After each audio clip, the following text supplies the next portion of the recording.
Boom. Welcome, everybody. We've got our Saturday tournament going.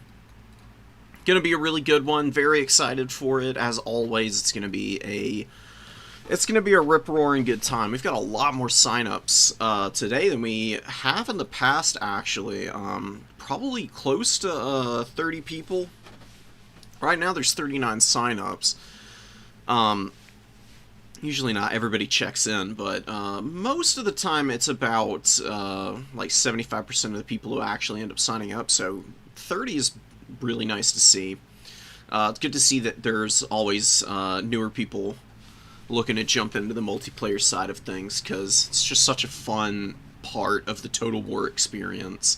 It's never been like the biggest thing in the world, but the community has always been really fun and engaging. There's lots of cool people to meet. And the games are just so sweaty.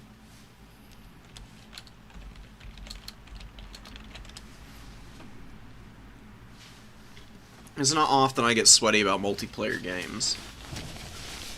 And this one really just kind of sucks me in.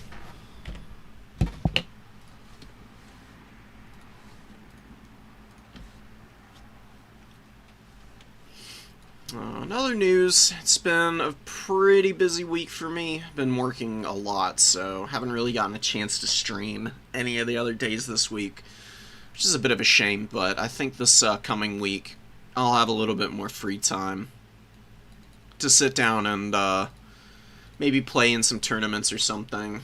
Stream some more Menace, which is a game that has absolutely delighted me. Really the only early access game that I've played in ages that was actually worth the price point. And the devs on that game are pumping out updates. They said they're going to slow down soon and start doing some more regular development proceedings. Once they drop the roadmap, I think after the next patch, which would be like patch 5. So I'll probably talk a little bit more about that game at some point. But till then, we've got Monarch in here. We're going to be checking out some High Elf action, which is always a fun time. High Elves have actually started to really catch my heart. You know, they were never my favorite faction in the world, but for a little while I was playing them semi-regularly just to really get to understand them. And ever since the DLC, I've been seeing some incredibly diverse strategies from the High Elves. Prior to the DLC, the High Elves played some pretty samey kind of builds.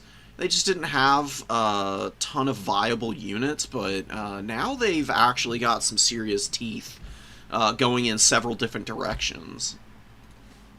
I'm curious to see what Monarch throws out here, because he definitely brings the heat every single time. His build diversity is really fun to see. So we're on Dunes of Cain.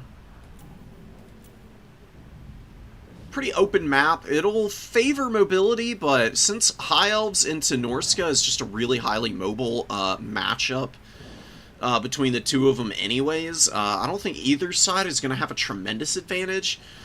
If this map had more terrain features, I would say Norska could have the edge, because they've got Strider on a lot of their units.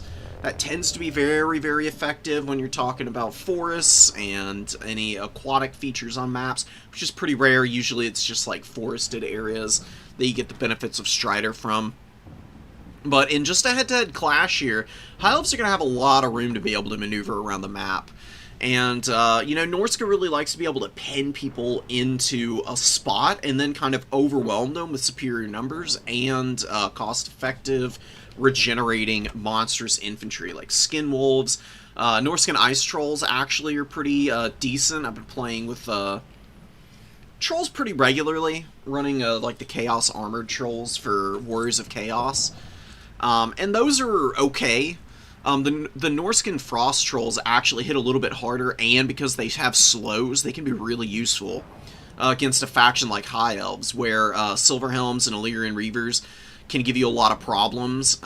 You can bring in the Norskan Ice Wolves to kind of get the Frostbite going, and then the Norskan Ice Trolls, close ground, they get on top of those heavy cavalry like the Silverhelms and whatnot and just thump them into bits. It is really impressive to watch, actually. We'll see if Rocks goes for that strategy, though. They're going to be kicking it off already. Nice and quick, right into the meat of it. What's up, Kintama? No, I'm not playing any games today. I did that last week. Thought I was going to be able to do some other streams to cover more new player stuff, but I never really got an opportunity with all the work I needed to do, so I'm going to stick to the meat and potatoes here so that we can cover as many games as possible. So we've got Tyrion and we've got Wulfric, and a few units from the DLC for the High Elves. Going pretty expensive in the front line, honestly, with all those White Lions of Trace. You know, White Lions of Trace, honestly, not terrible against Norska. The worry with them is that their HP pool, you know, at 8,000 is solid if unspectacular. And some really good magic play out of this Famir could really, really ruin the High Elves' day. Because Melkoths and Pit of Shades just hit so hard through the low HP pools of these elf units. But he's only got Melkoths. No Pit of Shades or anything. No Pendulum, which can be pretty good against archer lines. Maybe want to think about adding in one other spell, just to diversify a little bit. You don't want to go too heavy into the magic options, because they do start to really stack up in terms of cost, but just running one spell is often kind of a waste on casters, because the second this goes on cooldown, I mean, every 29 seconds is pretty short, but that's still 29 seconds that you're not actually doing anything with the magic, right? You also don't have the Lore of Shadows passive. It doesn't look amazing on paper, but the Lore of Shadows passive, which I believe gives, what is it? It doesn't show it here.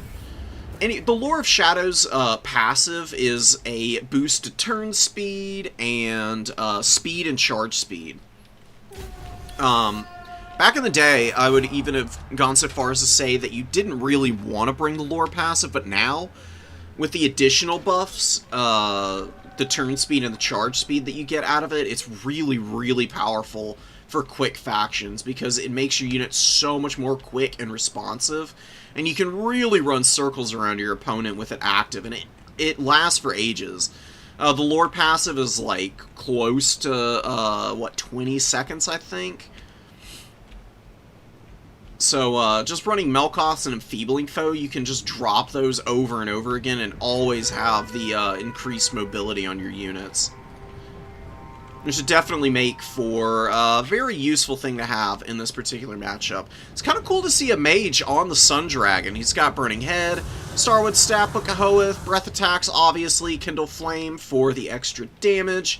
I do like this. If there's going to be a Lore of Magic where you just run a single spell, Lore Fire's probably it. Burning Head just does a disgusting amount of damage. And you can see that its cooldown is only 37 seconds.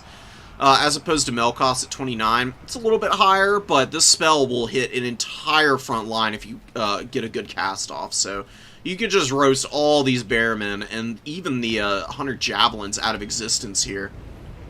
Monarch's kind of passing up an opportunity to maybe look for something over here. But he is skirmishing pretty heavily against the Marauder Horsemen just to try and keep them off this middle point so that he can grab the number 2.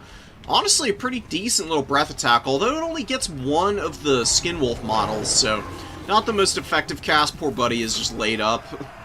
Looking a little sickly. He's not doing too hot there. Ship's Company and the White Lions of Trace are all getting into the fight in the front line. A little bit of a miss on this Burning Head cast, but not too bad of one. Would have honestly been better to just drop it from here and hope for a good rotation, just so you can hit the entire length of this Bearman unit here, which is pretty blobbed up on the edge of the White Lions. Company of the Calendarian is also going to get in here. They've got ITP. They've got really solid stats. It's a sneakily underrated unit, because they also give naval discipline to everything around them. You know, extra melee defense and leadership is pretty amazing for the High Elves. They've already got really high melee defense because of martial prowess. The extra leadership is always useful. And then charge defense against large, against a faction like the Norskins, can definitely get you some really nice benefits. Provided, of course, that you're braced. You know, there are caveats to that, obviously. Mage gets hammered pretty hard by the Javelins. Javelins are a little too overlapped, though. You gotta be really careful about your missile units getting too close into the front line. I make the mistake of having them off of guard mode all the time, and then they waddle forward a little too deeply, and then you've got your infantry behind them that kind of block and obstruct them. So the mage takes a little bit of damage, really nothing too bad. Gonna dive down on the Marauder Bearmen. Great weapons here, which I would really honestly try and avoid. Not really a situation that you want your caster to get in. These guys have pretty good AP values. They can chip down a dragon pretty effectively. A nice burning head, breaking one of the Bearmen here and running another one back, allowing a push through from the White Lines of Trace, who are now into the Marauder Hunter Javelins and really starting to take those guys down. White Lines here turning back to get after the Bearmen. Illyrian Reavers chasing the Beast of Tashnar, which is a really good call. They're sandwiching the Storm Riders. Tyrion's over here, though, and Wulfric does not want to fight Tyrion one-on-one. Brutes of the Hound, though, are going to get some really good value against the poor Lothern Seaguard here. The Storm Riders are a pretty strong unit, but they are going to get really torn up by the weapon strength and the melee attack on the Brutes. These guys just absolutely run stuff over when it's the proper size target for them. Illyrian Reavers get hit by Melkoths. We've got a cap for Norska on the number 2. They did a pretty good job of using their horsemen to kind of bully back this White Line of Trace in the middle, and then the Illyrian Reaver Archer all by its lonesome has not taken out all of these horsemen.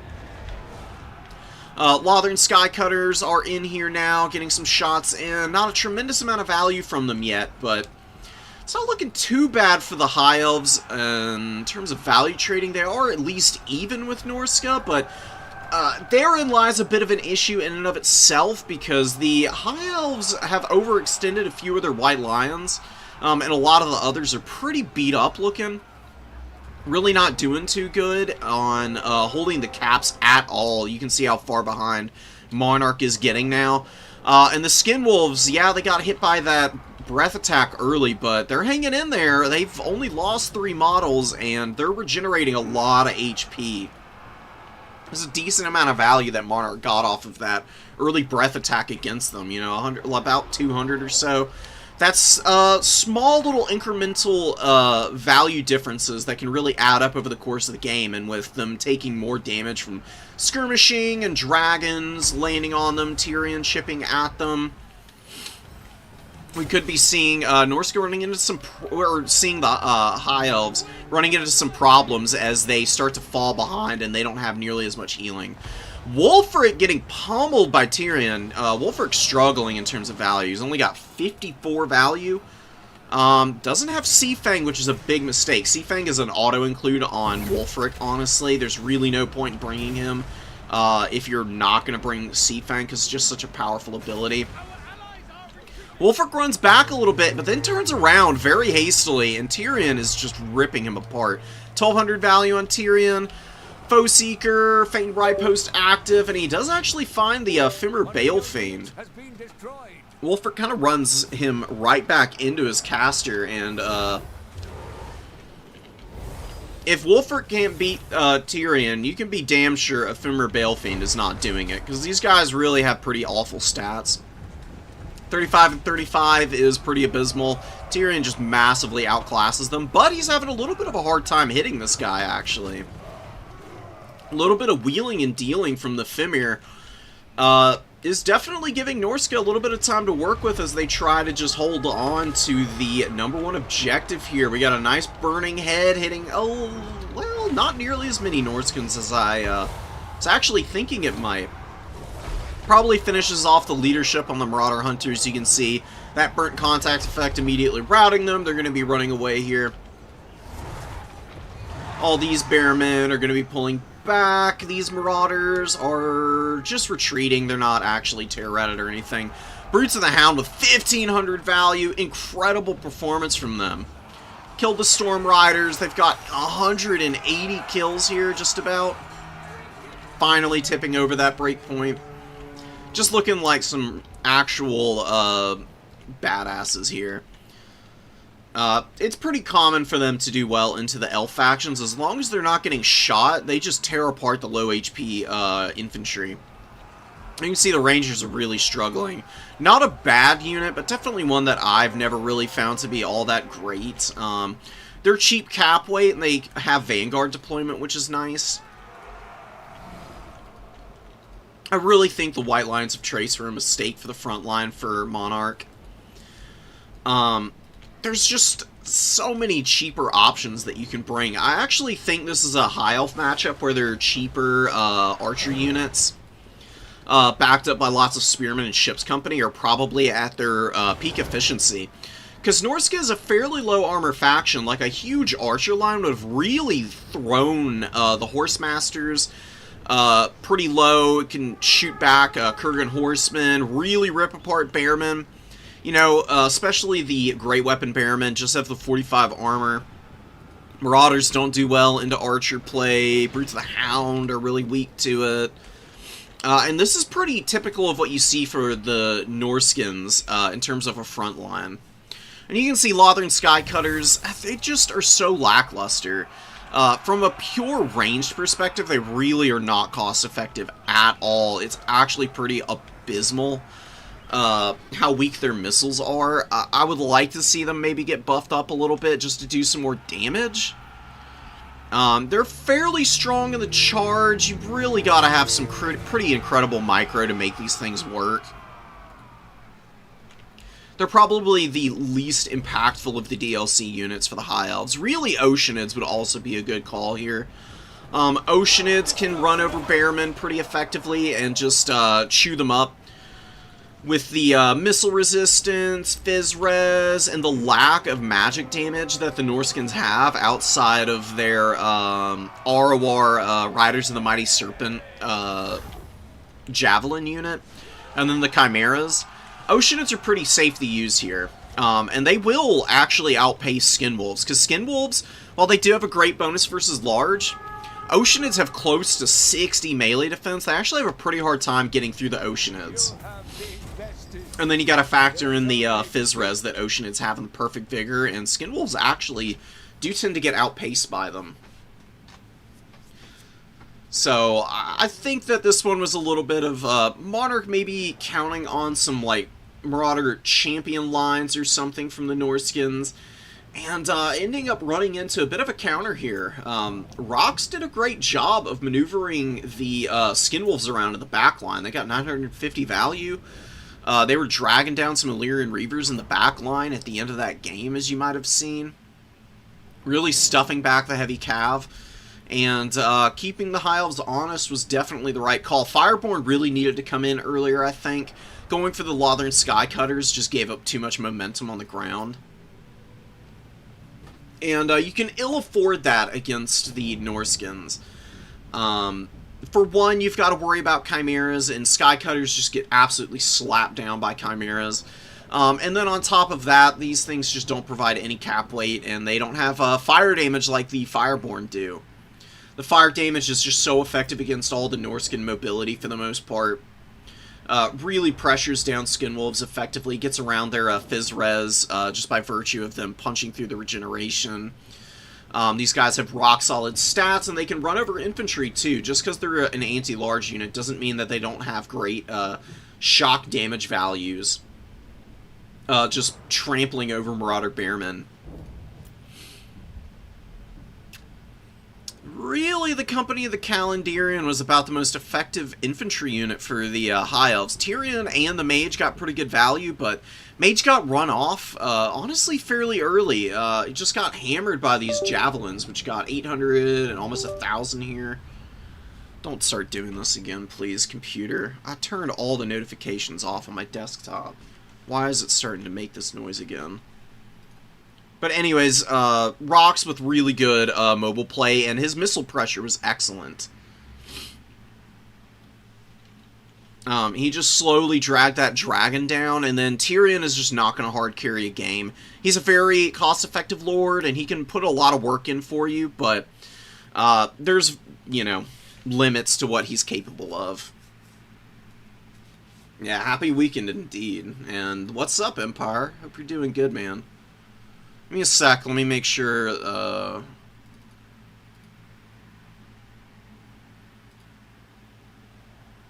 I don't know, why did this turn back on? Hello? Please stop.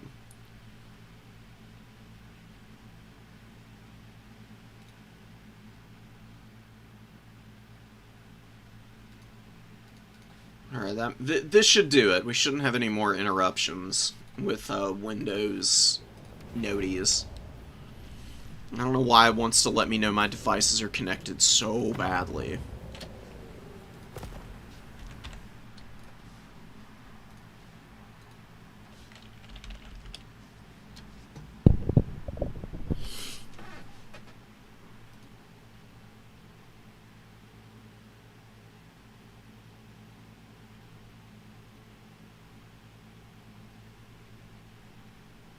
Got any people? We got a couple replays here.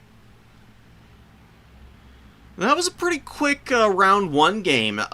Huge upset, honestly. I don't think I've ever seen Rocks play. Maybe they've been around one other time. But Monarch has been a mainstay of the new player tournaments. Has been doing really well as of late. So seeing him get upended there, actually a little bit surprising. See if he can find a way to rally back in the later stages.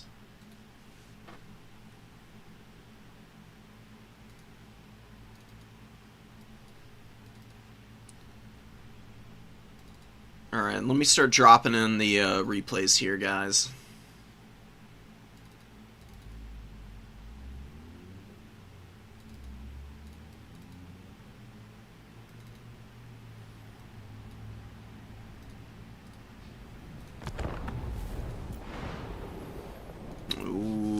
Let's go. We've got Wood Elves versus tzeentch. You know, tzeentch not the most popular faction, but we've got some really good specialists. Mr. Fly's been playing them for quite a while now. Still looking for that new player tournament win with a pretty tricky faction to helm. And Useful Toaster, who's been running... Oh, God, what was he on recently? Toaster, I believe, was playing Vampire Counts. Yeah, Vampire Counts, I think, is what he won with. Last new player tournament. He's allowed to participate and win one more with a different faction. It's just kind of a nice thing to do, especially for people who haven't been around, like, tremendously long period of time. It looks like the Wood Elves are going to be his choice here. Zangor is getting hammered right out the gate by the Way Watchers. You know, they have silver shields, and it's nice that they're holding up pretty decently. But you can see, I mean, 4 Way Watchers is still putting quite a bit of damage down on these guys. But that's a lot of ammo to use on one unit, right? I mean, you're probably going to see these guys dropping down to 22 volleys here before they even take out one Zangor. There's a whole other one here, and they're actually going to grab the number 3 pretty quickly. Exalted Flamer shooting at the Waystalker is definitely not the way to go here. I'd be really careful about Exalted Flamers in this matchup. They're pretty short range. 150, I mean, you can see that the Waywatchers actually outrange them pretty badly. You also got to worry about the Waystalkers with their 190 range and magic damage ammunition. Probably better off bringing some Chaos Knights instead of the Flamer, because they're about the same price point. The Knights, I think, are about 100 gold more than the Flamer, but you can always just, like, cut down on another one of these units instead. You can see just a couple volleys, man. Oh my god, no, the Exalted Flamer dying pretty horrifically early on. Hawkeyes and Jakira do get hammered pretty hard by its final parting shot, and that Searing Doom. Really not doing the work needed here for Mr. Fly, though, and this poor Chaos Sorcerer. You know, these Sorcerers of tzeentch are actually pretty hard to hit on the discs for most bow units. But the Wood Elves are just on another level of accuracy, man. I mean, the Way Stalkers and the Way Watchers just don't miss. It really is difficult to be dodging around their shots, and they actually break the leadership on the Lord already, which is a terrible start for Mr. Fly. Senegor's getting dogged by the Wild Riders here. Oh, brutal, brutal engagement for tzeentch out here on the flank as well. Useful Toaster with some crazy value right out the gate. You gotta be really careful against Wood Elves, man. They will bully you, and they will make it look like a hopeless matchup if they get the right early engagements against you. I do like the inclusion of the horrors here. I think pink and blue horrors do have a little bit of play against the Wood Elves. You gotta be very careful, though, not to overextend like this, and you got stuff like Glade Riders coming from the flank, hitting the blue horrors as they lose their barrier. It's going to be a very short fight here. These blues are going to start to crumble out immediately. Hawkeyes of Drakira with that Discourage effect, also an issue against the demonic units because of how punishing demonic instability really is. You can see that these guys are crumbling out with a tremendous amount of HP remaining in their health pool. And Chromatic Abominations are not cheap. That's a 750 gold unit. Blue Horrors are 500 gold, so that's 1250 crumbling out right now, which is not even being reflected up here for Toaster. So you can chalk up about another 800-900 there. Waystalkers holding the point, Wood Elves, and the Eternal Guard doing a great job of grinding down the units that are here. Zangors are fighting fairly evenly with them. Zangors are a pretty solid unit into the Wood Elves generally. The barrier and the shield, and then just decent melee defense and some weapon strength buffs from Arcane Charge can really help you out in the value trade game. I do really like it. Searing Dooms are kind of missing. Useful Toaster is just bouncing the cavalry around way too effectively. He's staying just far enough ahead of a lot of those fights and casts from the magic to just not allow any way for Mr. Fly to make up the value gap that developed out early. This is a good fight over here. The Wildwood Rangers just get absolutely destroyed by the Forsaken and a good rear charge from the Chaos Furies. So, a good attempt on the cap out here on the #1 objective. We will see a flip over to tzeentch. We've got a Cold Hellbrass hanging in here. You do see a little bit of pressure from tzeentch on the #3, but it's going to peter out pretty fast. Zangor's pretty beat up. Semi-healthy Eternal Guard hanging out over here. Some Wild Riders beating up on the Marauders that are still alive. And the Sour Guts being shot to death from afar. I don't think you bring the Sour Guts, probably.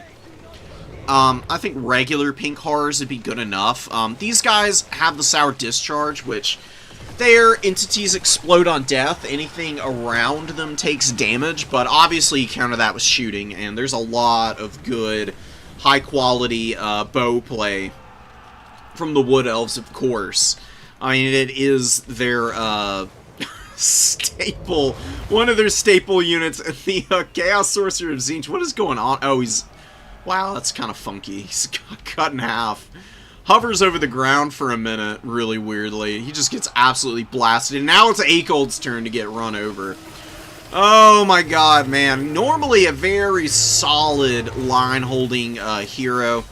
Perfect for just grinding on a singular point, but the accuracy, once again, shining through, man. And these Way Watchers have absolutely no chill, and they kill Akold in about 5 seconds. They have used almost all of their ammo here, but it's really not that big of a deal, because they can just walk up to this point, cap it, and then get unsummoned. Maybe shoot a couple more tzeentch units, and that's pretty much going to be GG. I mean, the triple cap's going to come in. There's plenty of mobility out here on the #1 objective to kind of bully tzeentch around a bit. They don't really even need to hold this. You can see that the Wood Elves already have the objective ticket lead, and they're really not looking for holding any points other than the 2 out here, the #2 and the 3. They can continue to scrap over the #1. You can see some of the Glade Riders running away. Wild Riders losing out to the Furies. This Fury unit has done pretty well for itself, but Gets rear charged, but the Glade Riders goes down in record time as they just crumble into nothingness. And Chaos Warriors hanging out here and a good pull away from Toaster. Just leave this point. Just have the Glade Riders deny value to tzeentch here, and you're going to be pretty solidly set for the late game. Exalted Hero getting shot by the Way Watchers, and a beautiful late game Arrow of Khorne. Last one from this Way Stalker, I guess. 1100 value on that guy, and Forsaken get chunked down pretty bad. You can see Furies are diving the Way Watchers, but sometimes they have a little bit of trouble. Just like one Fury by itself actually has a little bit of a hard time killing Way Watcher models, because the unit is very spread out, and they're also pretty quick on foot. Not like the most amazing speed in the world, but for some reason, whenever they're moving around, it seems like a lot of flying units in particular have a hard time actually making contact with the models, and so you can kind of lose out on value by diving them in, and they just get shot to death. As the Way Watchers are running around, they get countercharged by, well, Glade Riders and whatnot, and then you're just frustrated, and you never really get what you're looking for in terms of decisive engagements against the Way Watchers. Chaos Knights are really the best way to get after those foot-based archers. They have the speed to close the ground, they've got a shield, they've got the barrier. None of it's going to save them from, like, super accurate, effective volleys from 4 Way Watchers, but that's where you need to bring in slightly more effective magic. Searing Doom is just not going to work against Wood Elves. They're way too quick. They've also got a lot of units that have Stalk, and Searing Doom can be used to hit Stalked units, but honestly isn't super effective in that regard. Your opponent's infantry are quick enough to kind of move out of the radius of Searing Doom, and they usually don't go so deep into them that their attention is split across the field so much that they just miss you casting this. Searing Doom is usually a little bit better against factions that are going super wide and bring lots of heavy cavalry, because that's where the damage is most effective. You drop it onto fights where your opponent is trying to get decisive, charges off, and then you position it out on the backside of the unit as they're trying to pull out, so they either have to stay and grind, or you just get a ton of value as it lays into them. Kind of like this. This is the first time I've seen the Searing Doom making good contact. And you can see the damage that it actually puts in against the Wild Hunches of Khorne. And the Glade Riders is not insubstantial at all. Chaos Warriors, though, having a hard time. Wildwood Rangers are getting on the back of them. Good Chaos Spawn summon. Looks like that was already used. Oh yeah, because this guy died. It comes back out and gets another Sword of Change. Kind of crazy that it carries the value over, though. Had 935 value the first time, which is pretty incredible. Chaos Spawn is tzeentch going to be fighting here. Actually, not the tzeentch spawn. It's just regular Chaos Spawn. Just fine. tzeentch spawn would be a little bit better because they have magic damage, and a lot of Wood Elf units have Fizz Res. Especially Wild Riders, but, you know, Wildwood Rangers get hammered just as effectively by it. And it looks like that's going to be a tap out for Mr. Fly. He's just so far behind, he can't grab any of the points. His units are just way too spread out to actually get any effective engagements and trades. Wood Elves will just keep reinforcing and holding the points there. So, an understandable tap. Beautiful Way Watcher play. You can see that they didn't all get their value back. People overestimate sometimes, I think, just how strong the quadruple Way Watchers are.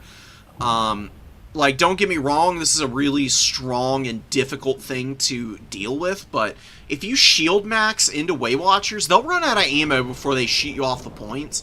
You just keep all of your expensive tools back, wait for the Wood Elves to be forced forward into you, and that's when you kind of set yourself up to try and dive those Way Watchers. And you actually want to get them as they're running out of ammo so they can't be unsummoned and they give your opponent supplies.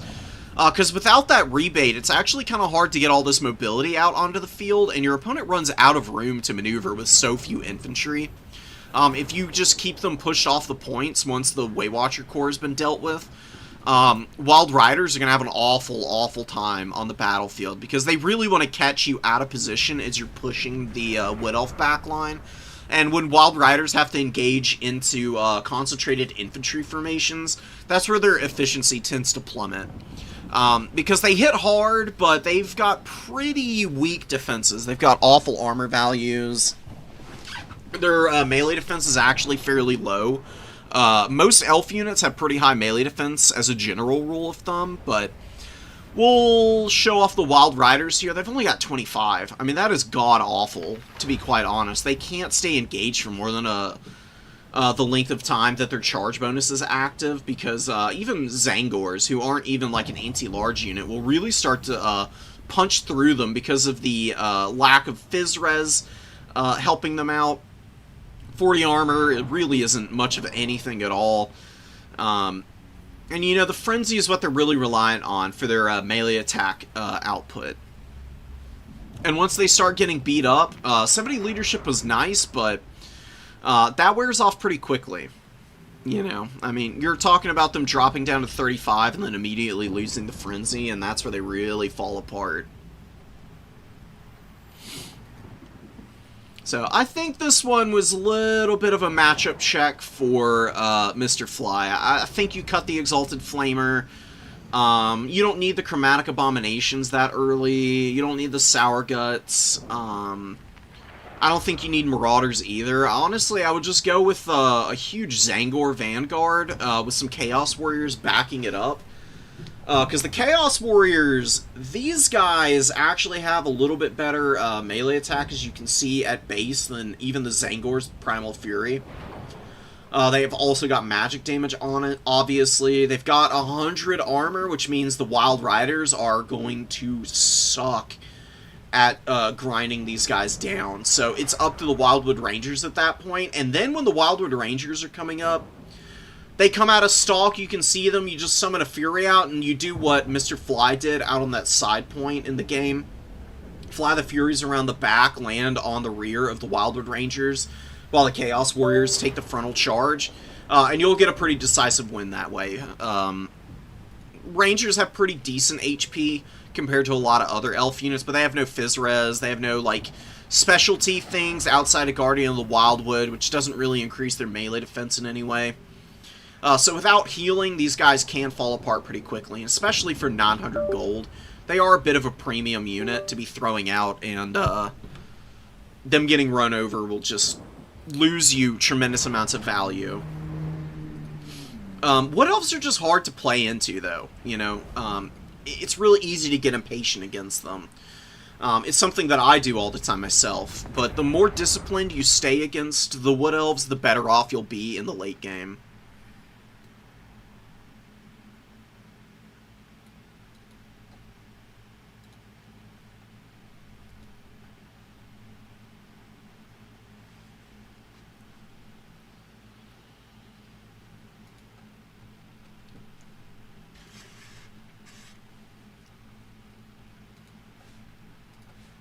Got more replays. We're going to grab all these. And we'll see which ones we want to cover. Probably this Khorne game, because this T-Panda person is playing Khorne, and I don't think I've seen them around before. Definitely want to help out my newer Khorne players.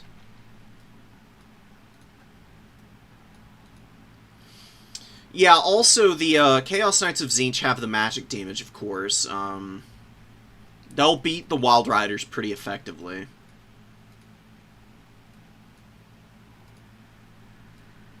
Norska versus Empire. I'll take a look at that one ASAP, Azul.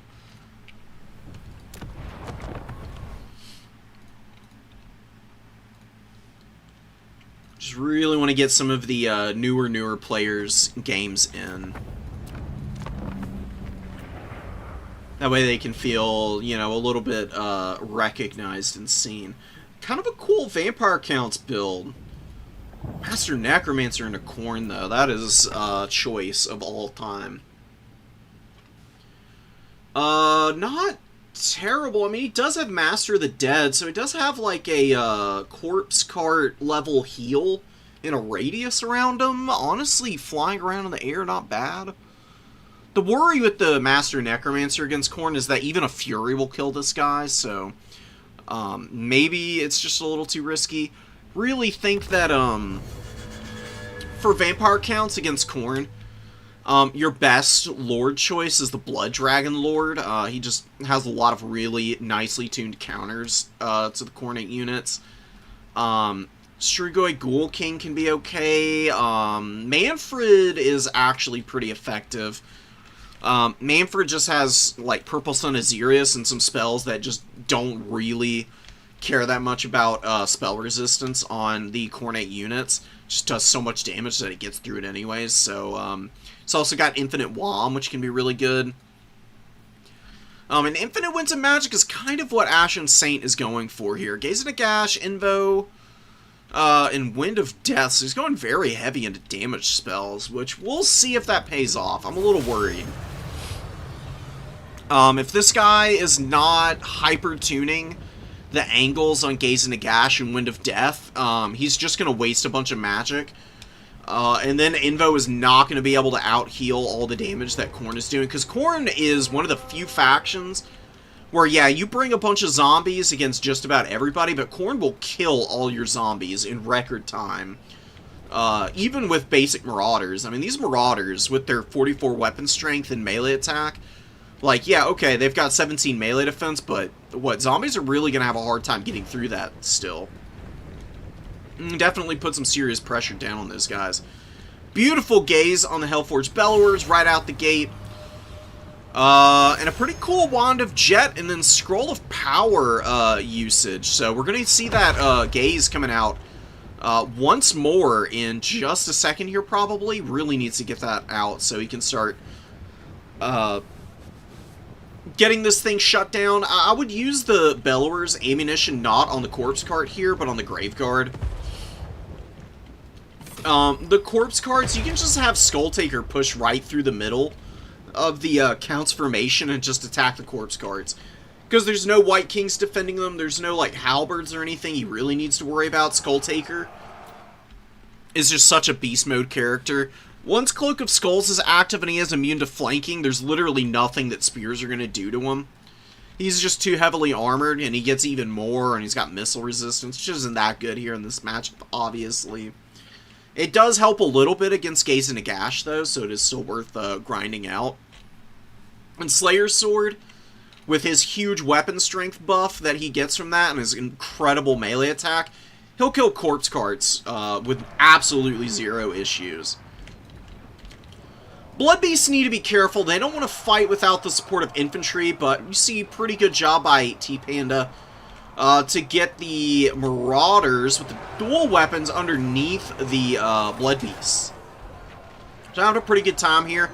I would actually try and jump the Blood Beasts back, though. What you want to do here is get the Blood Beasts out, and they want to go after the Dire Pack. Dire Pack actually get folded up pretty badly by Khorne if you just run them down. Like, running away with the Horsemen here is actually a mistake. The Dire Pack are just too fast for the Horsemen to outpace, obviously. Horsemen have an anti-infantry bonus, and these guys are infantry-sized. You can 100% kill the Dire Pack just by countercharging them with throwing axes. It's not like the best trade in the world, but once you kill the Dire Pack, it takes a long time for them to come back into the pool to regenerate. You can bring out more Horsemen pretty quickly as Khorne, and then your throwing axes can kill, like, the Unholy Lodestones. They can also shoot at the Graveguard Great Weapons, and just do really nice, consistent damage to all of the units here. They provide a really good mobile tool for Khorne to utilize and keep the Vampire counts really honest, because the Vampire count's mobility just gets absolutely clowned on by Blood Beasts, Furies, Khorne Gores are a really good tool for, like, Blood Knights and whatever else you might need to kill. And they can all keep the throwing axes safe, who can then sit back and also chip away at the enemy units in the front line. Blood Beasts are totally alone here. I mean, you can see most of the models don't really have any support at all. They get a little too far forward into the spears here, and they get chipped down pretty badly. Value not looking too good on that unit. Blood Beast over here not doing amazingly either. They'll be okay against the Graveguard Great Weapons. But Skulltaker is being misused here. He's not doing poorly. It's actually getting some pretty decent value. And it does look like the Corpse Carts actually did get dragged down. I guess the combo of the Marauders and the Blood Beast is able to do that. That's what I would have been hunting with Skulltaker personally. Maybe he also helped kill one. But a beautiful Sword of Khorne. Sword of Khorne is so goated in this matchup. It's actually kind of the meta for Khorne. You grind through the zombies and you start getting swords and you just drop it on all their blobs and you just start deleting positions. Because of the way that the army abilities for Khorne are coded as well. Once you get sword, you drop it, you kill a bunch of models, you start charging your own army abilities by getting kills with them. So with that Sword of Khorne, you probably already have a Relentless Rage and maybe also a Horn of Khorne to use right now. And then you can just start snowballing at this point. And this is what makes the matchup so hard for the undead. You know, you've got stuff like the Hellforge Bellowers, which is just throwing down the shots right now. 1100 value on this thing. Pretty low, and the Master Necromancer has done a pretty good job of locking it down for the most part, but no corpse cards is a really bad sign. Leadership is just falling apart for the undead here as well. Graveguard Great Weapons are just getting bullied here. Crazy business. The Marauder dual weapons are loading up and unwinding with each blow here, and they've gotten some pretty cost-effective value. Fleshhounds on the back of this fight is actually pretty good. Fleshhounds are really, really strong, believe it or not. The thing about Fleshhounds is that their leadership is fairly low, but if they're used to cycle charge onto the rear of enemy units, they get tons of value that way. And will really, really chunk down your opponent's even decently armored units like Graveguard. And this is what I was talking about. Furies surround the Necromancer, and he just gets chewed up really badly there. Khorne Gore's getting on Blood Knights, as I said. Great unit for Khorne. You know, they have a few problems that you gotta look out for in this matchup. If they lose their Primal Fury, they can tear her out before Fury of the Skull Throne pops at 50% of their HP, which can be really sad. But if they get into a fight against a Blood Knight, it is just value town, man. These Khorne Gores are $7.25 in terms of cost, and Blood Knights $16.50. And this is the sword and board variant. Like, them fighting against infantry should be something that they're doing really well at. Oh my god. Ugh. Oh my goodness, brother. Hellforge Bellowers with a pretty crazy shot there. Yeah, Relentless Rage goes down on the Furies as well, and Skulltaker gets in there. Kills the Necromancer, and Khorne is going to get a triple cap, and this is pretty much game. I mean, the entire front line for the undead is gone. They're not doing anything here. Blood Knight, or Black Knights, I would not ever bring. They're okay shot cavalry, but against Khorne's heavy armor and good mobility, I would avoid it. I think Vargeist are actually your best bet as the undead. You bring out Vargeist with Fellbats in the sky, and you can actually fight the Furies down pretty effectively at that point. You just can't leave the Furies to get one-on-ones versus Vargeist, because Furies will win, not win at that point, but they do incredible damage to the Vargeist. It's very cost inefficient, but if you've got Fellbats with the Vargeist, it's a much better engagement. This is just a little unfortunate. The choice of Lord was not the way to go. You have to have a Lord option that can do something against Skulltaker. That isn't just shooting magic at him. Because you can't leave this guy around. He gives way too many buffs out to all the Khorne units. Like, tons and tons of leadership and melee attack. 16 of both, because he also encourages. So it's a +4 leadership, +8, which is 12, that encourages another 4, 16. 16 melee attack is just really tough, man. I mean, you're talking about Khorne Gores getting up into the high 40s, low 50s when Totem is also activated on them. And he's maneuverable. He's quick. He's really not that slow. Even at very tired, he's still got 58 speed. So, yeah, I love some Skull Taker action. Direwolves are chasing down the Fleshhounds. Fleshhounds are pretty good value. They're going to turn around and just attack the Direwolves. Probably grind out the rest of their value here. And you can see they're even kind of just straight up winning this fight. It's that weapon strength and the charge bonus, man. It's just so good. Good pullback from the Black Knights here. They're going to turn around. They get a pretty good charge off on the Marauder. Dual weapons. Now Hounds of the Blood Hunter coming in, though. I'm going to get a really good trap and a Sword of Khorne. Going to nuke these Skeleton Spears.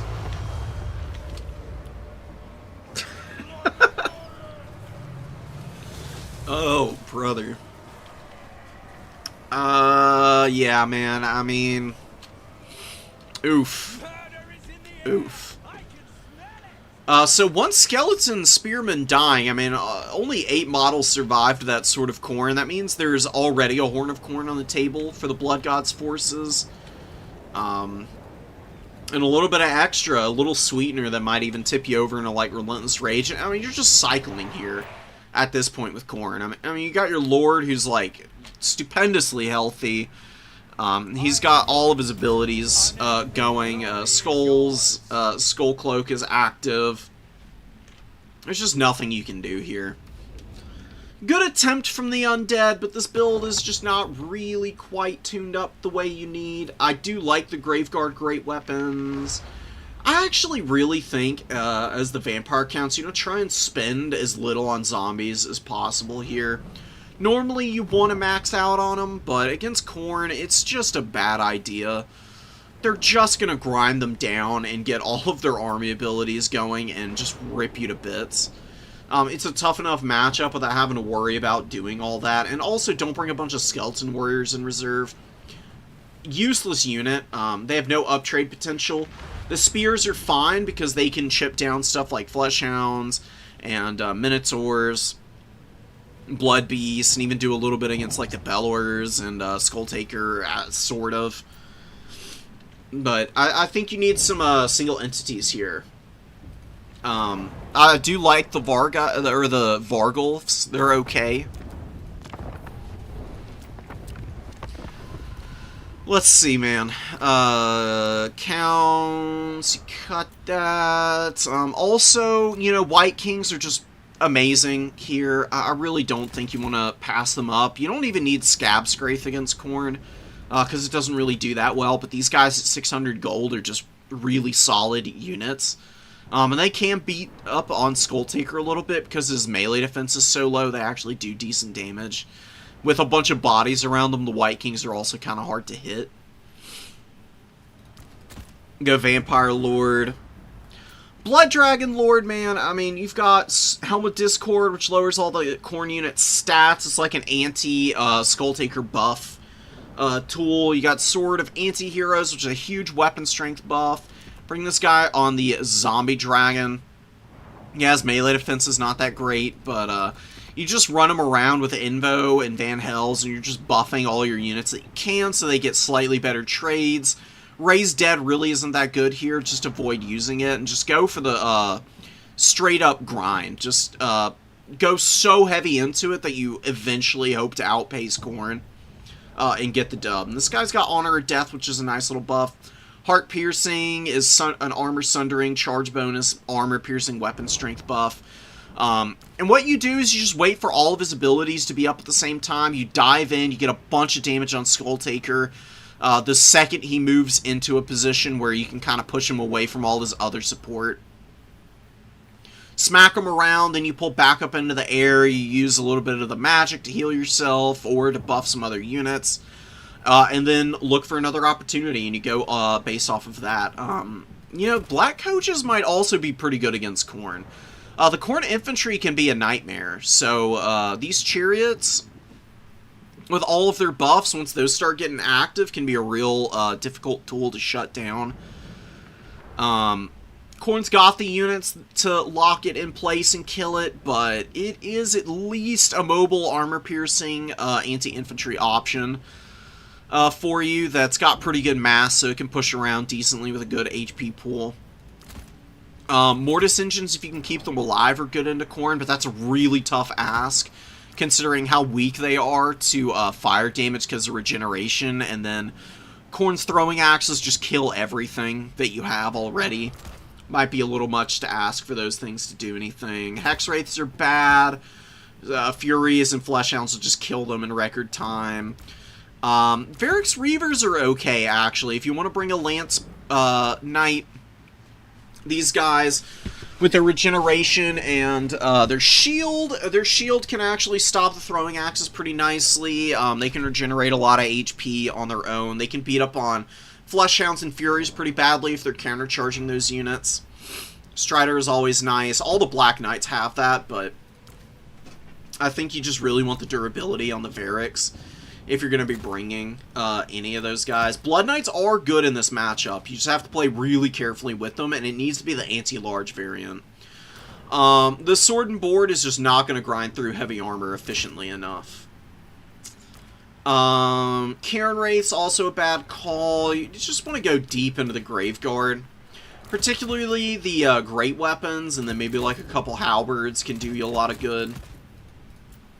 Like I said, this is a rare matchup where you don't want a bunch of chaff, to be honest. You can see how quickly the costs spiral out of control for the vampire counts, though, to go heavy into the Lord sniping, so you gotta play this matchup basically perfectly as counts. You know, it's a little bit better for some of the higher level vampire counts mains, like Maximilianaire.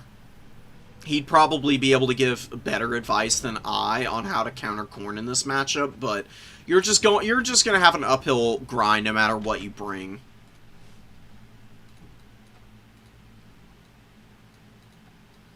Goose Lord, yeah, the Goose Lord is pretty good. The Strigoi Ghoul King, he's an anti-large duelist on his Terrorgeist, right? Even though he's weak to the fire damage, he's a little harder for the throwing axes to shoot, provided you don't position him recklessly. Excuse me. And he's got Opal Amulet, so you can pop this. And that 20% resistance from Opal Amulet will stop the weakness to fire damage presenting. So he is pretty solid, and you don't have to waste any magic healing. You can just go Spirit Leech and Gaze into Gash and go after all the big, expensive single entities. You see how much cheaper he is, too, so I would actually bring Bloodlust. Normally I cut this, but I actually think the 25% extra AP can help tremendously here. Because there's a lot of Fizz Res that Khorne Lords and units have. That can help mitigate the effectiveness of the Fizz Res, obviously. So any little bit will help in getting those early kills on the expensive Khorne Lords, Hellforge Bellowers, and whatnot. And that's how you can kind of get away with murder here. And with him, you can just go for, you know, the spears and the great weapons, and then maybe back that up. I don't hate Crypt Horrors here. They're really not terrible. They do lose a little bit of their typical efficiency in this matchup. It's better than nothing, though. And Königstein Stalkers is just a good full cap weight unit. It's a teeny tiny army, man, but it's better than going for the super wide stuff and just giving your opponent a million of the army abilities that Khorne just loves to be able to cycle through.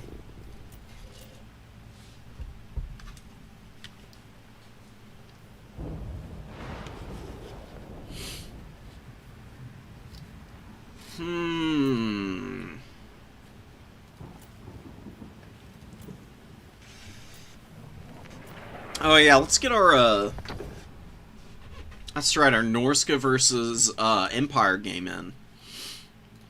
Courtesy of Skull Taker. We're gonna see how this one goes. So interested to see it. Very nice wide army for Skull Taker. Really not bad into the Empire. You do have to be worried about grenade launchers. It's like the one thing you don't have a great answer for. The Chimera and the Riders of the Mighty Serpent are okay tools against those. Bloody your blades, my warriors! Once the day is done, you will bask in glory. Oh, that's... It's like, that does not sound like Boris. That's because it's the Great Shaman of Fire. You just hear him all the way from across the map. Beautiful first shot from the Sunmaker. Getting some pretty good damage in. Got restocks for it. I love restocks of the Sunmaker, dude. It's such a broken combo, honestly. Low-key, the Empire is a pretty great faction that I think people just genuinely play wrong a lot of the time.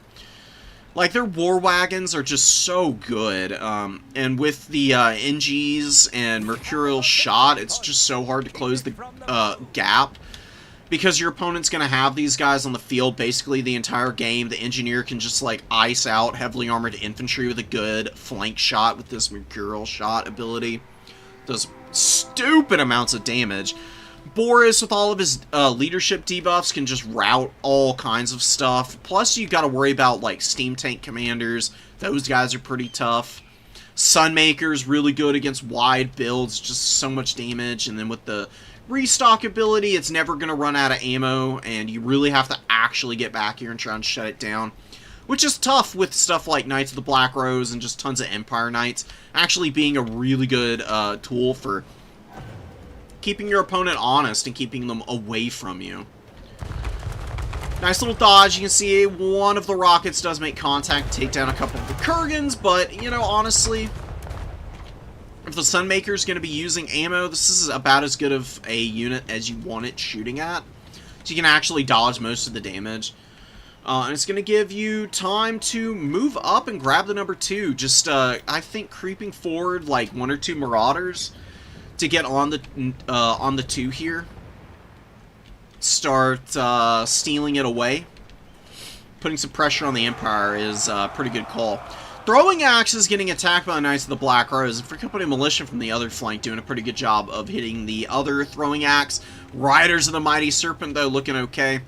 Definitely the scariest unit here that the Empire has to worry about, other than the dual-weapon Kurgans, who are quickly closing ground. And yeah, a Spearman is a pretty good buffer tool, but they're not going to save the crew all by their lonesome. You can see, actually, that wow, the Riders of the Mighty Serpents immediately kill one of the Sunmaker's artillery models.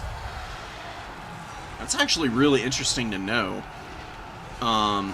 Honestly, just keeping the Kurgans out of that fight and using the javelins to kill all the Sunmaker models, probably the best way of finishing this unit off. Good maneuvering around the back. He sees the crew running off of the artillery piece, and they're actually getting a little far away from their spear support. Now trying to dip back in, but this is a decent engagement, honestly. I mean, you're not going to kill the crew per se, but maybe you break their leadership and they run off the field. Wavering at one leadership, they drop below and they are going to rout. Which way are they going to run, though? Oh, it's a huge moment, man. You can see the Marauder Horsemen, they're not going to hang in here much longer. They're very pinned in by the Knights of the Black Rose as well. Oh, I don't think they're going to die, but the Kurgan Horsemen are rallied. And if the Sunmaker crew runs in the wrong direction, the Kurgan Horsemen could just run out to the side, and even with only a few models left, they could ice out the remainder of these guys. Missing the opportunity, but Skulltaker does have to worry about what's going on in the middle. The Chimera is getting shot up right now by the War Wagon Corps. Not super surprising, the Engineer's chipping down some infantry, but it's a lot of infantry to get through. Normally, the Engineers and the War Wagons won't have too bad of a time killing all this, but, you know, with just the sheer weight of numbers and the fact that Bearmen are just so chunky, it's actually a little bit tougher than normal for the Empire here. And they don't have any grenade launchers out. I'm really surprised at that. Going for multiple Knights of the Black Rose instead. I mean, not like a bad choice, for sure, but grenade launchers are just so efficient at killing infantry units. And a huge loss here. War Wagons get caught out by the Beast of Tashnar. The Chimera and this Norskan Ice Wolf just immediately shatter one of the War Wagons. Huge loss. And Kurgan dual weapons muck up the works a little bit. Not like great trading from them, but they do cause a few problems here, keeping the other War Wagons separated from that engagement. Skin Wolves get insta-routed as Boris lands on them. They got okay value, though. I mean, they've got 763. Not 100% sure what they ground that out on, but we've been very focused on the back line because, you know, Sunmaker lost one of its models, but it's still going to have all of the access to that ammunition, so the DPS will be a little lower, but now that it's back online, it's going to start really chipping down these bearmen. Norska might want to think about trying to sneak something back there to try and rout those guys away. Like the Chimera, honestly, really wouldn't be a bad tool to send back there. It can fly back and breath attack the spearmen and then land on the crew and terror rout them and probably run them right off the field with a good timing. Free Company Militia get hammered by that burning head. Really nice cast from this guy. He's just hanging in. He's not really doing a whole lot right now, but to be fair, Norska doesn't really need Searing Dooms or anything, and a brutal friendly fire incident here. Amber Wizard trying to use Amber's Spear to hit the Marauders actually kills about 10 of the Knights of the Black Rose models. Oh, brutal stuff, dude. Why, oh why are you betraying your lord like this, buddy? Boris needs to sit him down and have a stern talking to with him. More Norskan Ice Wolves against Knights of the Black Rose. These Knights have paid off pretty nicely, and they have chased back some Wolves and the Beast of Tashnar, but both those units have done pretty well for themselves, and the Skin Wolves in the back of this fight probably going to be able to drag down the remainder of the Knight unit here. We just run away from the Spearmen, and as long as Boris doesn't rout the Skin Wolves off, you've traded out very, very efficiently for yourself. Skull Taker's behind on the value, but I don't think it's that bad, honestly. He's got enough infantry, he's holding down the points pretty effectively, and he's keeping it close. Empire is very bad at counter-pushing in the late game, and now Sunmaker is doing some shenanigans. What is going on with this thing? Oh no, it's trying to shoot at this Marauder unit or something, I think. It doesn't have any attack order, though. It's just wandering forward. Oh, no. Tobias, please notice this, man. You've got to stop this from happening here. You don't want this running off the field the way it is. It's getting way too far forward. Chimera gets killed. It's going to run away. The Great Shaman needs to get the hell out of here, man. Needs to run. Engineer and the War Wagons have their attention set in on him. War Wagons are pretty beat up. 2 models out of the 4 remaining in that unit. This War Wagon, very healthy. You can see how much value they get, man. I mean, they're just so efficient. And then all the restocks make it even better. And they've only used 1 restock, too. Sunmaker's shooting up some Bearmen now. What is Norska bringing up? Oh, the Skin Wolf is actually chunking Boris pretty badly. Boris is almost heel capped, in fact. And the Riders of the Mighty Serpent are actually putting some serious work in on him. A lot of Spearmen moving forward, and they just completely leave the number 3 objective undefended. Warhounds do get intercepted initially by the Sterling's Revenge, but really good control. That is beautiful. Skirting right around the edge and immediately getting them up into the Sunmaker. You know, Spearmen are not a great unit for buffering out dog units, because the dogs kind of run through infantry, and they can push onto the crew without getting blocked. So, great knowledge and control over that Hound, even though they break at a very inopportune time. For Norska, it keeps the Sunmaker shut down again, and one more rout on the Sunmaker crew. Even if you just get near them and they rout, they'll shatter. And that means that this unit was a complete wash. And that is something that you gotta keep in mind. Sunmaker is 1,700 gold. Stupidly expensive unit. Good cap from Norska onto the number 3 objective. Knights are getting some good value. Knights of the Black Rose here, struggling a bit though, and good patience by keeping these units in reserve on the number 1. You've got the Bearmen who can just stay here, kind of sit on the edge of this point and start killing the Spearmen. Spearmen are trying to retreat in the back line as well. Or at least one of them is.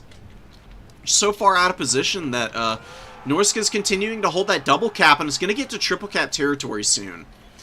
It's not quite in view for Norska, but it's rapidly approaching, and like I said, that pushing ability of the Empire is so bad because of the quality of their infantry. Their infantry just do not win fights. They go so heavy into combined arms that when their combined arms approach starts to falter, Empire just completely fall apart and they cannot cap points.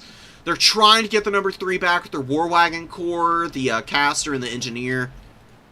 Spearmen moving up to try and get it. It's going to take a little bit of time. Riders of the Mighty Serpent doing pretty nicely for themselves. The Caster for Norska is gone. Did he die? No, he actually ran off, which is fine for Norska, because, yeah, they lose a bunch of leadership now, but it will wear off. The leadership debuffs will wear off in their entirety eventually. You can see they're actually starting to get some push on the number 2. They lose the number 3. They've still got some units that can kind of threaten over here and have to keep some of the Empire units occupied. Norska, if they just move their, one of these infantry units off of this, spearman, they could just maneuver right up onto that point, cap it, move one of the Marauders back to help the Riders of the Mighty Serpent hang on to the number 1. They've got Skinwolves here who are doing really nicely for themselves. This one's a little beat up, but still trading effectively. So there's Skinwolf coming back out a second time, I believe. But 1,300 value, a lot of that in the first life, looking real nice right now. And War Wagon with, this is hopefully just a visual bug. Why does it not have its ammo bar here? Okay, hold on. So you can see, normally, here on the little tooltip above the unit icon, you can see the ammo bar here. This War Wagon doesn't have it. I don't know if that's just visual, because if you actually zoom in this other tooltip where you can see the eager and the fresh status indicators, you can see the ammo bar on that tooltip. It's kind of weird. It's something to keep an eye out on. Just for the future, though. Is the flip going to come in? The Kurgan Horsemen get run down, but they do help break that Spearman, and still quite a few infantry, and now Skinwolf surrounding Boris, and Boris heel-capped earlier, and his value is awful. Only 900 here. Fully surrounded by anti-large units, and his leadership is wavering. Oh my god, if he breaks and runs off for the Empire, that could be a GG scenario. Oh, the Empire saves the cap. They barely stop this, but the Marauders and this other Bearman have finally finished their fight against the Spearmen, and now they're going to get on the point. Now you have the Skinwolves trying to surround the Amber Wizard, but they don't quite get it. They do get on the War Wagons, though. 2,000 value War Wagon finally getting dragged down here by Norska, and that's going to not quite be a flip because the Halberdiers stick their toes on the point. Oh my god, back and forth on this, but the Bearmen get up on this, and they finally secure it for Norska. Oh. To hell and back for these Norskan units, man. Riders of the Mighty Serpent with 1,800 value. Amazing work done by those guys. Just such a great unit. This is just an incredible ROR. The leadership buff they give is huge. 55 meter effect range too, so you just run regular Marauder Horsemen with them, and you give them Horse Master type leadership, which is usually pretty incredible. You can see the Norskan leadership problems have worn off. No need to resummon the lore. You just wait for the leadership penalties to go away, and you get the Engineer kill. You got the Ice Hounds getting up on the point too. The Halberds are just going to take too long to get through the Marauders, if they even can. They might still just completely lose this fight. They do get out to the number 1. Good maneuvering by the Empire. Tobias has 2,100 supplies. He is just saving the supplies a little too much right now. I mean, it's a do-or-die moment in this game. You just get everything on the field that you possibly can that has even, like, a moderate chance of success. Like, you need some Empire Knights or Knights of the Black Rose to get out here and start trying to charge down all these Marauders and the remaining Bearmen. You can't take them with you, man. And yeah, it looks like this is just a visual bug indicator. It's not actually stopping the War Wagons from shooting. Ice Wolves could have just stayed there. I mean, it wouldn't have been bad to keep them back, right? Ooh, and a nice save from the Norskins. They get the Riders up. They're cap weight and the Hound, and they're actually stopping the Halberdiers from taking this point. Huge plays by Skulltaker, man. Really nice positioning on a lot of these units. Doing just enough to outlast Tobias. Tobias has made a pretty good showing here, but he's just saving the supplies up too much. I don't know if it's because he doesn't have anything he can summon out. He does have a pretty small army, but, if you've got small armies, you gotta be really good about the unsummoning so you don't end up in a late game position like this where you don't have anything to get out in the late game and you just lose because you're not able to take caps. Great balancing, man. Great balancing. You thought they were out of ammo. Yeah, man, I totally get it. I get it. I'd still go for the kill because I just like killing stuff. You know, I'm brain rotted from playing too much Khorne.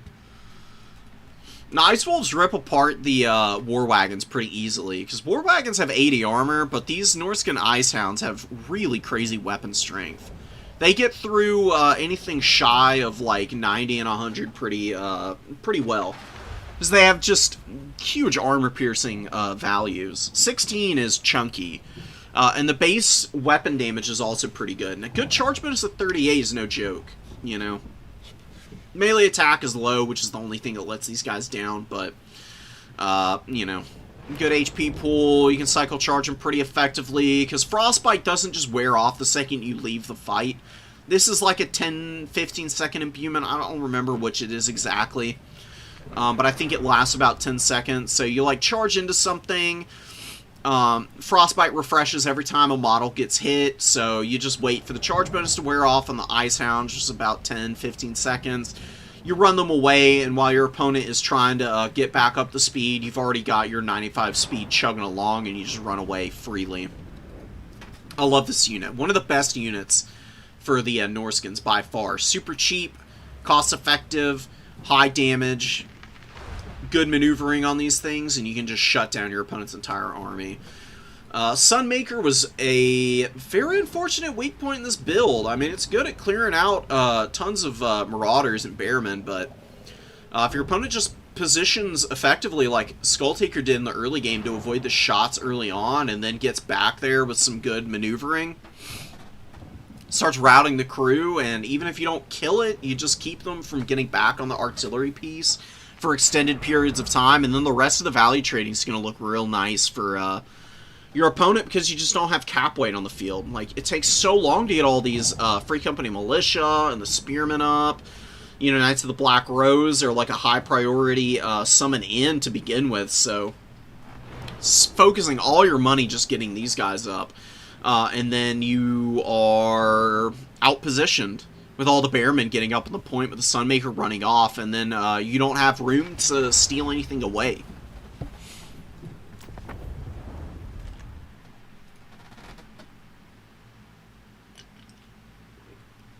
Got some Helfs versus Welfs. Kislev Norska, Dark Elves tzeentch. High Elves Norska, Tomb King's Khorne.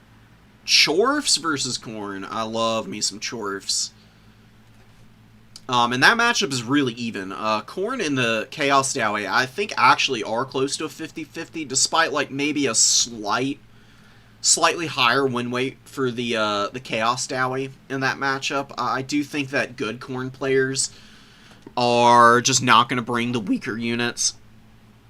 You need a lot of matchup knowledge to win that as Khorne, but if you have the proper units in your builds, it actually is pretty tough for the Chaos Dowie to shoot you off the field or just to kite you down.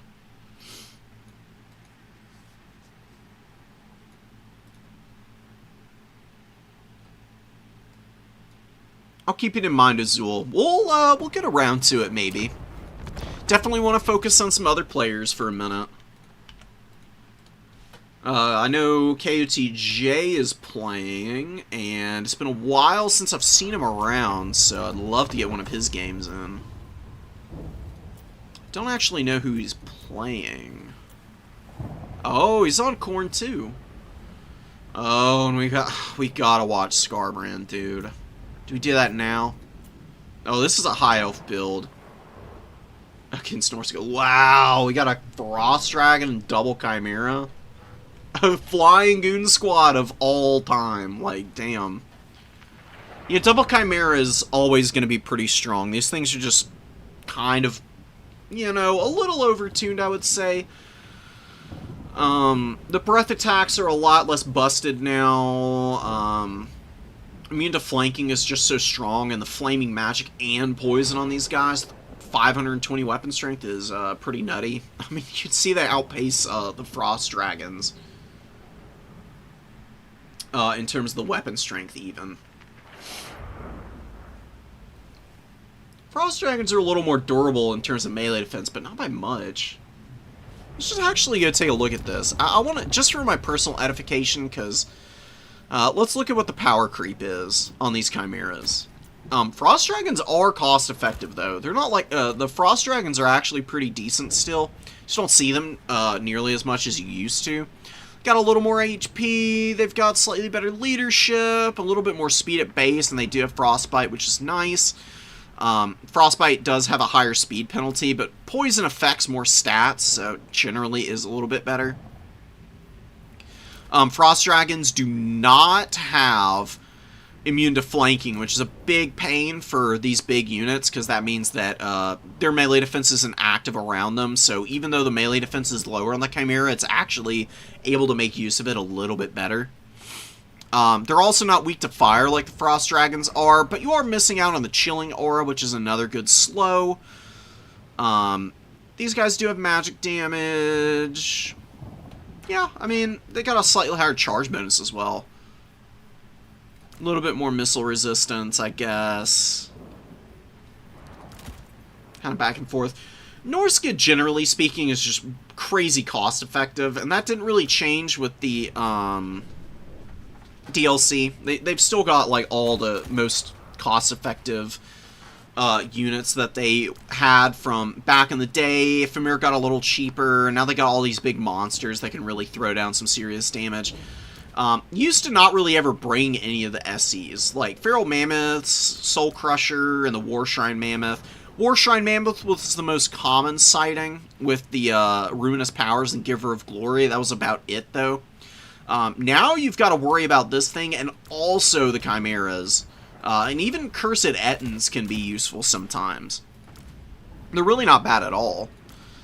They've got some good AP, they hit hard, they're actually pretty fast, they got Vanguard deployment. They've got a really nice heal with Savage. Once they get below 50% HP, they start healing, and then when they're above 50%, they've got this extra speed and charge speed, Devastating Flanker, and Yielding Assault. They actually hit pretty hard because of these modifiers. Kind of a cool unit. And Cursed and Rune Callers are kind of cheesy. They've got less HP, and they're a little less durable, but they do have the bound spells, which can be kind of useful.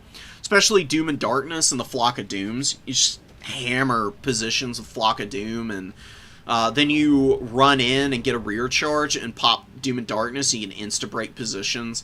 And then you can fill out with other lores of magic, you know? Just with the Shaman Sorcerers who are, like, dirt cheap. So many things Norska can do now, man. They lacked build variety and versatility. Now with the DLC, maybe arguably they have an overabundance of options. Because there's very few factions that can equal them for cost-effective units, man.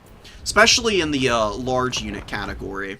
With all the single entities that just run stuff over, man.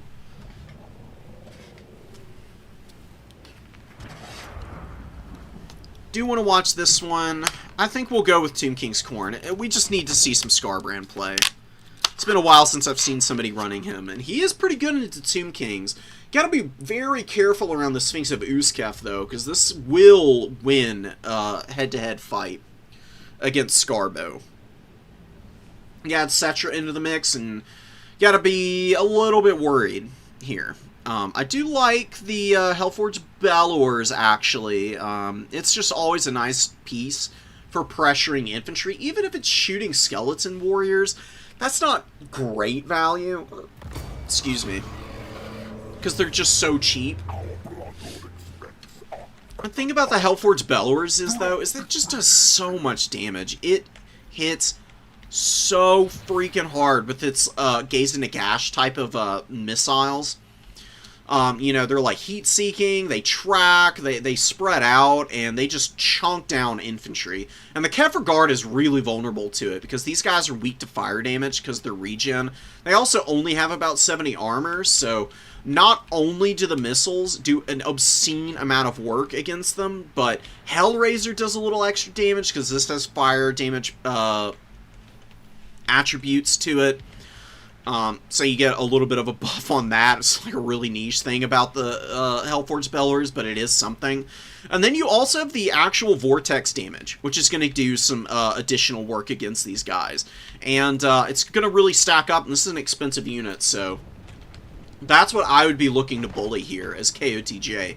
And then I just use the Marauder throwing axes to make sure that if my opponent's going to try and chase Scarbrand, he's got to worry about the throwing axes hitting him in the face, and huge mistake. Crown of Nehekara really isn't that good. Unyielding Will isn't that good. Usirians, guys. Usirians, Incantation of Vengeance is a better Melkoth's, and Melkoth's is one of the best spells in the game and has been for a long time. You can see this lasts 13 seconds for 6 wounds of magic. Lower speed. What does Usirians do? 22 seconds for 10 Womp, does the same damage. Also lower speed. Never pass it up. Especially against factions like Khorne, where they have really effective skirmish cav. Yeah, you can bring your skeleton horse archers out to counter skirmish, but I promise you really want to be able to make use of the fact that you can just throw down Usirians and also then just catch these guys because you're lowering their speed so much. Good volley on the Sphinx of Uskaf, exactly the right unit to be bullying right now. You want to get this thing pretty low because Scarbrand will just body Cetra. No contest. It's when the Sphinx is in the mix that you got to be a little bit more worried. The crown does give a nice buff to weapon strength. You know, 12% is pretty solid. It's just not the end-all, be-all that you're really wanting. The boost to charge bonus is pretty negligible, to be frank. I mean, 10%, that's really not good. It's basically nothing for the Tomb Kings. Because most of the units just have awful charge bonus. I mean, they're talking like the low 20s for just about everything. Even their horsemen have, like, I believe 30 for the basic Skelly horsemen. And then the Nehekara horsemen, I believe, have about 40, if I'm not mistaken. So you're not getting a huge benefit out of the 10%. You know, the chariots are about the only thing that have a high charge bonus for the Tomb Kings. Chariots, though, against Khorne usually don't work out well because you got, like, Minotaurs and Blood Beasts and Fleshhounds, even, and Furies can actually pin chariots as long as they're not the ones getting charged, believe it or not. So, cut this ability. It's 200 gold, man. Like, 200 gold actually makes a big difference for Tomb Kings, because that's other abilities you can pop in here on other units and get really good effect out of. And this is a rough engagement. Like, yeah, you get a nice attack in on the Hellforge Bellers, but that Rampage from Scarbrand, locking everybody in place, forcing the single entities to lose access to using their abilities. So no restores or anything like that, no spellcasting from Cetra. Minotaurs are in here. Hellforge Bellers isn't a slouch in melee combat with 50 melee attack either. Those throwing axes are just farming value from the flank as well. KOTJ is doing great. Scarbrand, though, is starting to get bullied a little bit. You gotta worry about him here. Those restores are going to come in handy. It's going to keep the Sphinx in the fight a little bit longer than otherwise, but the 50% reduction from all the fire damage is coming in mega huge right now. And the Sphinx is going to crumble out. Scarbrand gets a huge blow in on the rear of this thing. The Hellforge Bellers just to make sure it dies. Horse Archers are doing some damage to the Bellowers, and the Kefir Guard want to get into this fight. Definitely want to try and get shots onto them with the Bellowers. It's your best bet. Otherwise, your Marauders are just going to struggle into the Kefir Guard. These guys will grind down all of the Khorne infantry if they get an opportunity to, but losing that big monster and Cetra being so low now, This is going to be an uphill climb of epic proportions for the Tomb Kings. They really needed the Chosen of the Gods in earlier. They need those guys because they can shoot the Hellforged Bellowers effectively from long distance. That way you don't have to engage with your big monsters into risky positions. And you can also shoot the Minotaurs with them. Just a bit of a shame, man. The summons priority needs to be adjusted, I think, for Welsh Lion. And yeah, here you go. Nakar Horsemen only have 26, not even in the 40s. And yeah, Skeleton Horsemen at 34. The crown is not doing anything for you, man. I mean, it's like a small self-buff, really, I guess, for Cetra, but I don't know. It doesn't even affect them. Oh my god. Rip. It only affects your allies, too. If it buffs Cetra, then maybe it'd be a little bit better, but it just doesn't, so, no. Please never, ever, ever, ever include it again. It's an ability that needs a little bit of a adjustment. It needs to be stronger, otherwise you're wasting your money every time. Minotaurs with 1900 value, Khorne Tours. Man, oh man, when Khorne Tours get going, it's GG. They just steamroll stuff, and with Blood Greed, they just get better as the game goes on. Even if they die, they come back with Blood Greed buffed up. And then they just do even more ruinous amounts of damage. Kefragard is getting shot up. I think it's actually the throwing axes that are hammering those guys. Throwing axes with about 1000 value. Scarbrand needs to go hide. He's got 2100, which is pretty respectable. I don't bring Scarbrand too often with Slaughter and Carnage and Fueled by Rage or anything. Bellow of Endless Fury, like, you can bring him kitted out with everything, but you want to use Bellow to get the model kills so you can charge Slaughter and Carnage up quickly. Otherwise, you just cut everything and bring Wrathful Reaper and Rage Embodied, and that's it. It's usually his most effective kit.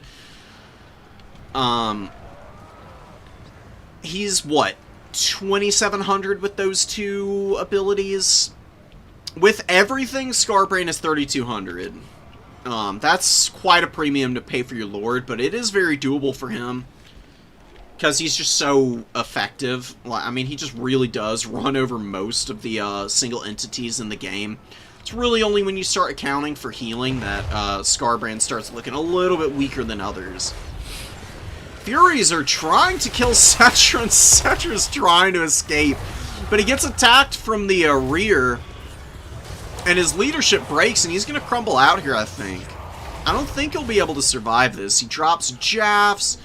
Good summon out with some Nakar Horsemen on the backside here, but I don't think it's enough to save him. Oh, his leadership rallies, though. Still sucks to have this expensive character with only 700 value and just hiding in the forest. Tough stuff. Looks like the Kefragard have run off into the middle distance. Sword ices out some spears or some warriors. Nakar Horsemen having to grind into Marauders of Khorne, man. Marauders of Khorne hold up really nicely. You know, as long as they're not getting bulldozed over by the War Sphinxes, they just grind through all of the spears with no problem. Spears, warriors, they can even fight Tomb Guard effectively. Nakar Warriors about the only thing that the Marauders can't handle. But that's where you just kind of ignore the Nakar Warriors and you just wait until you can bring up some tools against those guys. Use the Hellforged Bellowers to kind of grind those down. Nice shot here.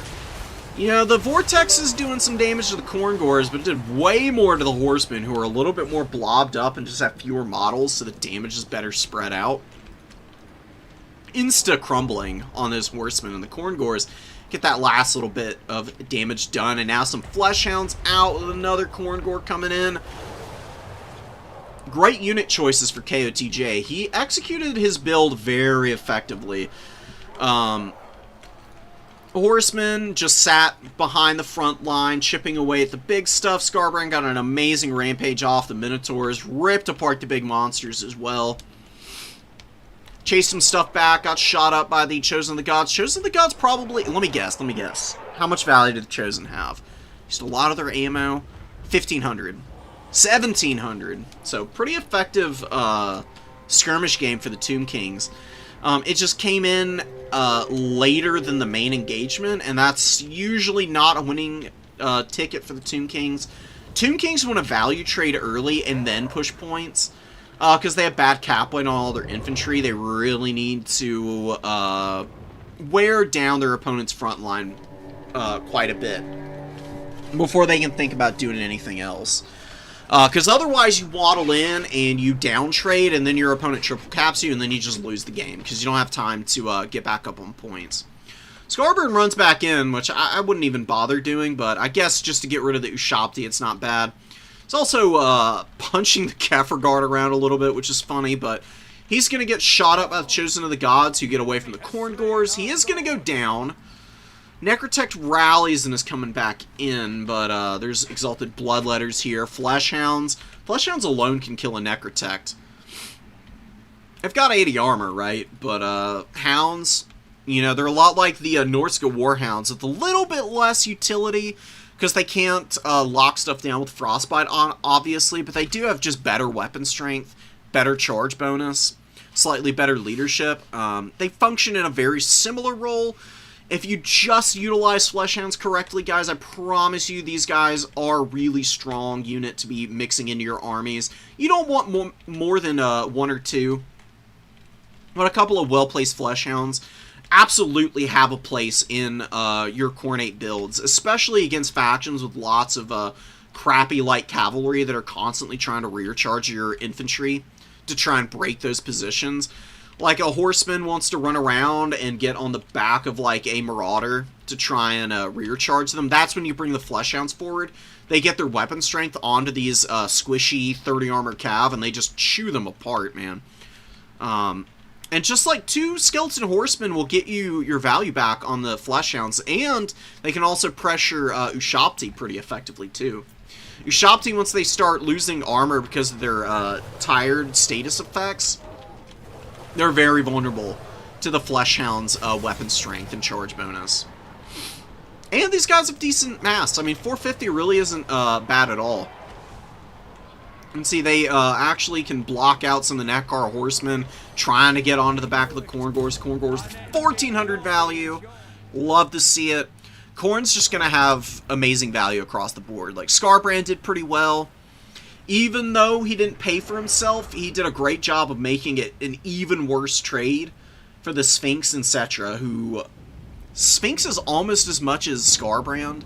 This thing is 2750, so 450 gold less than Skarbrand. Cetra, with all of the stuff he had, was almost as much as Skarbrand too, and none of them even got close to value trading. Marauder was 700 value. Marauders of Khorne are crazy cost-effective in the right matchups. Dual weapons doing good. Horsemen basically doubling their value, all told, all in. A little bit less than a double up, but nonetheless, very nice uptrade. Hellforge Bellers was solid. Sucked up a lot of the ammo from the Chosen of the Gods and the Horse Archers, and stayed alive, and still almost paid for itself. Khorne Gores are great. Furies were a little bit ineffective. I've been falling out of favor with the Furies as of late. People are just so prepared for them. They're a lot less prepared for Fleshhounds nowadays. So I think it might be time to Fleshhound max a little bit more as Khorne. And use the Furies a little more sparingly, perhaps. Excuse me, guys. This Minotaur came out twice. But the first time around, it got 1,700 or 1,900 value. And it was doing some serious heavy lifting at the late game when the bell rung. 2,400. 750 on the other. It got shot up pretty badly, but, I mean, still not terrible. Just to keep back some of the more annoying units, like these Chosen of the Gods, and having, like, Ushapti and a bunch of horsemen running after them. Gives time for, like, the Exalted Bloodletters and the Khorne Gores to move up onto the points and just hold caps. It's not a bad way to use Minotaurs sometimes. Just as a sacrificial lamb. How did we end up with this? The luck of the draw, man.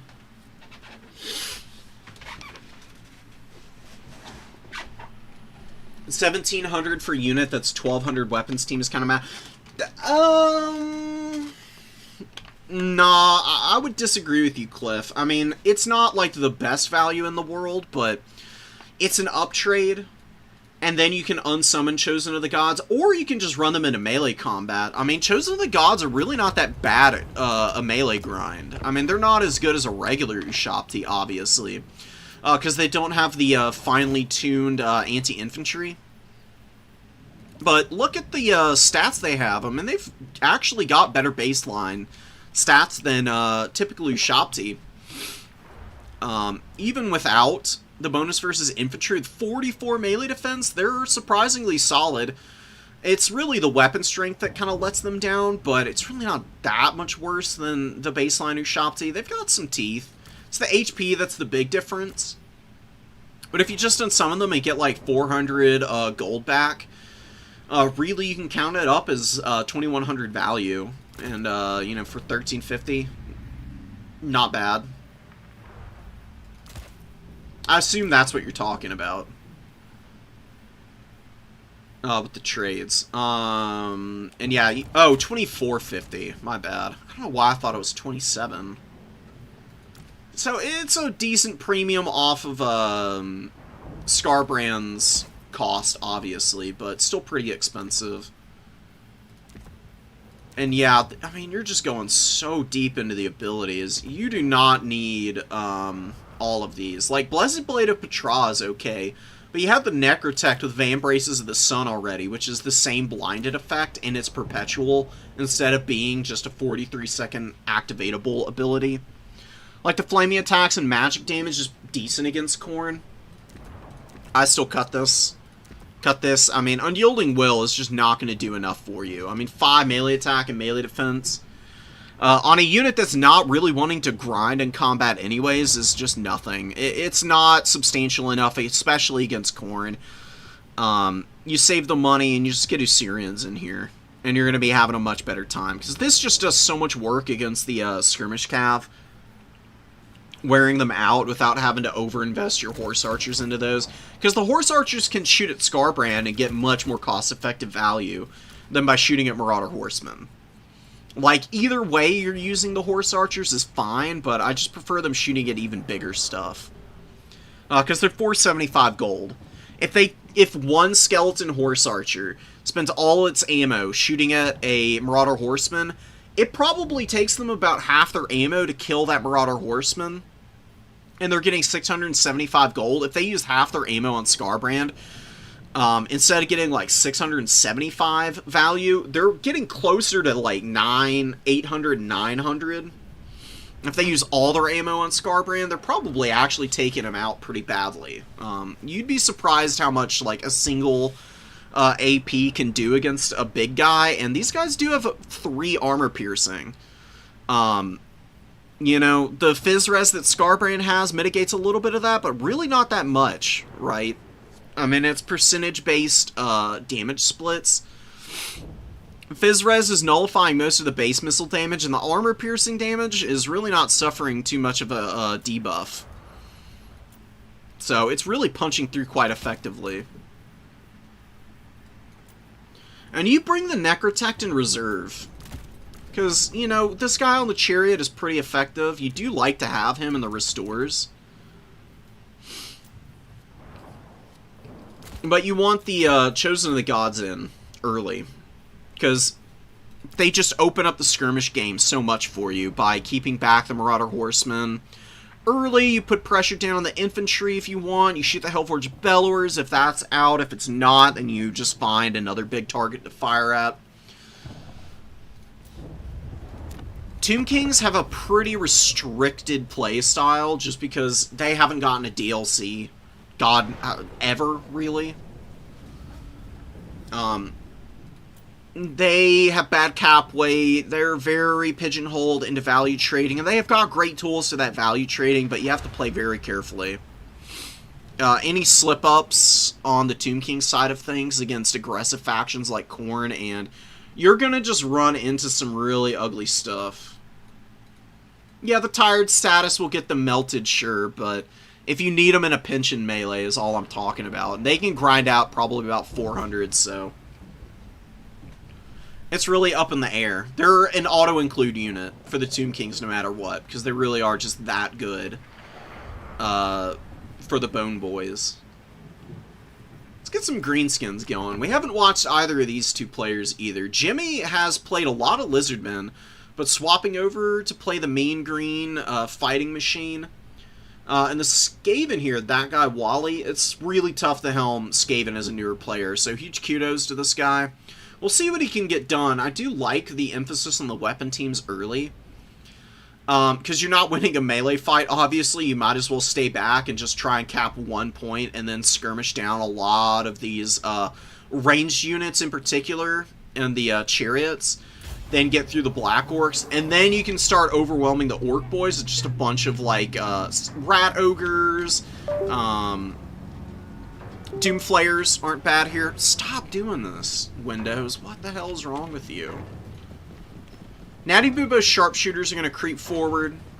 Gracier of Ruin has really good magic for this matchup. Warp Lightning hammers the Orc Boys pretty bad if you can actually land it on them. Does great damage against stuff like Black Orcs too, because it just is all AP, right? I mean, this thing thumps. It's so cheap too. Even the Overcast at 11 is very efficient. You really just want to use the regular form of it. Overcasting it is just like front-loading the damage, really. You risk overcasting, and Skaven Lords a little squishy on the HP front, even on the bell here. 6,200 is not bad, but not amazing. And these guys need all that HP in case they get attacked in melee, because they do not have good stats. Good shots from the Warplock Jezzails here. Natty Bubo's putting some serious work in against the Teeth Robbers already. Teeth Robbers are pretty cheap, but definitely don't want to be losing a bunch of models on them early, because what you need these guys for is to run over the weapon teams in the mid-game. As you start to grind through your opponent's front line, they don't have nearly as many units to just sit on top of the weapon teams.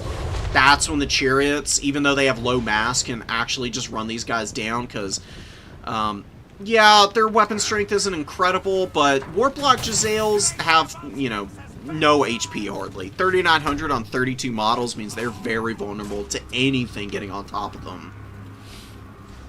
And chariots are a great tool against them because they are infantry-sized. One of my favorite tools against weapon teams is actually Black Coaches for the Vampire counts. And Black Coaches can terror out like the entire Skaven army. It's really funny using them against those guys. One of the better matchups of Black Coaches in the game. Gotta watch out for like Rat Ogres and Mass from the Skaven, but normally you can get away with murder with those things. Plagueclaw Catapults hammering the Orc Boys a little bit, and the Biggins. Skaven Slave Slings are opening up. Definitely want to shoot the shieldless Orc Biggins. So, good target priority for the most part. Actually pretty impressed by Wally's decision-making so far. He is a little bit far back off the number 3. Doesn't really have the majority of his forces trying to cap any one point. So, he is triple capped for this early phase, which is not ideal. He's going to get some shots in the Black Orcs with his Plagueclaw Catapult. He's doing a pretty good job of trapping back here. Teeth Robbers and the other Goblin Wolf Chariot try to get around the flank, but Pit Fighters and Wolf Rats actually doing a pretty good job of locking these guys down. But the Teeth Robbers are pushing away. They're going to get on top of the Plagueclaw Catapult crew. You can see they do some pretty good damage just charging into the side of these guys. Squig Herds also trying to get in, doing a pretty good job skirting around, but they get rampaged into slings instead of anything important like the Jezzails. You can see the Wolf Chariots drawing a lot of aggro, but I don't think they're going to shut any of the shooting down here.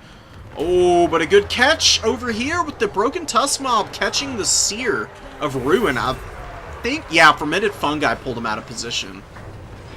Oh, and a Tormentor's Sword. Oh, and the Gracier of Ruin down to about half HP. Some Rat Ogres trying to help him out, but he needs to just try and use his mass to push away. He's got pretty good mass at 1,700. It's not like amazing, but he should be able to get away from the Broken Tusk Mob here. And just run to safety in the back line. Also want to drop like a Warp Lightning or something here. Just hammer these guys on their HP. Broken Tusk Mob. Get routed, actually. Really didn't hold in very well there. Kind of surprising. They got the sneaky stab it as well.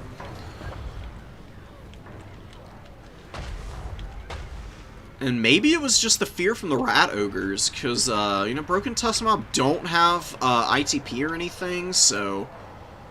Yeah, melee contact, frightened, friendlies routing, stronger units. Jezzails are getting some great value. You can see that there's really no backline pressure available.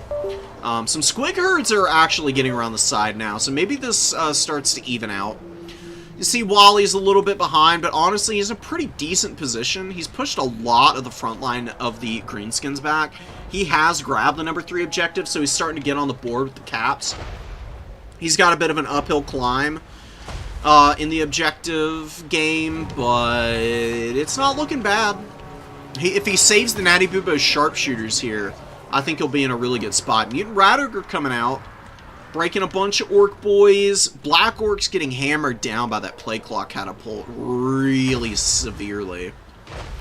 It's gotten about 522 value. It gets a little bit of friendly fire in there, and the Clan Rats actually break because of that, which is very painful. Rugloods and the Orc Air Boys are really healthy. They've gotten pretty good value, too. Rugloods are a little far behind for their price point right now, but the other Orc Air Boys, 666. Cursed number. Love to see it from an evil faction, though. Squig Herds, very unfortunate break there. Looks like the Eshin Triads and the Wolf Rats actually able to run them off. Yeah, man. Squigs Go Wild is a nice little leadership buff, but it doesn't make up for their awful base values. Now the Orc Boar Boys are trying to get after the Gracier of Ruin. Natty Bubo's kind of in the way. Might actually help save this guy. Need a little bit more in here. Skaven frontline collapsing, and Rat Ogre and these Wolf Rats just off in the middle of nowhere doing nothing right now. And leadership is healthy for the Greenskins, which is a little bit worrying. Because Skaven, they don't hold in fights very effectively. They need a lot to go right for them here in the late game. They need to recap their points quickly. He's got a decent little buffer on the supplies. He's definitely edging out the greenskins there. I just haven't seen enough effective magic from the Skaven. Like the Dreaded 13th, I don't even know where he used the first cast of it, but it's really not done anything. Oh, it's back here. The Storm Vermin hasn't gotten any value either. It's really rough. I haven't seen enough Warp Lightnings either. Pretty rough. I mean, he's been popping the Holy Clamor, and I think he threw down the Bound Scorch, but it's only netted him 400 value. You're better off bringing Ikit, honestly, if you're not going to be able to use this guy's spell spam and Dreaded 13th effectively. Because Ikit is just a safer package. He's got a little bit more HP on his Doom Flare than this guy, I believe. He's also just faster and less vulnerable, and he's got a better toolkit with Brass Orb, and Flensing Ruin is really good for hammering down these cheap greenskin lords that they like to bring with like the Shamans and the War Bosses. This guy's also not on his squig, so you can just kind of get into a position with Ikit to drop Flensing Ruin on this guy's head and then run away, because Fermented Fungi is only 75 meter range, and Flensing Ruin, I believe. Let's actually check it real quick. Oh, whoops. Hold on, guys. Oh, Dreaded 13th. Here we go. Yeah, Flensing Ruin has 100 meter range. You can definitely stay safe while you pop that on that guy. And then just run away, and if you Lord Snipe the Greenskins, they just fall apart. Almost as bad as the Skaven. Skaven, though, are, like, exceptionally terrible if they lose their Lord. They've still got their shooting line, but they have no push going right now. They've lost their Rat Ogres. You know, the Clan Rats by themselves are really not going to be able to do much. A little Vindictive Glare there, not doing anything too crazy, but I think the Sneaky Stabbins have really helped out. Even with the infantry getting beaten up and not value trading that well for the greenskins, it's just the fact that they can bring out just as many cheap units, and them grinding that little bit better with some extra buffs, really making it impossible for the Skaven to contest the cap game. Rugloods getting hammered.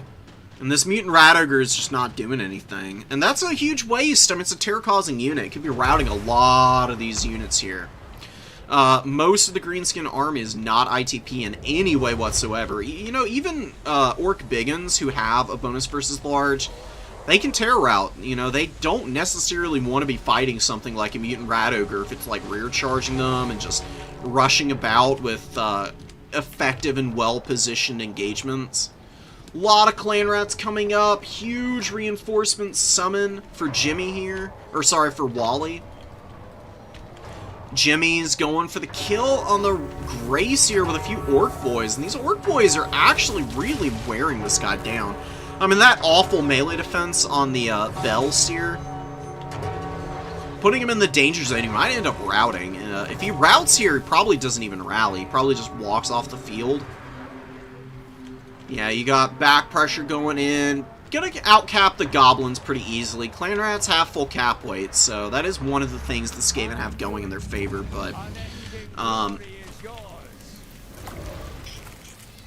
what do you need to do here for Wally? He needs to just summon more stuff in sooner. And he needs to make sure he's holding on to one cap. He only got a couple of units on this point. You need most of your front... You need, like, 3 clan rats at minimum sitting on this point.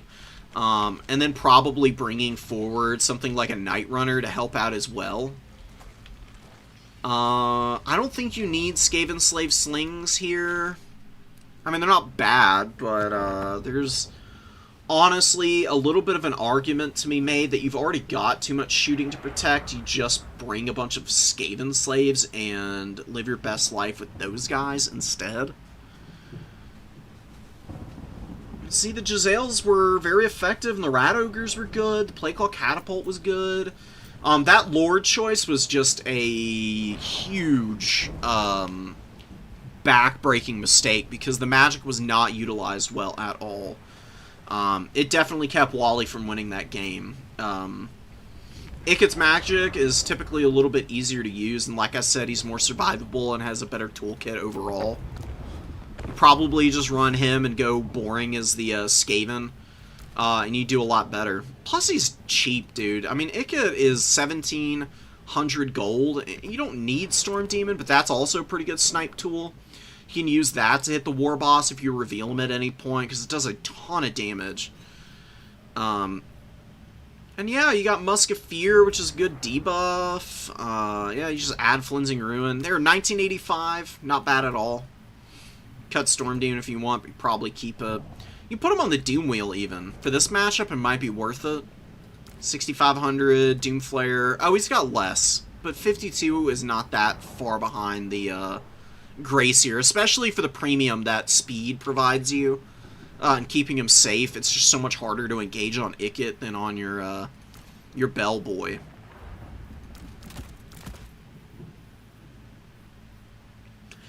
Against the Greenskins, it might also be worth, instead of going for, like another Warplock Giselle, instead of doing that, you do the Natty Buboes for shooting the archers in the backline, and then Poison Wind Globes can deal with the infantry as they move in.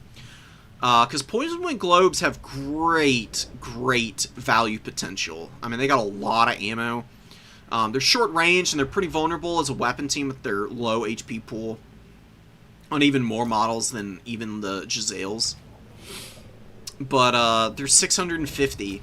And you keep these guys and get like 4 or 5 solid volleys off, and they've paid for themselves, and they will just utterly wreck your opponent's infantry. Especially if you're just filling out with like tons of cheap clan rats, man. Skaven Slaves, just go max. Just absolute pedal to the metal with the bodies. I mean, Skaven actually really love filling out with like the full complement of garbage. You can even do this. Skaven Slaves rush up early. They take a lot of the early damage, and the clan rats kind of sit behind them. And you want to grab ground quickly so that you can get at least 1 cap, and then you can set up, and you can bring the catapult in from reserve. Just to make sure you have a little bit of mass with Rat Ogres on the field. You throw this thing up. It's got 400 meter range, so it'll pretty quickly on most maps be able to fire right out the gate from your summon point. And it's just what you include when your opponent went really heavy into the infantry and you see the black orc. You just want to use the catapult to kind of bully that elite unit. I do like Doom Flayers for the most part against greenskins. They do have a lot of mass, but just mixing in one can always be good, and I do just, you know, max out on the regular rat ogres. Pit fighters are a little much oftentimes. Mutant rat ogre is a good choice. One Eshin is a pretty good call, but really you can just cut the Eshins and go Storm Vermin. Storm Vermin are so cost effective now. You want the Halberds, really good at beating down Boar Boys. And if Squig Herd or something engages on these guys, they can rip apart the Squig Herd pretty quickly and not take too much damage, because just got a ton of models and solid stats all around. Pretty effective unit in those engagements. Then you just bring like more clan rats or something. You got 2550 to work with. I would just get wolf rats, and then like a couple of them.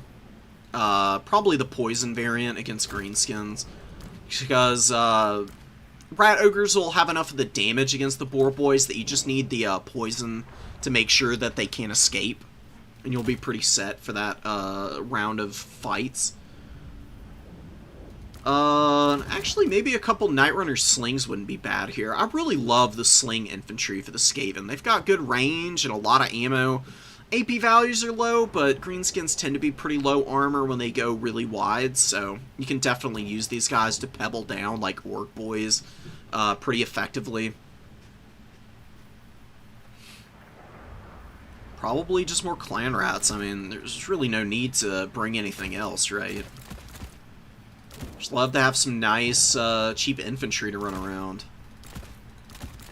Got like 2 more Skaven slaves. You just have an absolute boatload of units. We got a nice source of terror here. You know, Ikyat can just run around popping the spells on whatever he wants. Rat ogres wear down some of the mass and the mobility. Doom Flayers run over elite infantry, and the Plague Claw Catapult can focus on another away from the other engagements and give you an opportunity to like side push with like a wave of like clan rats or just Skaven slaves, try and steal points away from beat up like line holding type of units.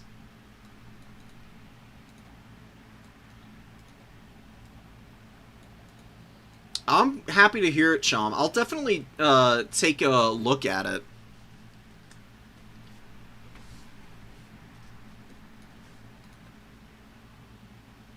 Hello, hello, hello, hello.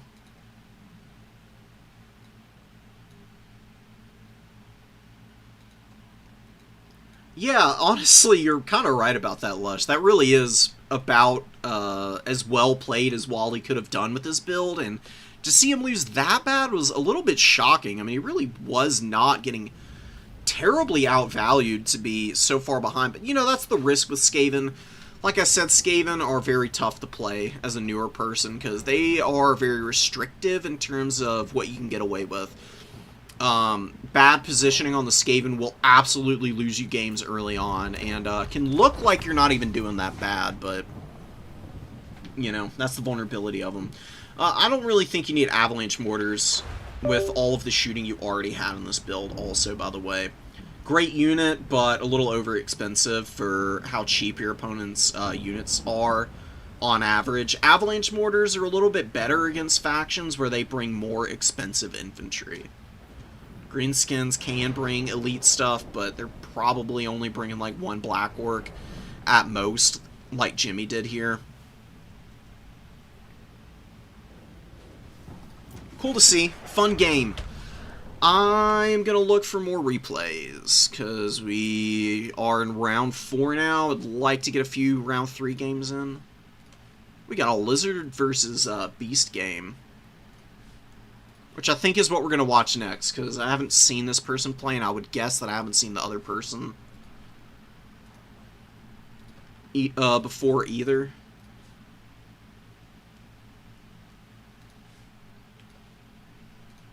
Curious to see if Panda and KOTJ on Khorne start grinding through and getting enough wins to make it to the semis and the potentially the finals.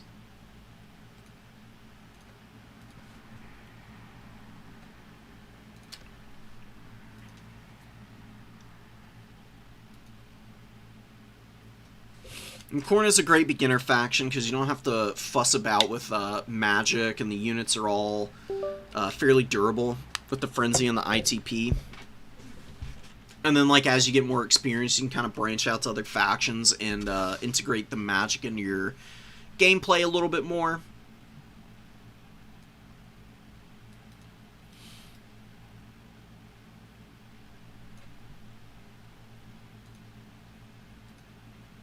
Yeah, it's looking pretty good.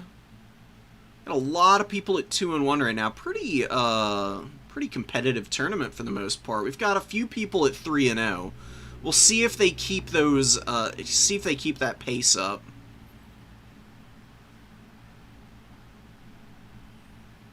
But it's still looking pretty wide open, honestly. Just looking at the current bracket situation.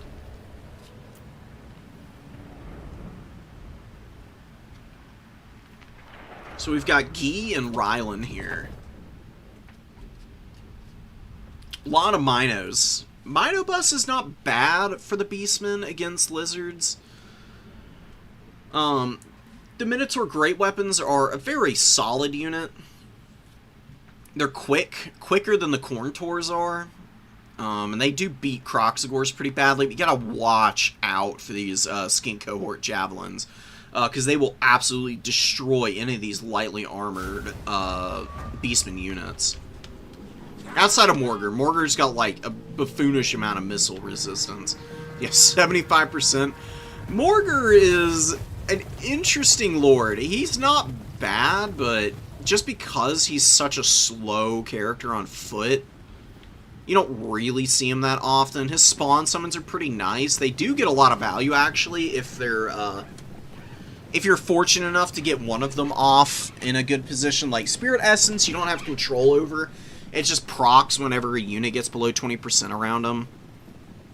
But Staff of Ruinous Corruption, you have control over. You can get feasibly like 500-600 value out of each of the spawn summons if they're in a good spot. And then Morgr can get like, you know, 800-900 himself, just running around and smacking up infantry and maybe like some Kroxigors, which really isn't a bad engagement for him, because, you know, Croxies, they're not going to grind him down quickly enough to get around his regen. Ancient Sally gets a nice shot on the Ungor Spearherd. Goreherd are going to massacre these skinks. Oh, skinks, dude, just get absolutely trashed by the Goreherd here. But a nice shot from the Salamander. Huge damage on that engaged Goreherd. Now my game's slowing down for some reason.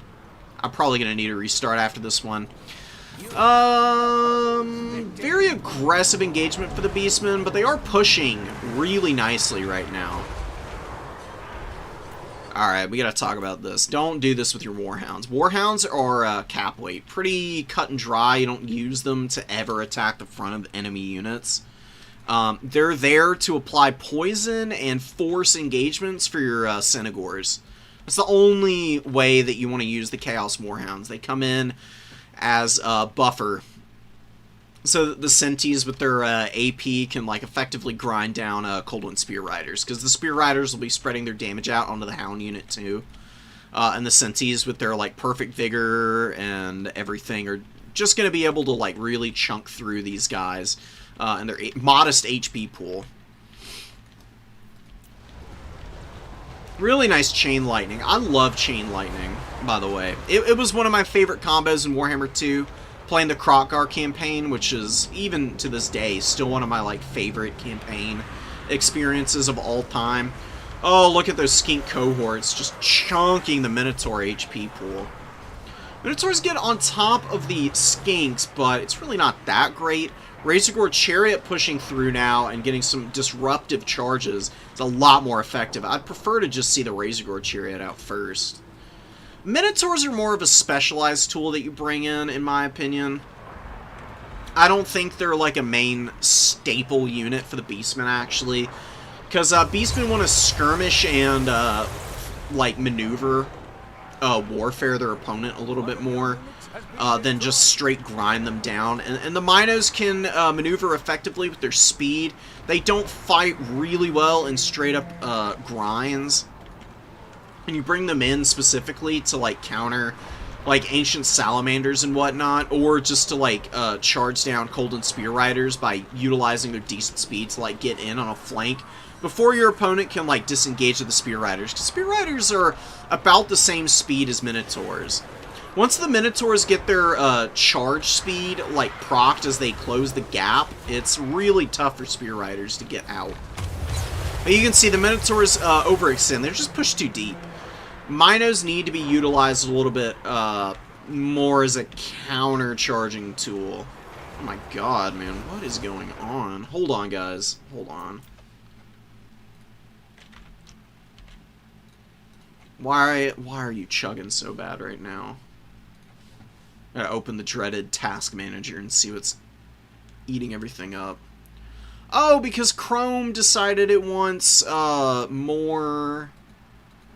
it wants to use more memory than the actual game. Yeah, that makes sense. I've got a tab open, bro. It's not that big of a deal.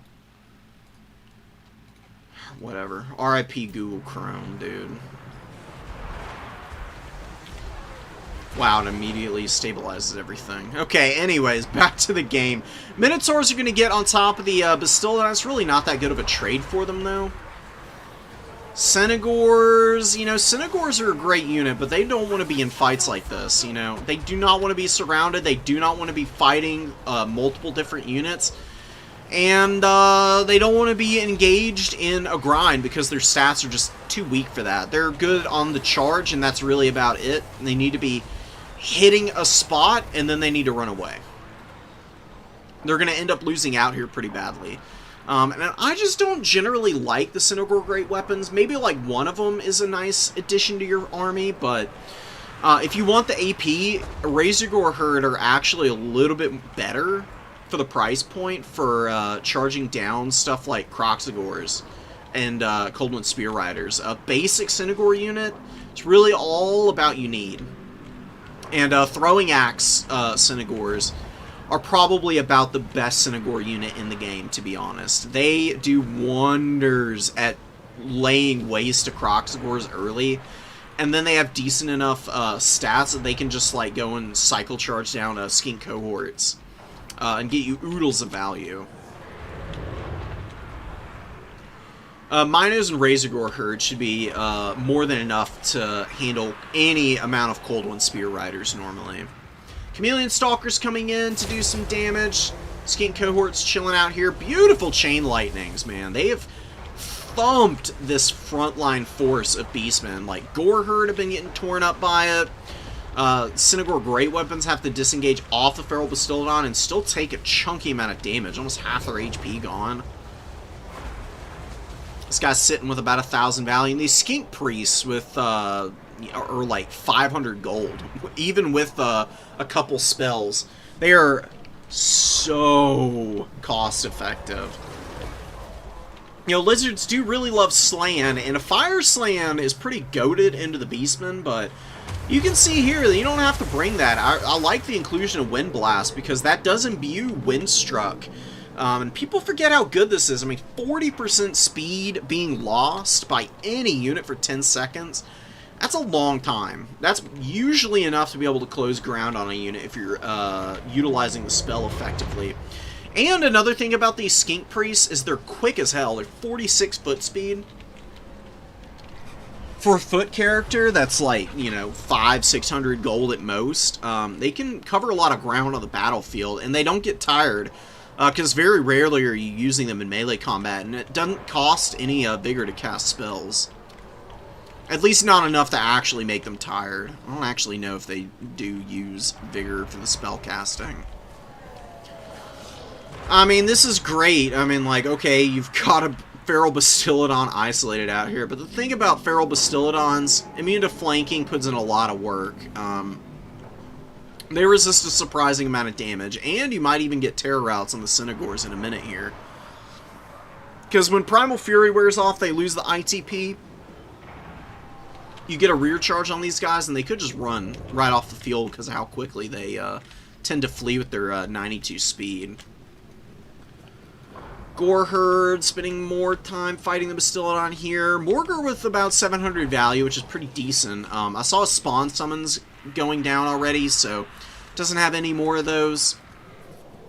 He's kind of lost his battlefield utility at this point. He's really just trying to find a point to sit on. He's taking quite a bit of damage, actually. A little surprised he's this worn out. But he's still in a pretty good position. He's got a little bit more to give. Red-crested Skink Chief. Little guy running around out here in his horned one doing some pretty good damage. He hasn't had anything big to fight this game. This guy can actually beat the crap out of some really large stuff. That is another beautiful chain lightning. Look at Terror Route from the Bastillodon. Bastillodon's wavering, but it didn't hear no bell. And, you know, it might not seem like a big thing to cast, or it might seem like a bit of a waste to cast this on like a 375 gold unit, but these Ungor Spearhead are really annoying. They've got surprisingly, like, durable, presence just by virtue of the Primal Fury and like solid 54 base leadership. Their base leadership is about the same as Skinks. Skinks have 55. Ungor Spearherd have 54, but Skinks are not ITP and these guys are, and they're about the same cost. The only difference is the cap weight. So Skink Cohort out-cap the Ungor Spearherd, but Ungor Spearherd with the spears, or I mean, yeah, obviously I have spears. Ungor Spearherd with the shields, I mean, actually weather fire okay with the armor, or not the armor, the shield. And because they're so cheap, like shooting at those low armor units oftentimes a waste, especially for like the Skink Cohort javelins. I think the Beastmen needed to be a little bit more careful about their engagement. I think Rylan here really overestimated the efficacy of the Minotaurs here. Centaur Great Weapons have done okay. I mean, a lot of these guys have pretty okay value, but I think this is the second summon on 2 of them. They do cost 1,000 gold, and you can see there's really starting to get folded up with the Ancient Salian here and the Sacred Croxagor ROR. Really thumping them. That dazed contact effect lowering their speed and also their melee defense, and now you got Coldwind Riders all over them. See them getting pushed back pretty hard. Mino's still struggling here, and Warhounds really didn't have any targets to fight.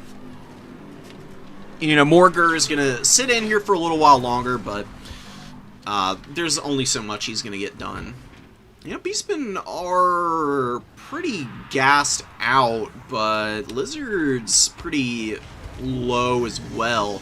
They just happen to have some Skink Cohort Javelins coming up who are going to be really effective against any of the low armor unshielded units that happen to be summoned out here. They can run in and they can get rid of this Goreherd pretty easy, and that magic has been so good this game. 1,600 on the little Skink Priest. Nice little Wind Blast there. More Centaur Great Weapons. Chewing up some of the units. Ancient Salamander has 1,900 value. It used all of its ammo, hitting the Goreherd and a lot of the Centis as well. Good target priority with that guy. Cohort of Waddle are hanging in there. They might not get their value back, but they've got a lot left to give. Their Perfect Vigor is very useful, obviously, and they're fairly consistent.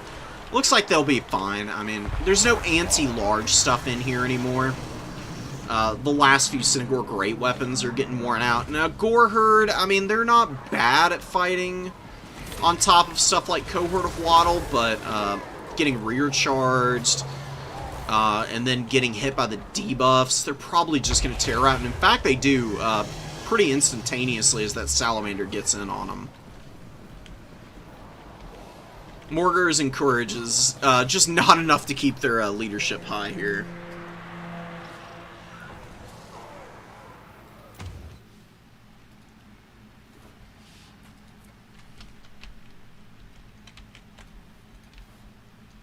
I knew it.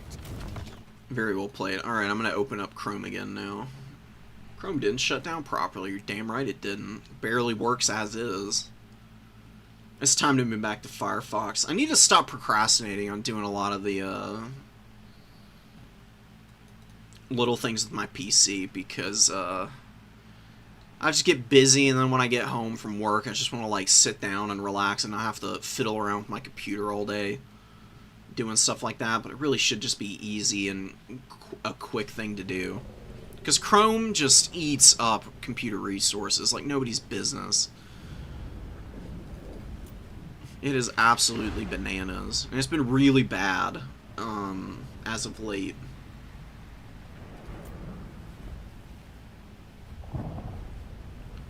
I mean, the great weapons, you can see, like, honestly not abysmal. I mean, one of these was pretty bad, but most part fairly solid. It's just too many minos. I mean, Beastmen really actually love having infantry out. Beastmen infantry are some of the best in the entire game. I mean, just from their price point perspective and the variety of roles that they fill with the marked variants, like khorne, great against Lizardmen. I highly recommend a couple in that particular matchup. I guess it might be down to the fact that Ryland doesn't have DLC stuff, potentially. Now I'm thinking about it, it was all vanilla units. But hey, even vanilla Beastmen can still do really well.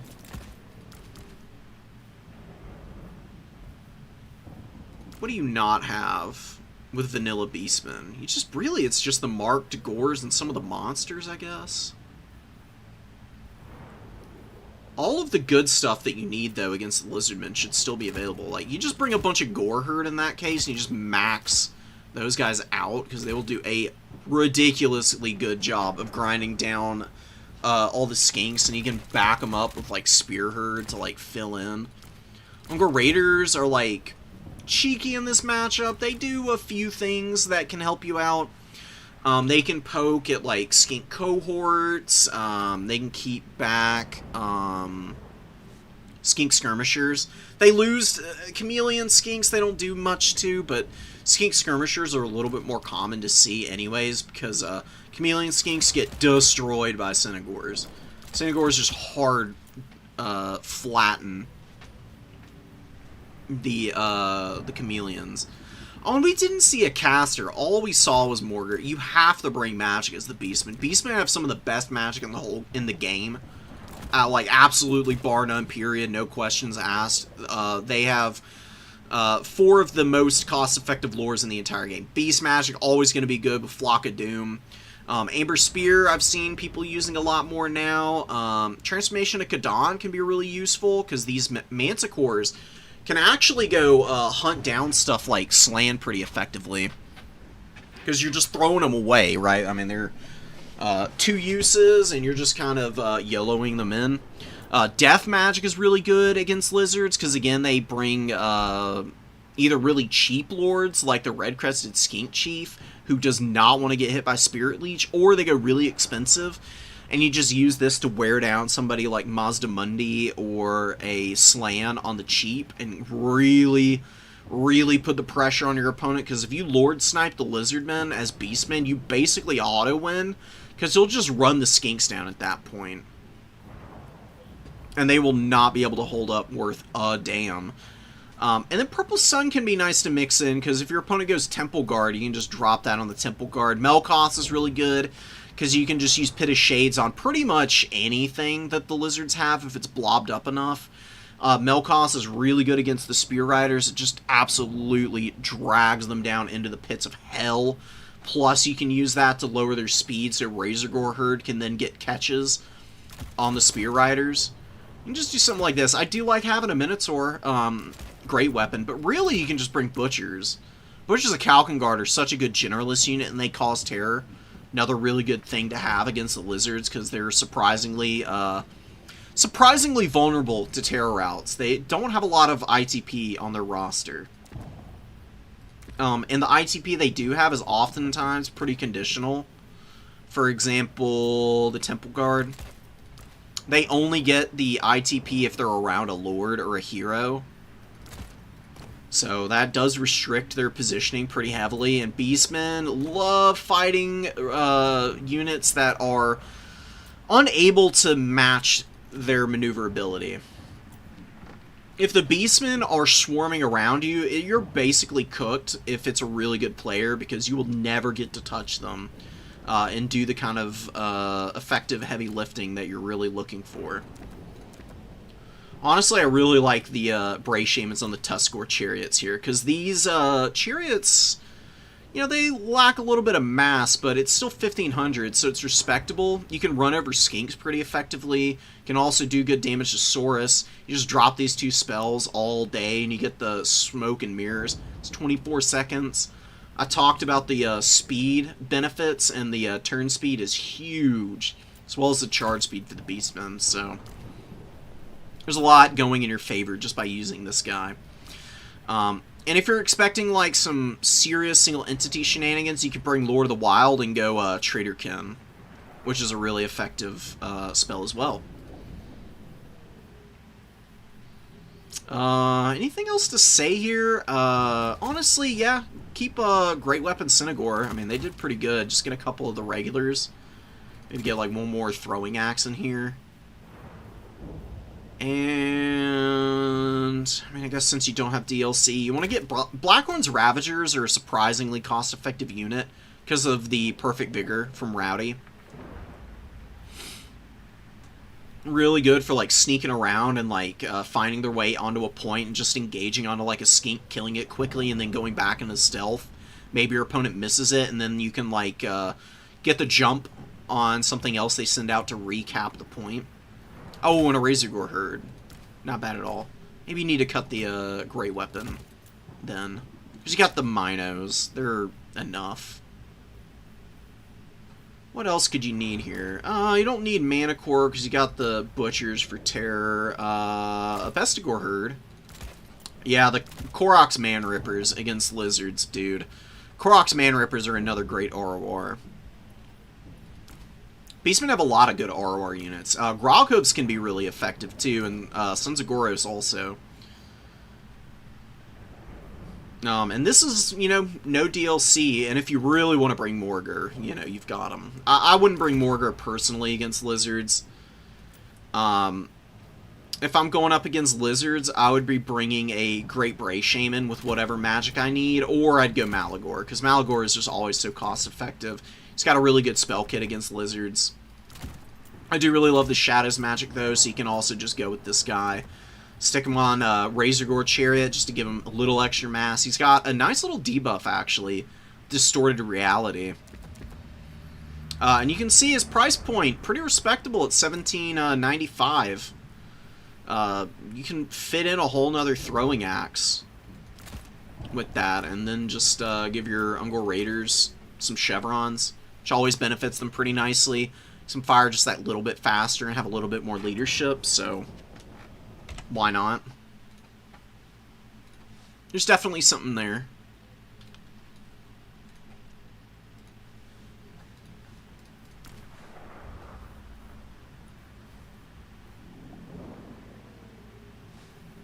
Yeah. No DLC Beastmen against Lizards. I mean, this is really all you need, man. It'll thump most Lizard builds. They'd have to be playing pretty out of their mind to take you down. Lizardmen typically just lose to Beastmen. It is a really awful matchup for Lizards, generally speaking. Geet did a really good job of hammering at the magic, which is really the weak point for the Lizards here. They just got rolled by those chain lightnings. What let's watch Smoky Loco. We've seen Tobias already, but we haven't seen any Wood Elf play. They went with Glade Guard maxing, which is pretty funny to see. I don't actually know how that's going to do against this Archer. Archers might be able to... Well, we do have a knight. I mean, this is actually one of the few times that the State Troopers are going to be able to, like, out-trade the opponent, because there's no melee infantry for the Wood Elves, obviously. If the gap gets closed on them early and effectively enough, they could end up in a really bad spot. Oh man, just don't. I mean, I know Arrow of Khorne is good, but please save that. Don't just pop that. It's bad against cavalry, for one thing. And also, I mean, I know it's got a long range and a high arc of fire, but if you're firing it from off the side of hills, it can get stuck pretty badly sometimes and just pile drives into the ground there. Honestly, just hang on to it. Like, you know your opponent's gonna have, like, characters, like, hidden somewhere. You're probably expecting Marcus Wolfheart, since you're not seeing, like, Franz or Boris. He's usually the third choice for the Empire. You just want to save those arrows of Khorne for when you spot Marcus, and then you can just deep snipe him. That way you can get rid of his snares and the amber bow. Have a pretty good time. Pistolier's really hammering this Glade Lord. Oh my goodness. Yeah, she's peeling out, trying to get away. I think the Pravenoth Rama was also used way too early. I mean, you want to get your bows into position to actually be able to punish the netted units. And a Pistolier that you get, like, maybe half HP off of is really not a great target for a limited use snare. I mean, these snares can win you a game, and that's not really a winning play. It didn't really even do anything for you. I mean, your opponent still delayed the cap here. You got pretty much all of his objectives accomplished using the Pistoliers like that. And Pistoliers are cheap. They're 500 gold, and they're crazy cost-effective, too. Pistoliers are one of my favorite skirmish tools, honestly. And I think on any faction other than the Empire, they would be an auto-include. It's just that Empire has so many other skirmish tools that are so effective, you don't see them every game like other factions would be begging to have something nearly as good. Apparently Arrow of Khorne is not good against Marcus. Misses horrifically there. I don't know if that's down to some weird shenanigans with, like, firing it out of the trees or what, but kind of odd to see that happening. And Empire's going to grab the number 2 objective here. Now, the Wild Riders and Glade Riders were able to get the number 3, but now you got some Spearmen and Knights of the Black Rose, 2 Knights of the Black Rose, trotting their way in. Overcast, Melkoths, I mean, I know why he did that. He just wants the extra range. I don't know why you really need to do that, though, because there's... Oh, my goodness, my bad. There's no missiles out here to really shoot your caster in the open fields. You just, like, run them out there and actually just cast the regular version so you don't risk blowing up your caster hero early. Wild Riders getting a frontal charge off on the Free Company Militia. I mean, Free Company Militia can get positioned forward of the rest of the force, but usually not the best idea. Like, just have the Swordsmen up on the point, right? And the Free Company Militia just sit in the tree line here, pop their heads out, and get flank shots on the Wild Riders, because Swordsmen will hold up better against a frontal charge. You can see the Free Company Militia just get absolutely smacked down. They get deleted there. Ton of Wild Riders coming out. Wild Hunters of Khorne included. Yeah, that Melkoth's just so effective. I mean, it just wears stuff down. Easy peasy. No real micro attacks necessary. Look at the Glade Guard, man. Ripping apart. The Swordsmen, Sigmar's Son's getting chunked down. Archers trying to close the gap, and they're just getting destroyed. Those Wood Elves, man, the extra range they have is just so horrific to run into. Oh my god. And Arrows of Khorne is doing some good damage to the Archers as well. Smoky Loco has had a few engagements that I've been questioning, but right now, with all of the mobility for the Empire out here on the flank, doing not much against the Wild Riders, it's really hurting his value trades opportunities, because, I mean, there is not a single Glade Guard other than this singular one out here on the left flank of Smoky Loco's formation that's in any danger whatsoever. And Wild Riders, He's occupying so many units over here for the Empire that this one Wild Rider has just got a completely open path to just completely annihilating the remaining Archer Corps. Most of the Archers are gone. If they're not dead, then they're being pushed back so far, and the Glade Guard are going to actually walk up onto the #1 objective now, shoot down anything that might try to get this point, and then they can just turn their attention to locking out the #2. They just shoot this Swordsman off. They rotate over their Wild Riders and maybe push up like one Glade Guard to cap that when it runs out of ammo. And then they just slow grind the rest of the game out, would be my guess.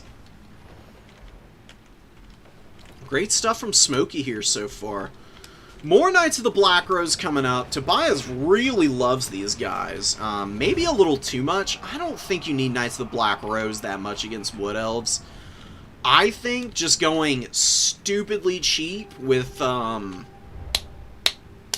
Empire Knights and then maybe a couple of like Reichsguard or a Knight of Blazing Sun is plenty. I don't hate the Archers, but the problem is that Tobias was just too passive with the Archers.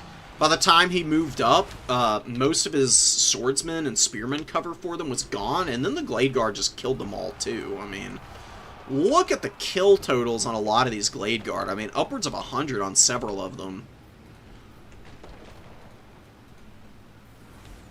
Really impressive, man. And they even shoot the Empire Captain down. Poor guys. Oh my god. Buddy is suffering out here. Hey, Hagbane tips also have pretty good AP values. You can see they've got 7 armor-piercing damage. For such a cheap archer unit, that is pretty crazy. There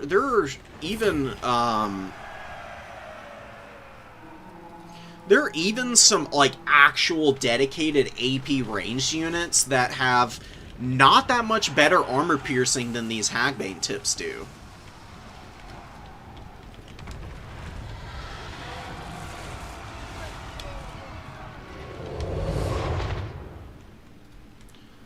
Marcus is pretty beat up. There's a rallying archer. Free Company Militia coming up. The Knights of the Black Rose getting hit by Melkoths again.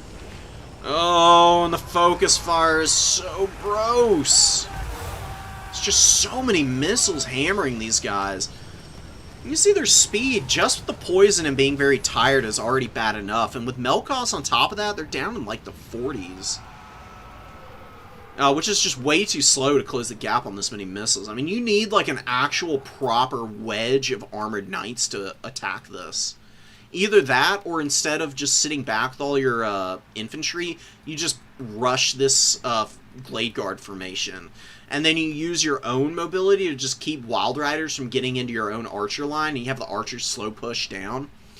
You grab and triple cap. You grab and double cap early. Look to try and just push the Wood Elves to the back of the map. Push them into a corner and then just have your archers just whittle them down to nothing. Because Glade Guard, the one thing they don't do is fire in a 360 arc. So if the Glade Guard are retreating, you're in an advantaged state. If you're running away from them, you're losing because they'll just run you down and keep firing all the while.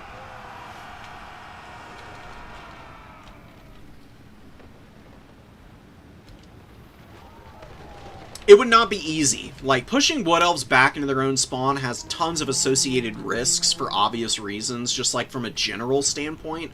Also, though, obviously, because they have such good cavalry like Wild Riders, great shock damage to hit your guys from the flank with, but, it's better than what happened here. This is just brutal to watch, man. I mean, it's just Empire completely overwhelmed by firepower, and now there's a ton of Dryads on the field to kill all the state troopers.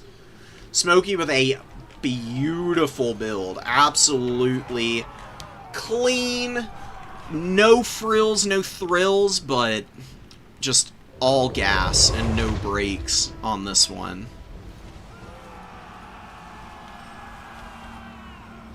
Wild Hunters of the Khorne has some pretty good value, too. Yeah, I mean, the Knights of the Black Rose, they're a defensive unit, honestly. I mean, they're, like, geared specifically for an anti-infantry role.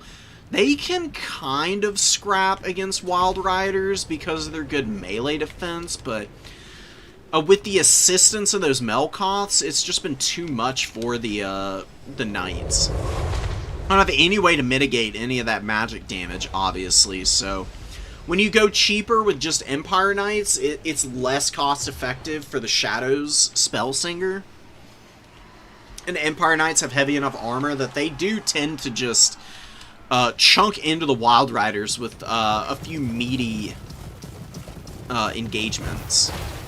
And you can bring them out much quicker. Empire Knights are 850 and Wild Riders, the unshielded variant's 1,000.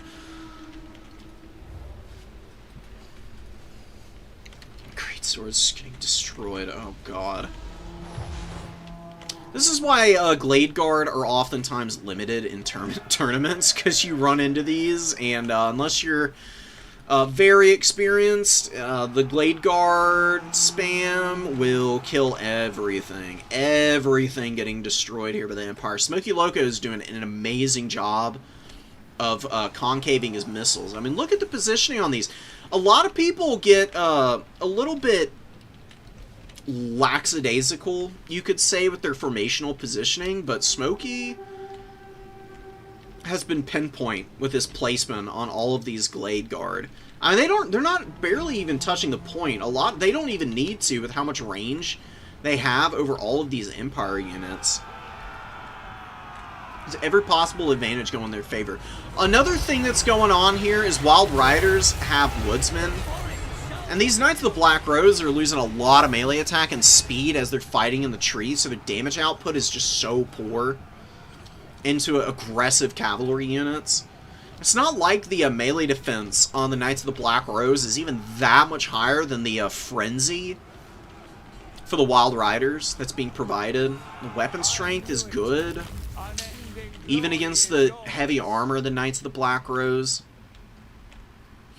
You've still got decent AP values on the Wild Riders, even if they're not specifically an anti-armor cav unit. Something I realized, I don't know if anybody's been watching Knight of the Seven Kingdoms. Freaking amazing show, by the way. If you haven't watched it, watch it now. The armor on the Knights of the Black Rose, it's different than Arian's armor in Knight of the Seven Kingdoms, but it's got like a similar vibe to it. Especially the helmet is what I'm thinking of.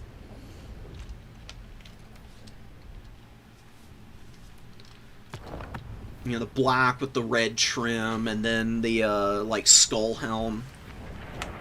It's just a really cool look. Through your round 4. Sorry to hear it, man.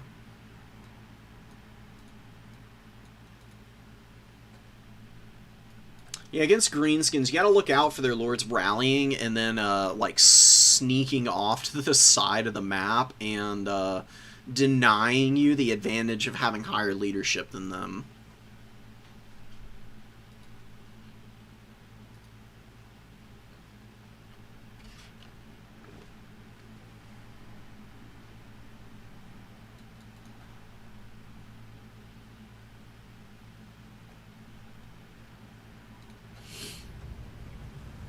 What have we got going here? Let me pop out because round 4 is probably close to being done, which means it's not too much longer for the finals and the semis. I think we're getting the last game of round 4 played. Had some drops. Ooh, Smoky Loco dropped. Wow, Smoky dropped. He won such a dominant round 3. He won all of his odd rounds and then lost the even rounds. I've been there, brother. Looks like Panda's having some trouble on khorne, so we might go and spectate some of those games for Panda. Because, I mean, that's my main faction. I'd really like to be able to help out somebody who's learning them. I'm guessing he lost this game against Chorfs. I talked about this. The Chorfs have a pretty even matchup against khorne, but really only if you're bringing the right kinds of stuff. Valkia is not bad against Chaos Dowie, but if you're if you want my honest opinion, really the best thing about Valkia in this matchup is Sleipnir, and that's it. It's the only thing that's doing decent damage to any of the Chaos Dowling infantry formations. You use it basically just to smack up fire glaives for you dive them with Furies and Blood Beasts, or Minotaurs, or whatever.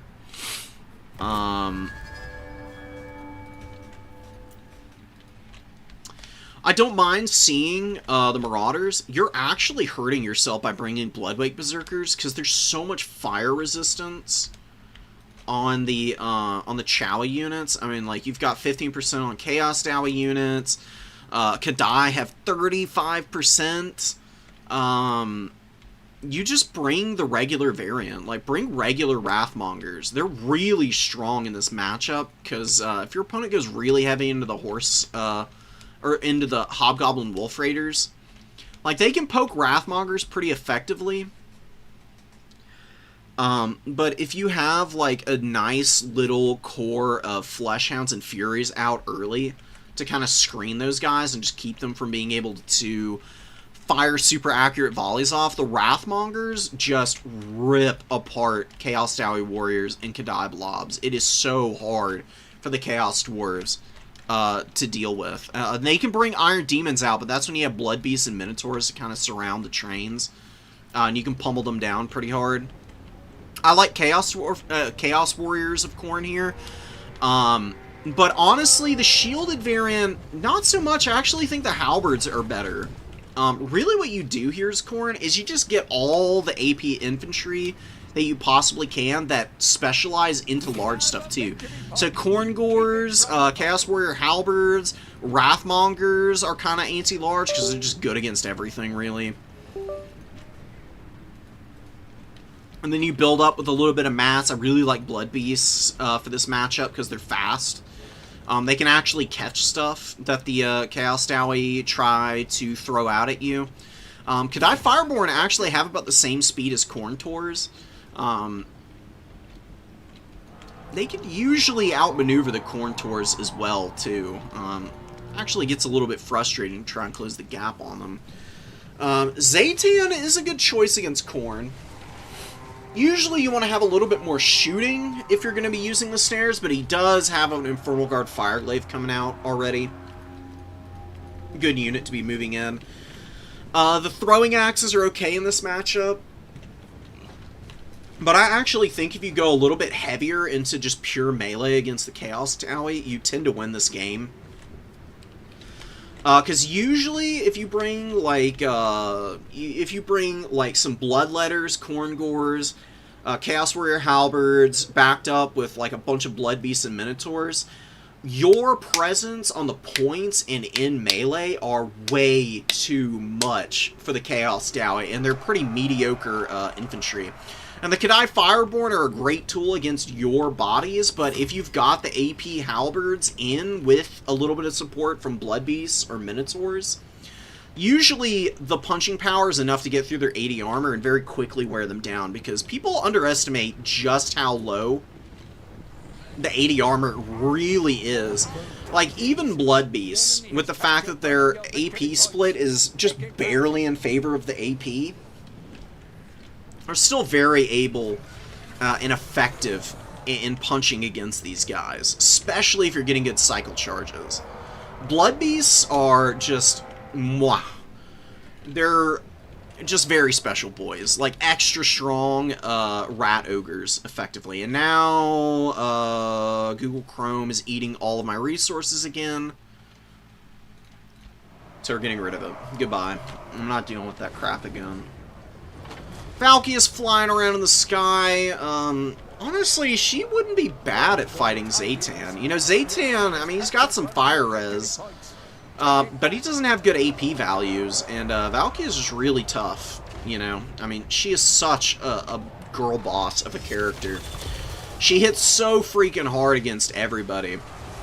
Nice! Flames of Asgore gets rid of the Chaos Warriors, but Bloodwake Berserkers and the Blood Beasts in a pretty good position if they just get on the back of this fight. The Kadai Fireborn would definitely lose out there pretty hard.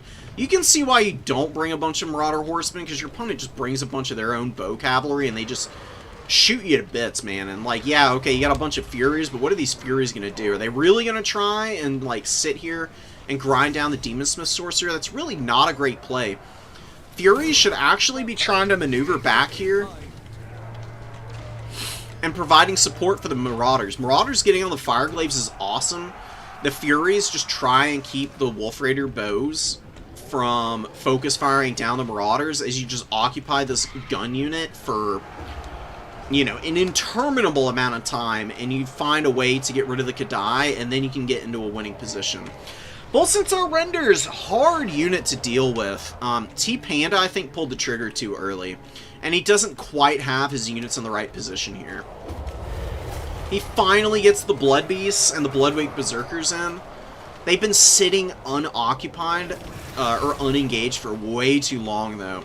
And Valkia got hit by the net, and then she just gets smacked around, and she didn't get to use her Demon Shield because of the Sorcerer's Miasma. Yeah, I mean, you might think silences are just for spellcasters, but it also shuts down item usage. Hard to use Demon Shield and Sleipnir when you're getting that fight. There you go, Hobgoblin Wolf Raiders. Getting around the flank, get on top of the Marauders. You can see the Marauders really put a beat down on the Infernal Guard, actually. They're just a really cost-effective unit. I do love me a couple Marauders in this matchup, but they are a little vulnerable to Kadai. And the Wolf Raiders, like, just running around after them and wearing them out. Bloodwake Berserkers get through the Chaos Dwarf Warriors easily enough. They do leave the Blood Beasts a little to their own devices against the Bull Centaur Renders. It's not a terrible fight for Blood Beasts, to be honest, but they need to get the charge off. They don't want to be the ones getting attacked by the Bull Centaur Renders. If they get the rear charge on the Bull Centaurs, though, they fold up Bull Centaur's low armor. It's one of the reasons why I like the Blood Beasts. And the Blood Beasts are fast enough to actually catch the Bull Centaur Renders pretty easily. Like, you can see, Bull Centaurs have a base value of 62 speed. That's enough to get away from khorne Taurs, not enough to get away from Blood Beasts effectively, though. Bloodwake Berserkers are doing a great job of anchoring the central point, and T-Panda is in this game, but the problem is that the mobility he has is just all dead for the most part. Now he's just got, like, he's got one really strong melee infantry unit. Sure. But really, it's just that and one Forsaken, and then, you know, Valkia with, you know, this last Sleipnir. It's going to get some Chaos Dwarf Warriors low. He played all 3 points, which is always a mistake against Chaos Dwarves. Just play 2 points. And don't overstretch yourself as khorne. You don't need to. You can see the Flames of Asgore are not really that great against the Bloodwake Berserkers. It's another reason why the Wrathmongers are so good here, because Flames of Asgore you're going to see 9 times out of 10 in this matchup, because it just does so much damage to stuff blobbed up on Demon Trains, and it just destroys your Chaos Warriors and Forsaken, typically. The Wrathmongers, because they're, you know, limited in terms of models, there's not nearly as much damage that's effectively spread out onto them. You know, the projectiles are doing a majority of the damage to the Bloodwake Berserkers, but they still have the spell resistance, so they ignore a lot of that. And the Vortex is really not doing much of anything, and that also is why it's so good against the Forsaken and the Chaos Warriors, because that Vortex doesn't last that long, but it does a load of damage. I mean, a ridiculously high impact spell when you account for every aspect of it in tandem. So if you've got, like, units that are especially strong and resilient against one portion of the spell, adding in the spell resistance that nullifies some of the damage from the other part that does affect the unit pretty palpably, that's what you're looking for. Because anytime you can deny Flames of Asgore value to the Chaos Dwarves in this matchup, you're getting yourself into a winning position, because there's not a whole lot that they're going to be able to do to you if you're able to fill out the field with a decent amount of infantry, and you're able to support that infantry. If you just leave a khorne Gore, as you can see, alone against a Kadai, with even a beat-up Chaos Dwarf Warrior to do a little bit of buffering. You can see it does not go very well for the Khorne Gores, but you add a Blood Beast into the mix down here, that fight is completely flipped around on its head. And Khorne would be in a pretty good spot to actually be able to grind that down. Bloodwake Berserkers are going to the low ground. You know, I do this all the time. This is a big mistake, moving those guys off the middle point. Just leave them there. I mean, you back them up away from the Infernal Guard Fireglaves for the time being. You just pull off the point, you let the Wolf Raiders get on the point, and then you move the Bloodwake Berserkers back onto the point, and try and use your opponent's friendly unit to kind of screen the shooting, because Bloodwake Berserkers are short. They're just, like, dude-sized, right? Fireglaves are even more squat than the Bloodwakes. Unless they have some godly line of sight, they are not going to be able to shoot over the top of their Wolf Raiders. They're going to get screened out by their own units. And the cap weight on the Bloodwake Berserkers is pretty high, right? I mean, they got full values, and because they're beefy, 32 model count unit size is pretty hard to get through, and it's hard to take models off these guys. They've almost always got full cap weight until they're, like, on death's door, and they're really dropping models. So using them to delay a cap against, like, Wolf Raiders that are trying to steal the point away from you is honestly very, very effective and efficient. Valkia has not been able to fight. She just hasn't been able to get good melee engagements. Her Sloupnirs have gotten most of the value here. Honestly, the best lord I've been finding against the Chaos Dow is actually Arbal. Arbal does not have flaming attacks, but he does have magic damage, which means he does not care about fighting Kadai. And he's not infantry-sized. He's a large target on his Flesh Hound. He's actually shockingly effective against the Kadai. He can take models out pretty quickly and effectively, and even charging him into a Fireglaive isn't that bad. The thing about using Arbal against the Fireglaves, like, you're looking at this and you're like, why would you ever do that? They're anti-large. They have 5 bonus versus large. And Arbal's got pretty decent melee defense for his character archetype, and he's got a little explosive ability that does wicked damage to infantry, actually. And it's not limited like Sloupnir is. You can use it repeatedly and get some pretty incredible work done with it. It's one of the best matchups for Arbal, in my opinion, actually.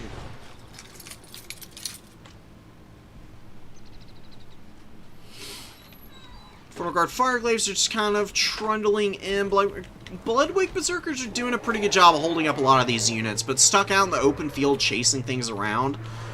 Really not their cup of tea. They're not really in a winning spot here by trying to run away from the Blazing Beards. Just take what's on the table in front of you with your Wrathmongers, and use your other units to be maneuvering elsewhere. Lances get countercharged, but Bull Centaur renders, and that's going to be a brutal loss, man. Chaos Knights, really bad against the Chaos Dwarves. Their fire damage just loses a lot of their momentum against the Chaos Dowie. Like, you bring the Lances in maybe to just, like, crush Wolf Raiders in the late game. That's really all they're going to be effective at doing. I mean, you see they just get absolutely trounced here.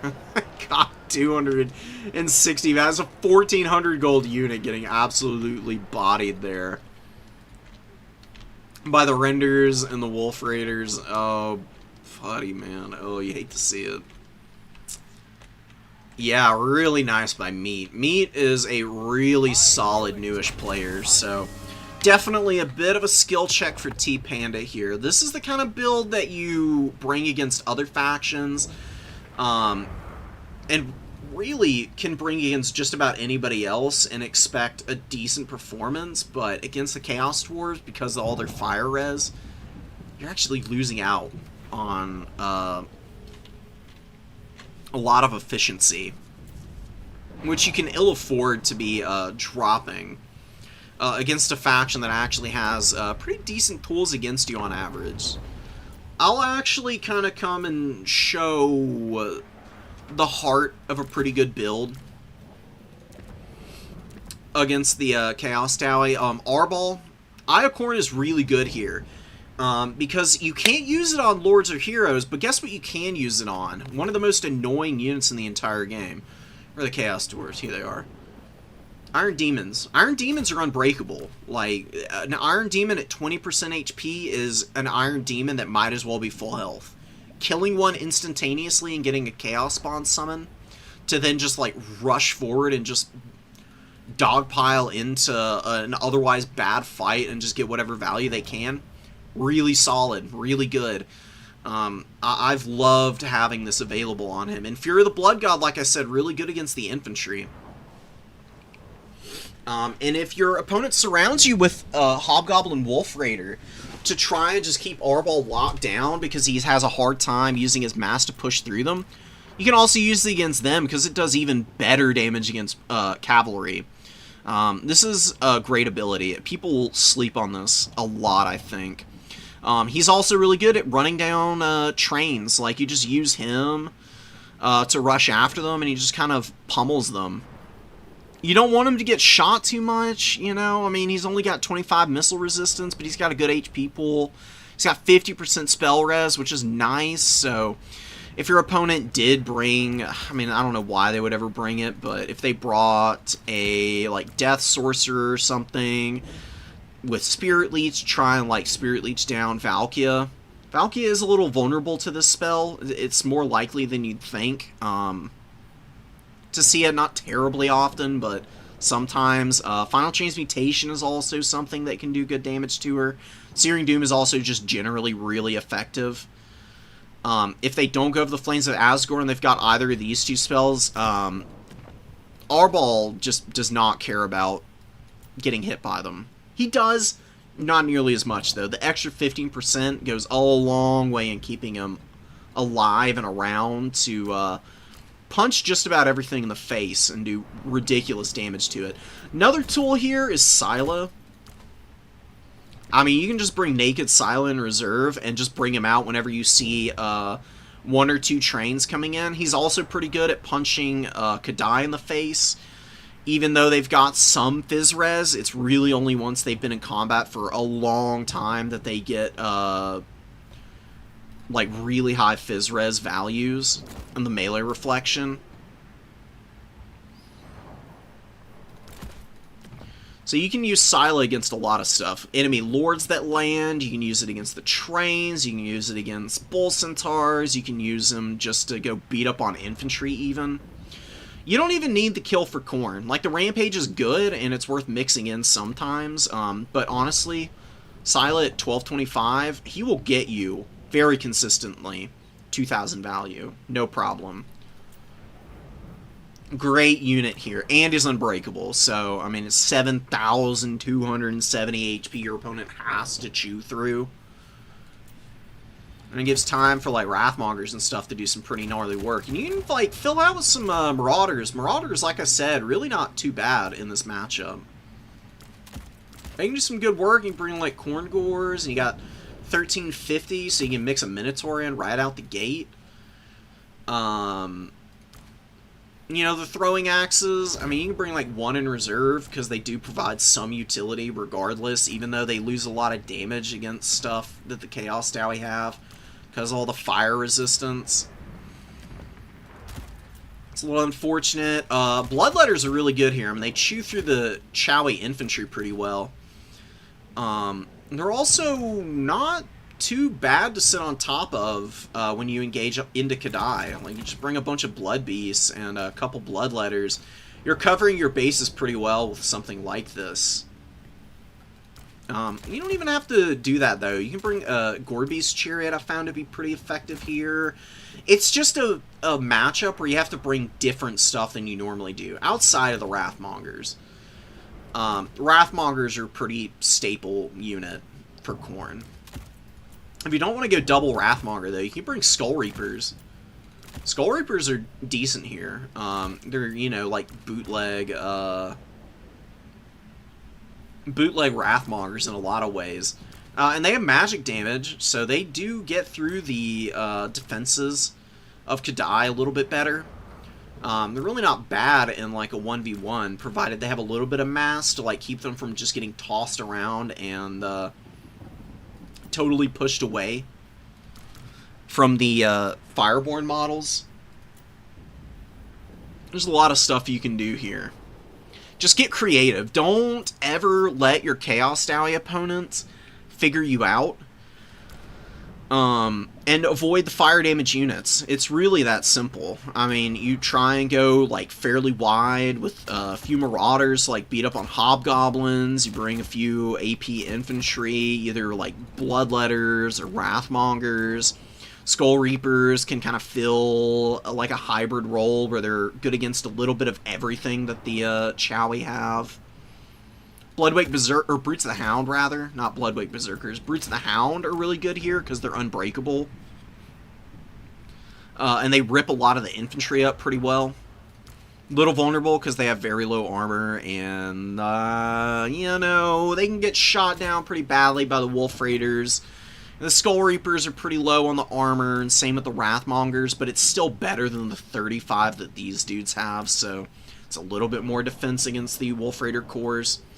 And you do want some Furies and Fleshhounds. I mean, just a couple of them. And Hounds of the Bloodhunt can be really nice, because they do remove magic damage from units. Obviously very applicable to Kadai Fireborn, which are, I mean, beyond a staple unit. An absolute heavy-hitting requirement for the Chaos Dowey in this matchup. And you can even remove it from a Kadai Destroyer, which I have seen before as well. And if your opponent brings the Iron Demons with Hellbound, it removes magic damage from this thing too, so a lot of utility in that unit. And again, something that you don't see in a lot of matchups oftentimes. And, I mean, you just bring a bunch of Blood Beasts. I really have been just dominating people with, like, Blood Beast maxing. The Monkeys are just rock solid. I mean, they beat the crap out of so much. They're so fast. They've got good leadership. They got a lot of HP, honestly. 8,200 on an 1,100 gold unit is pretty damn good. I mean, it's a little lower than a lot of other monstrous infantry units, but you can see it stacks up pretty well against some of these options that the Chowie have. And the thing about Blood Beasts is that they have crazy fast attack intervals. Like, they throw themselves around in combat. So against Bull Centaur Renders, just an itty-bitty bit of infantry support, even if it's literally like a Marauder that's at like less than half health, you get very dominant wins because of the cost efficiency on the Blood Beasts. Absolutely clutch unit.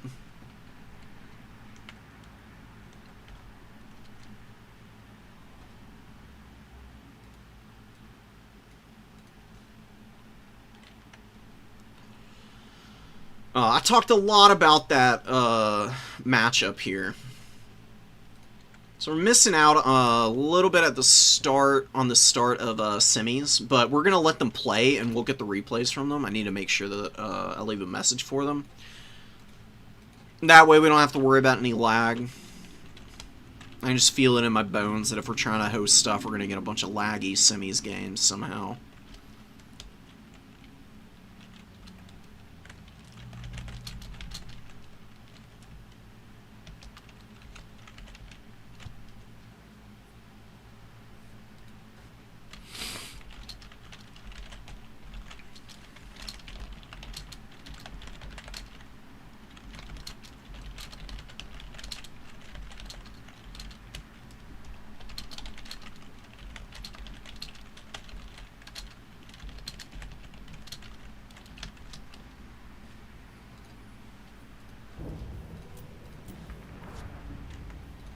Okay, okay.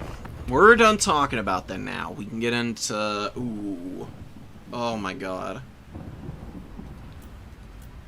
Just watching a Kadai Destroyer is so tempting. Honestly, I need to see this. I love the Kadai Destroyers.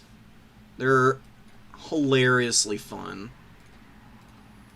Yeah, brother, it's an even matchup. I do genuinely believe it to be even against the Chaos Dwarves. I played some of the best Chaos Dwarf players, and I'm winning more games than I'm losing right now against them. It's still tough, though. I mean, it's a tough matchup for Khorne. If you fumble and your opponent gets a big Flames of Asgore off on you, it could just be GG because of that, but if you work around it efficiently and effectively, you're probably going to win out because you've got such good answers to the Chowie Warriors. And the Chowie Warriors are a staple nowadays because they got the HP buffs and they're a little bit better in melee. Obviously they've got the full cap weight, and Hobgoblins are just not a unit that you ever want to bring against Khorne because, I mean, buddy, I don't know if you've ever watched a Hobgoblin Cutthroat against a Marauder of Khorne, but it is not a fair fight, and it is definitely not fair for the Hobgoblins, specifically. They just get folded up by the Marauders of Khorne.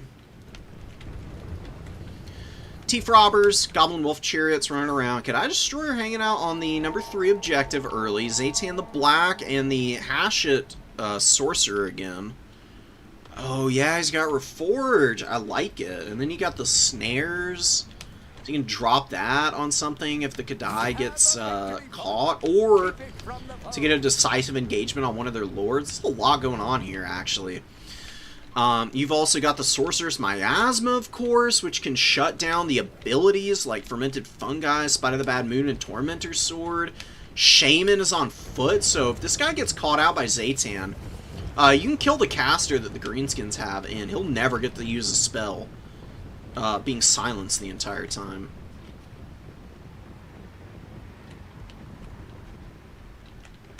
Nice little bit of damage to the Hobgoblin Cutthroats. Kadai Destroyer, though, it's gonna solo cap this point. I would not want to move anything over here, to be honest. I mean, maybe you move the Black Orc Big Boss onto the point for a moment. You do gotta be careful, though. I mean, Zaytan could just net this guy, and then the Destroyer and the 2 characters here on the Lamasus just dive bomb him. The Lamasus are a sneakily powerful unit. They have good HP pools. The AP's not great, but still respectable.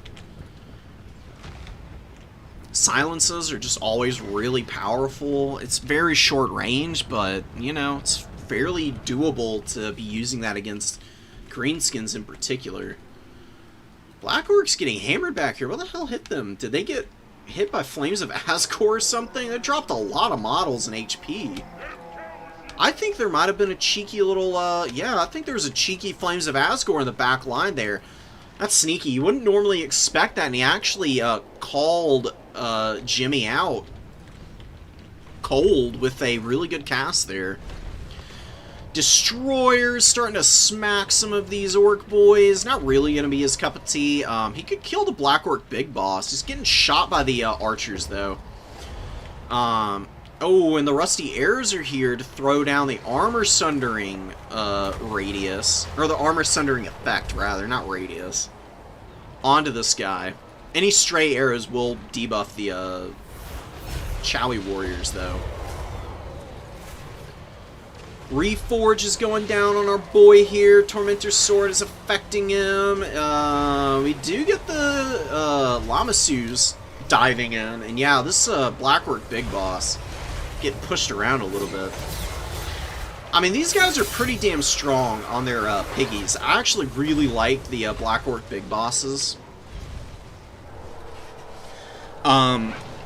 Most characters lose a lot of stats when they get put on a mount, but these guys keep the exact same stats as if they were on foot. Which is amazing. To put it just bluntly, point blank, they benefit immensely from the extra speed, and it's not that much of an investment, to be honest. Plus, he's got the Rabble-Rouse ability. I mean, there's no terror routing allowed here. That is a huge counter to what the Kadai Destroyer is normally so good at, and that is a beautiful Flames of Asgore, but this Kadai Destroyer is dead. It is absolutely rinsed here. caught out cold by the archer play. Morgrub's Mangy Marauders also, or Mogrub. It's actually Mogrubs. Everybody mispronounces it. I do all the time myself. All of these bow units just destroy this 2,000 gold monstrosity for the Chaos Dowie. Normally, one that is even pretty good into the greenskins, just with a couple of clutch unit decisions and ability choices. We've got the Chaos Dowie on the complete back foot here. Demon-Smith Sorcerer didn't even use its second Reforge, and there's no way it can use it on itself, and he's getting stuck in the trees now. Oh, the Broken Tuskmon just won't let him back up in the air. He's going to get walked off the map here. Oh my god, no. Oh, the character's getting dog-walked here is brutal. That's the big boss. He's got 1,000 value, man. Wow.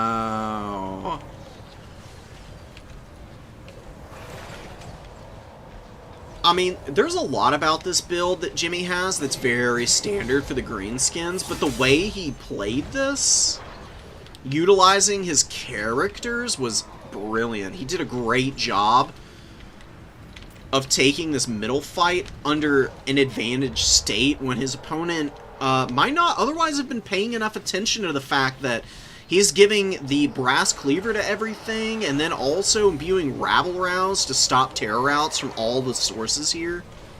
So you gotta remember Lamasu's are terror-causing units too, and they were all dogpiling around the same character, who was just like, okay, whatever, guys. Bring it. Wow. Brutal fermented fungi. I mean, it does rampage him onto the war boss, but hey, you've got your answers here. So, Zaytan, if he doesn't get back up in the air right now, oh no. Is he gonna get killed? You got the bows also shooting. The Mogrubs have gotta have, yeah, double their value already.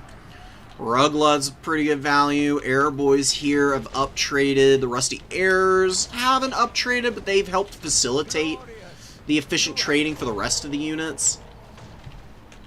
The Cutthroats back here, the Hobgoblin Archers, rather, not the Cutthroats. They're getting pretty decent work done, and the Infernal Guard Fireglaves have some okay value, but Squig Herds, Biggins, Orc Boys, you know, the infantry pretty tattered, but the Squigs by themselves with a little bit of that infantry support, they're going to put a pretty serious beat down on the Fireglades. Even if the Fireglades end up winning this fight, they're going to be so beat up at the end of it.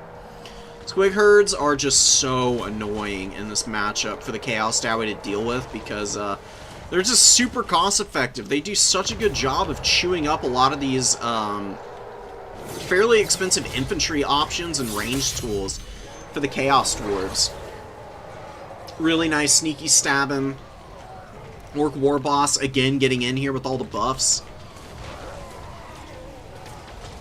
Yeah, and look at that. I mean, the Fire Guard are trying to run away now, and the Squig Herd are just rampaging into them. And, I mean, this is a dirt cheap unit, and they've up-traded already. By the end of this, they could have 700 value, which is, what, roughly double their cost, if not outright double. Don't remember how much they cost off the top of my head right now. 400, 450 maybe. They're really inexpensive though. Big Boss is 1700 value almost. He might even get it here if he kills one of these Bull Centaur models. Oh, these are the shielded renders, not the anti-large variant. Honestly, the shielded variant I don't even hate here. It's a lot of bows that you're gonna run into, so not bad. Ugh. This is just rough, dude. Chaos Dwarf Warrior fighting pretty effectively in the trees here. Not a lot of value, though.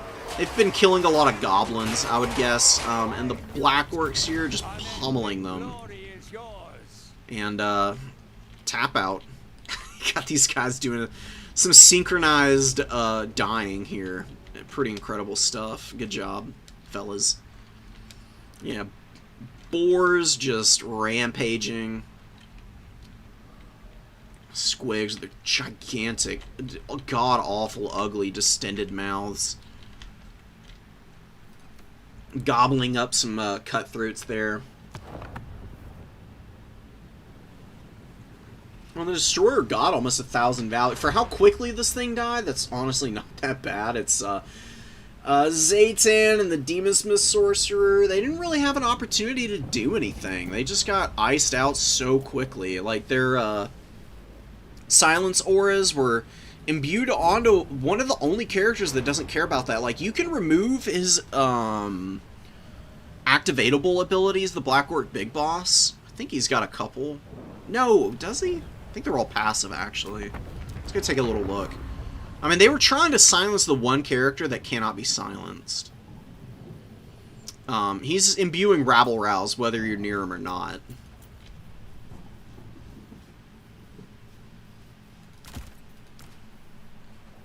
Yeah, he's got heroic. I'm thinking of Get Back here and a heroic Killing Blow.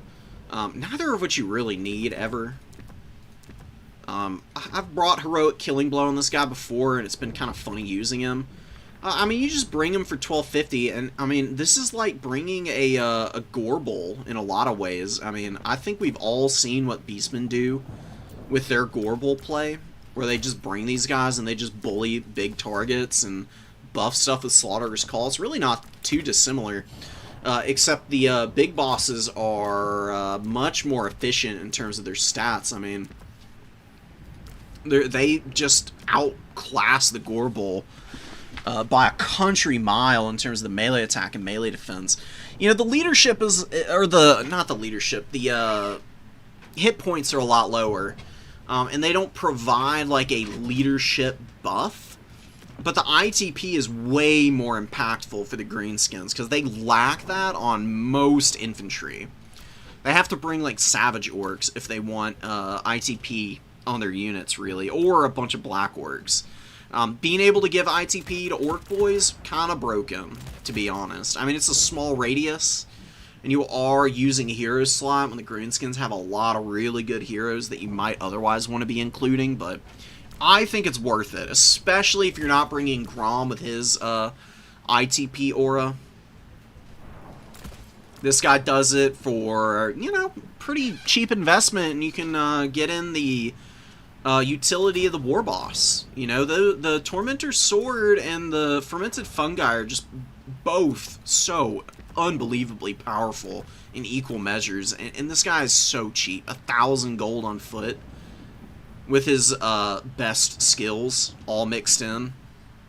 And you put him on this Cave Squig and 1,300, that's nothing, dude.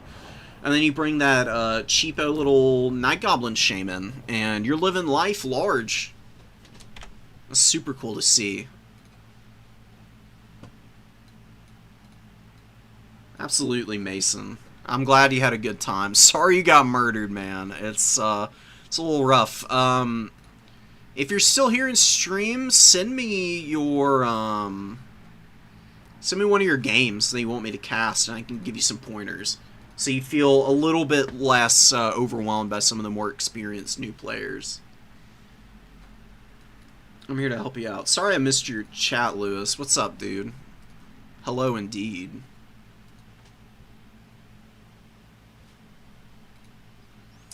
What have we got going on?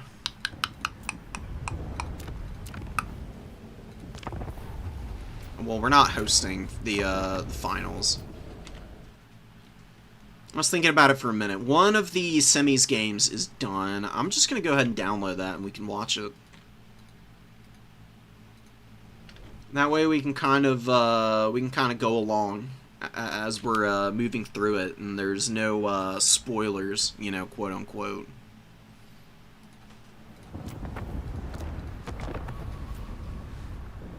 Wait, this is the one we just watched. Oh, I didn't move it over. Whoops. Oh, it's a faction that we haven't seen yet today. What am I doing? There we go. So it's Jimmy, and we just watched Jimmy pull one out. I mean, Chaos Tower are a pretty tough faction for greenskins. It was a little bit of an odd Chaos Tower build, but we're going to see what he does against Coast. It's another fairly tough matchup at times for greenskins, but I've been impressed by his builds and his play so far. He's got some Black Orc great weapons, which is kind of cool to see. I think bringing these guys, because he's intending to use them against early depth guard, or a depth guard. Got some bomber mobs and gun bats. Handgunner deck droppers is kind of interesting. If I had to guess, this is Foot Silostra. Honestly, not bad against greenskins. I don't have great options to get her. Although Vindictive Glare. What am I talking about? Oh no, Shneezy. Oh god, I can't even leave Chrome open. Why is it doing this, man? It's like a memory leak with Google Chrome or something. This is absolutely crazy how many why? It's just like, I would like to use all your RAM, please. Do you have 16 gigabytes of RAM for me to use all alone? Thank you for your literal, like, 2 tabs that are open.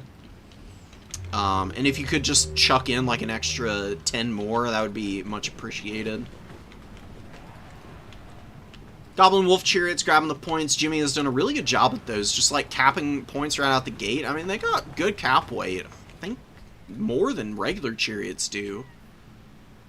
Actually need to check that maybe in another game where they have them.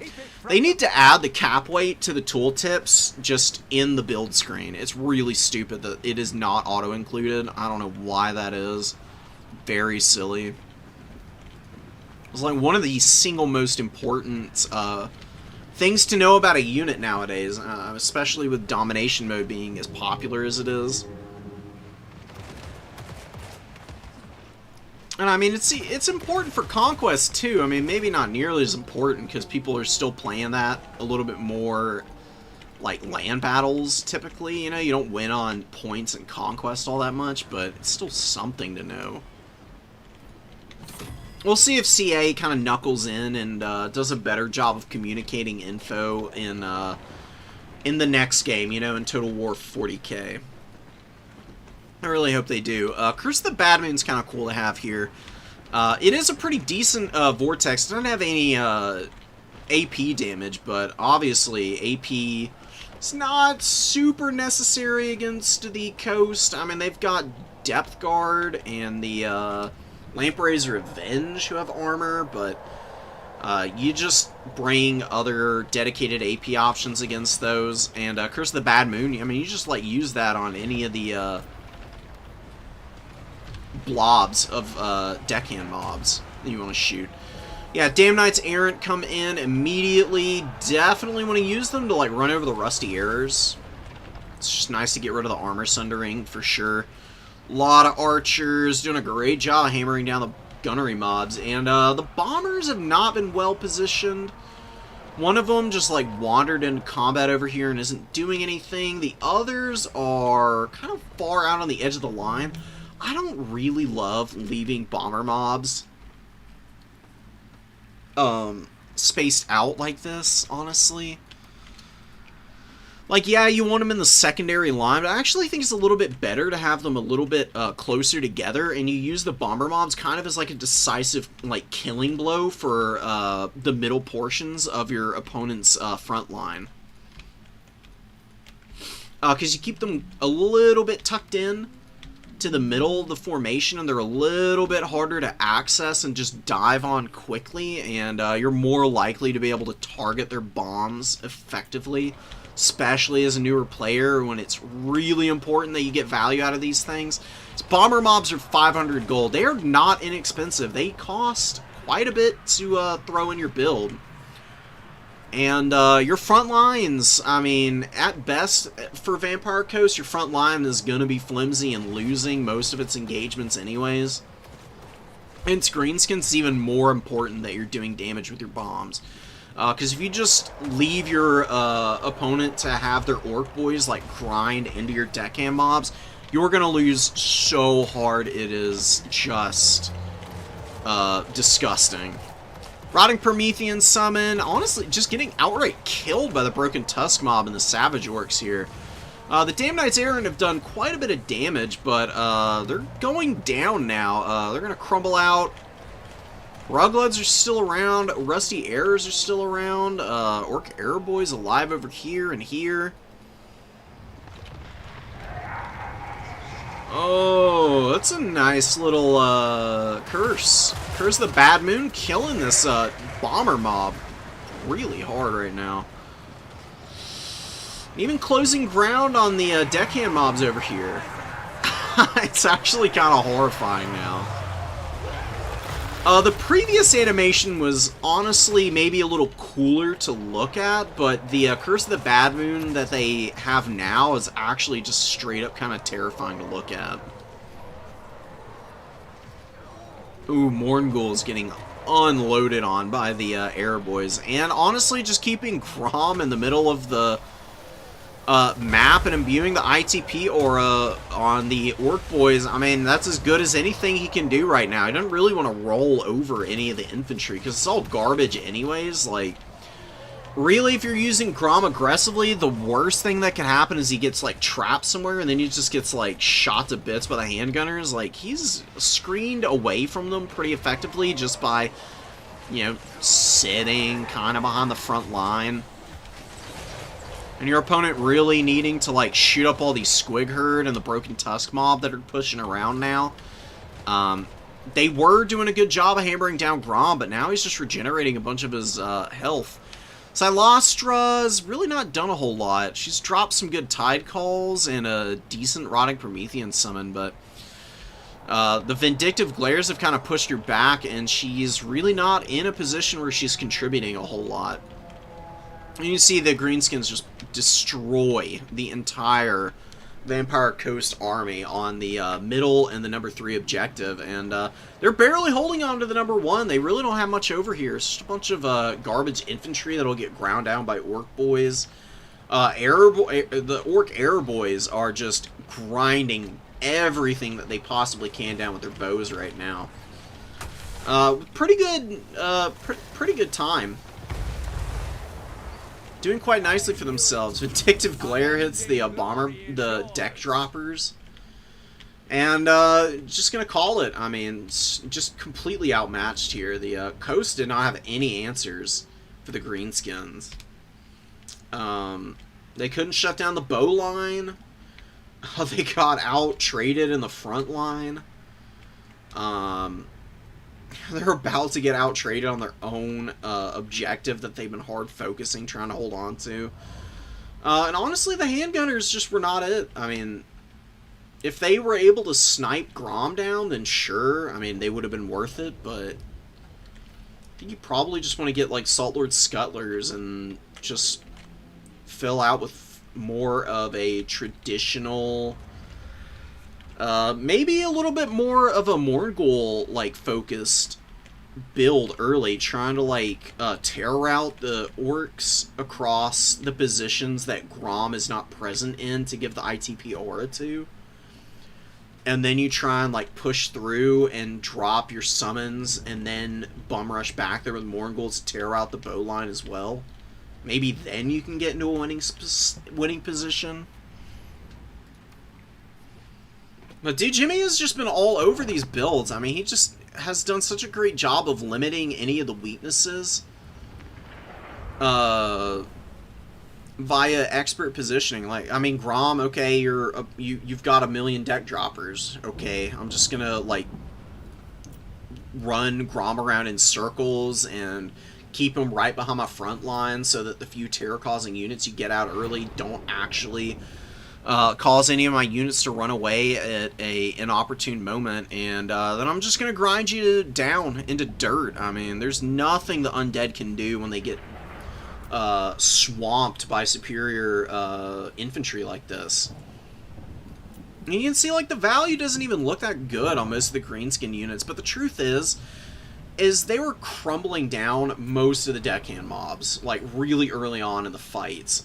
They were just all over the Coast in a way that the Coast is just not going to be able to deal with and come back from. And the Wolf Chariots and the bows, the value doesn't look that impressive, but I think it's deceptive. It's hard to get a read on what you're doing against a bunch of garbage infantry, right?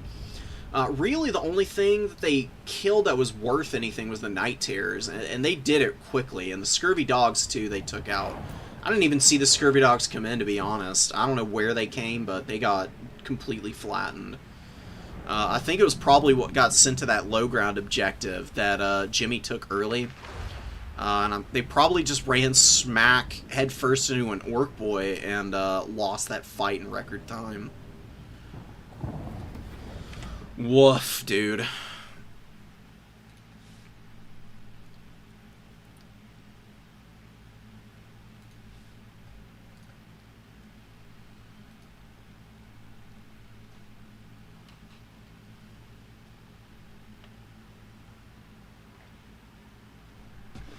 Rotting Promethean gunnery mobs shoot in melee because they're like a Howdah, like the Dread Saurian guys who are just like all around the Dread Saurian throwing their little javelins. Same with like war wagons. War wagon riders shoot in melee combat. It's just like a hard-coded thing so that they have a little bit more cost efficiency.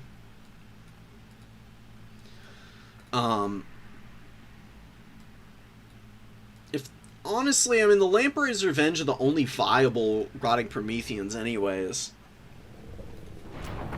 The regular Rotting Prometheans are kind of garbage as they stand right now. They just aren't that strong. They got good armor and everything, and like the melee defense is cool, but they don't hit that hard. They got pretty low weapon strength. Their charge bonus is pretty bad. They got a lot of ammo, but they have a really low, or a really slow reload time. They do not fire quickly at all. If they were faster firing, I think the regular variant would be a little bit better. Really just bring like Lamprey's Revenge and that's it. Another thing that you could do against the greenskins, I mean, it's a tough matchup for Coast. I actually think the Gallows Giant might not be bad against the greenskins. I mean, you gotta look out for their bowmen, but this thing is a really strong terror-causing unit. And the thing about it is that the burnt contact effect stacks with other, leadership debuffs, so like the Shade Wraith Gunners. Coming out as an early summon and applying the Discouraged effect as well. That's a minus 24 that you're stacking on your enemy. Plus, doesn't Siloster have something that debuffs leadership? Yeah, Fog of the Damned debuffs leadership. I mean, you can just stack debuffs on top of your opponent's units, and Fog of the Damned lowering melee attack is really good against greenskins. Like, you run that in Denizens instead of going with Tide Call, and you can probably just, leadership bomb your opponent's units off the field, because, like, okay, Grom applies the ability to avoid terror routing because of ITP, sure, but, you know, if all your low leadership units are getting tanked with and losing, like, 32 leadership at a time, that's more than half of the leadership of an Orc Boy. I mean, at that point, you really just need, like, a few chip attacks from, like, the Zombie Pirate Deckhand mobs to get rid of those guys. And you can also bring Sirens, and I don't think Sirens are bad against greenskins either. They're pretty quick. They have Charmed, which lowers melee attack, which is another nice little debuff you can apply. There's better options than going with a bunch of deck droppers. You can see that the deck dropper core that our Vampire Coast player had last game is more expensive than just the Gallows Giant. And, like, you do kind of want to heal for the Gallows Giant, but it's honestly really not that bad even without one. Because it'll use most of its ammo pretty quickly, and it still applies the burnt leadership debuff in melee. And it's got a bonus versus infantry too, which is something to note about it. It's an intriguing unit that I think might be getting underestimated in that matchup. Could be worth throwing out there. You get the bomber mobs. I think you can just go with a bunch of pistol mobs and just spread the entire formation out, and then just dog walk the greenskins on an objective with the Gallows Giant and slowly move it down the line, doing the same as it moves along the entire time.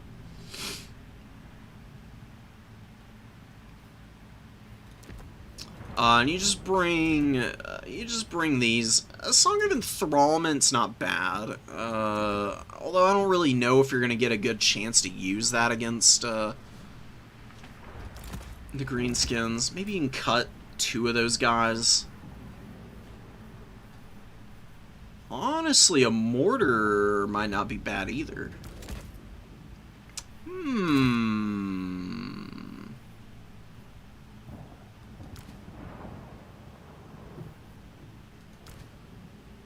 There's some stuff to think about in here.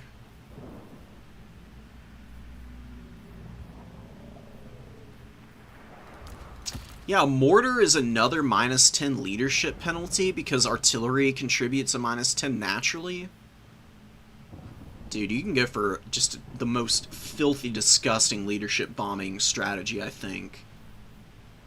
Running some stuff like that. And you get like an animated Hulk for the memes. Maybe a scurvy dog just to like try and grab points right out the gate. Really not that expensive. Or you can bring a deck dropper with the bombs. You can even upvet it once.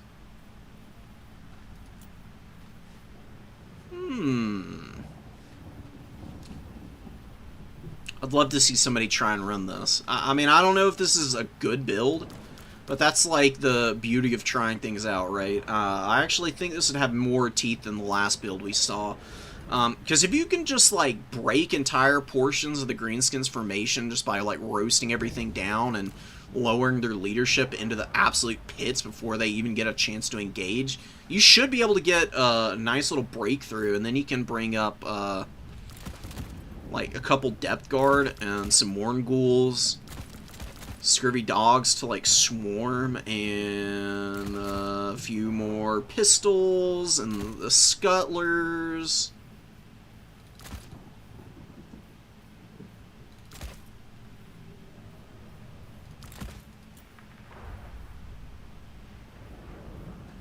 I don't know about Fellbats. I don't know, like Titus Skjold and then Animated Hulk or something. Kind of a funky build.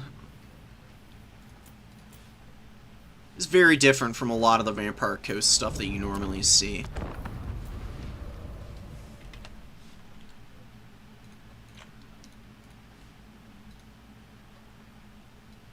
Anyways, let's get some Lizardmen versus tzeentch going.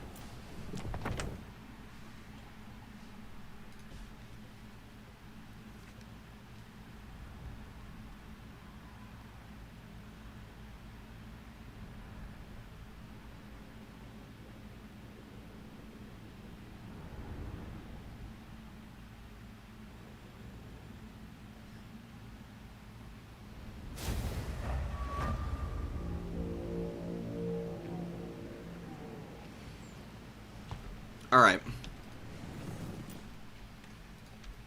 Forsaken of tzeentch, a lot of Forsaken, and Double Chaos Warrior, Acold, and the Changeling will turn into, I have no idea. Oh, it's Crystal Scar. It's nice to see them doing so well here. Okay, very cool. Slan Mage Priest with Death Magic. Acold obviously is not going to care that much about Spirit Leech. I mean, it'll do decent damage to him, but Breath of Life, he'll just eventually heal through it all. A lot of abilities on him. I wouldn't really bother bringing Windblade or Thorn's Aura. They're really niche abilities. They really are not that strong, honestly. The value they provide is pretty negligible. Triple Skink Skirmisher is nice. Oh, Changeling. Very... Oh, wait, no. Oh, sorry. It's T'Challa. Changeling into T'Challa is kind of wild. I mean, her dances are pretty good, and she's got this whirlwind does a ridiculous amount of damage in the aura around her. I mean, units need to be pretty blobbed up on her for it to do the best possible amount of damage, but we'll see if Crystal Scar is able to pull off nice proc on that. Nice shield of the old ones. Skinks getting into the Furies, trying to keep the Salamanders alive and safe. Take a little bit of damage, but nothing serious. Furies are going to get back up in the air. T'Challa's trying to close ground. Oh my god, she's going right for the throat. What's she going after? Oh no. Uh-oh. Nice Spirit Leech. And a surround from the Legion of Ch'Quois. The Salamanders squeak out the other side. She gets her Whirlwind down. Really doesn't do that much, though. Kills a few of the Legion and takes out some of the skinks, but looking pretty good otherwise. Spell coming down. Banishment, but it's a little out of position. It just completely goes past the Chaos Warriors there. A little bit of a mistime from Captain Muffin, and Forsaken and Akold honestly putting some serious work into the Source Warriors here. They're getting smacked pretty badly. Source Warriors here beating up on Furies, though. Really nice trade for the Lizardmen. You can see they're taking a bit of a value lead already. And a really nice layering here. You've got Cold One Riders, Feral Cold Ones, Skink Cohorts. Forsaken are getting ground down pretty badly with all of the AP that's being buffered with the skink numbers. It's really the best way to use skinks. They're just there as warm bodies. Or I guess cold bodies in this instance.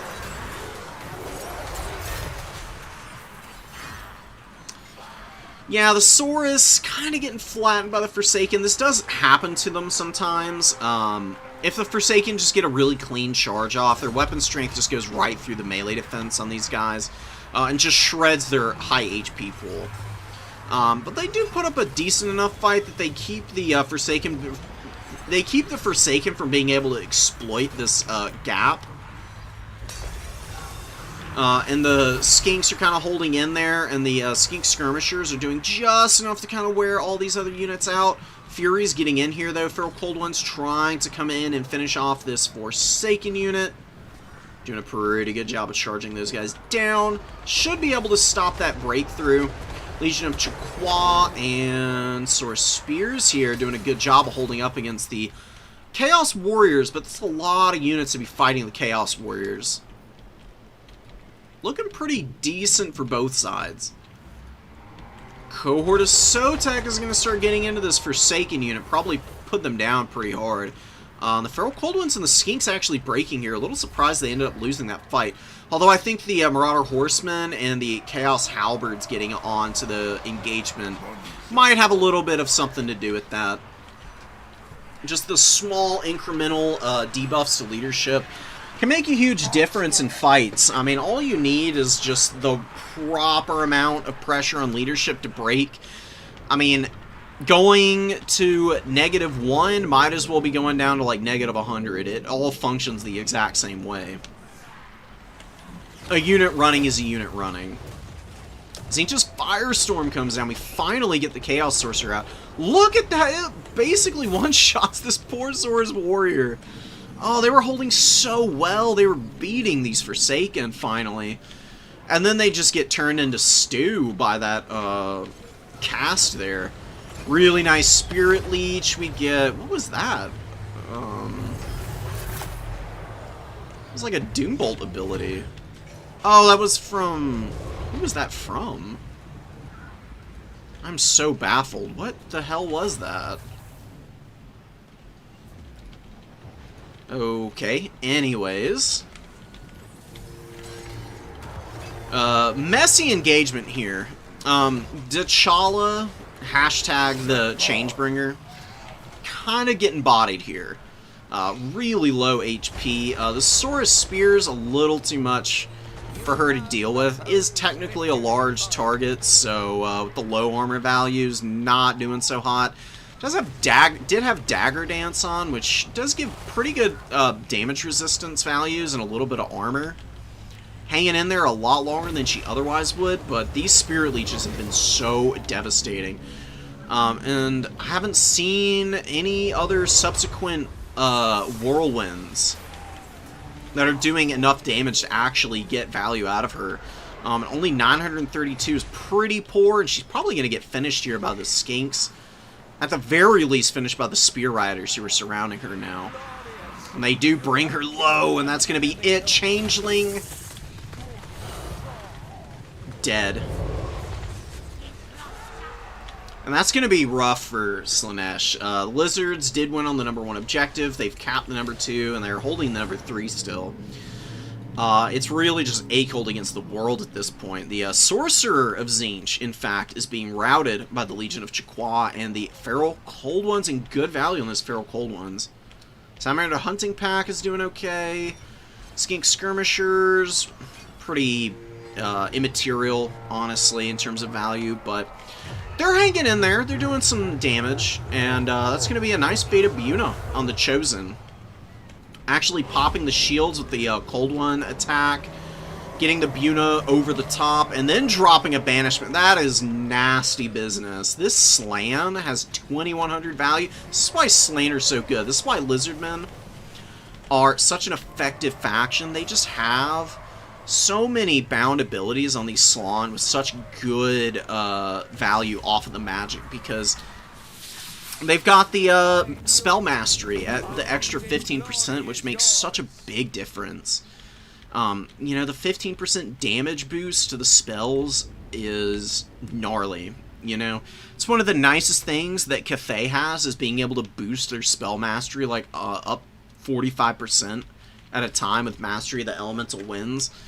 And Slan just get a bonus 15% without having to do any buddying up. Like, they're just cheap, solid, dependable, little vulnerable to character sniping and melee, but you've got good defensive tools like Legion of Chaqua can help defend. You've got Source Scarvets against single entities. You got Spear Riders, Cold One Riders, Feral Cold Ones with good mass to kind of blob stuff up and just laugh as you pop spells and use banishments onto all of your enemies. And that's with a banishment just completely whiffing. 2400. Incredible stuff there from our Blueberry Slan. Shield the Old Ones is a nice ability too. I mean, damage resistance and leadership. With Cold-Blooded, I mean, you've got some serious tools to stop any potential terror routes or regular old leadership breaks.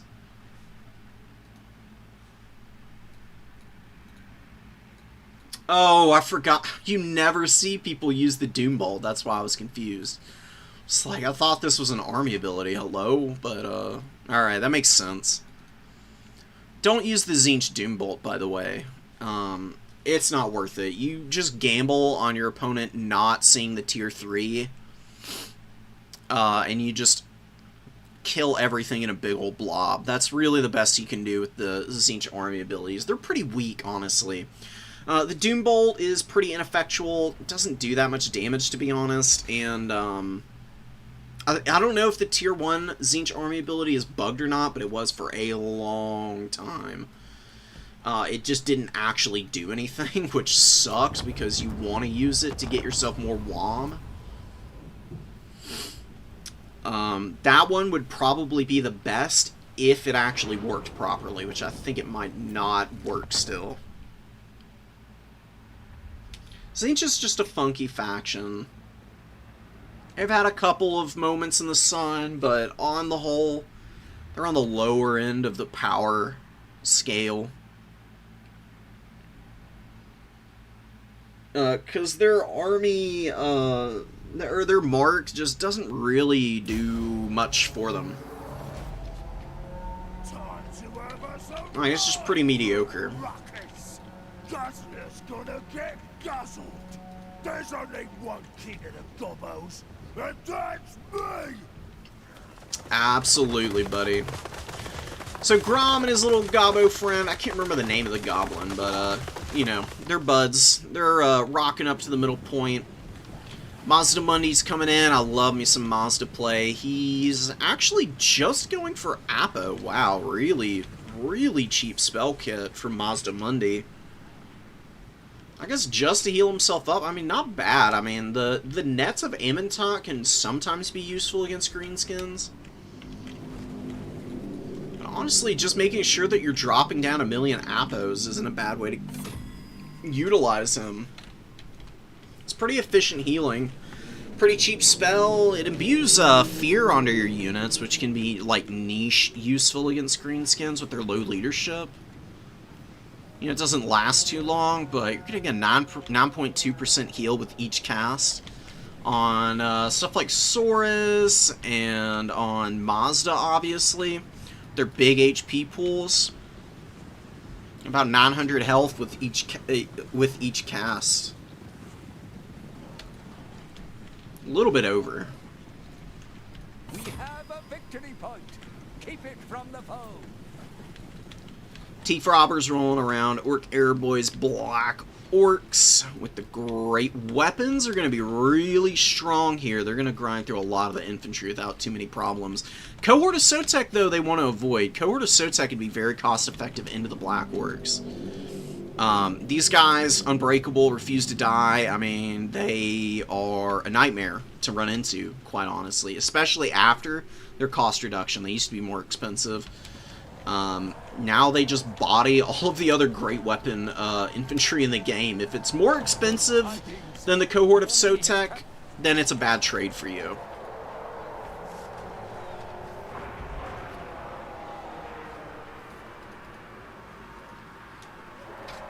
Rugloods and the Airboys poking away at Mazda, but Mazda is trundling right now.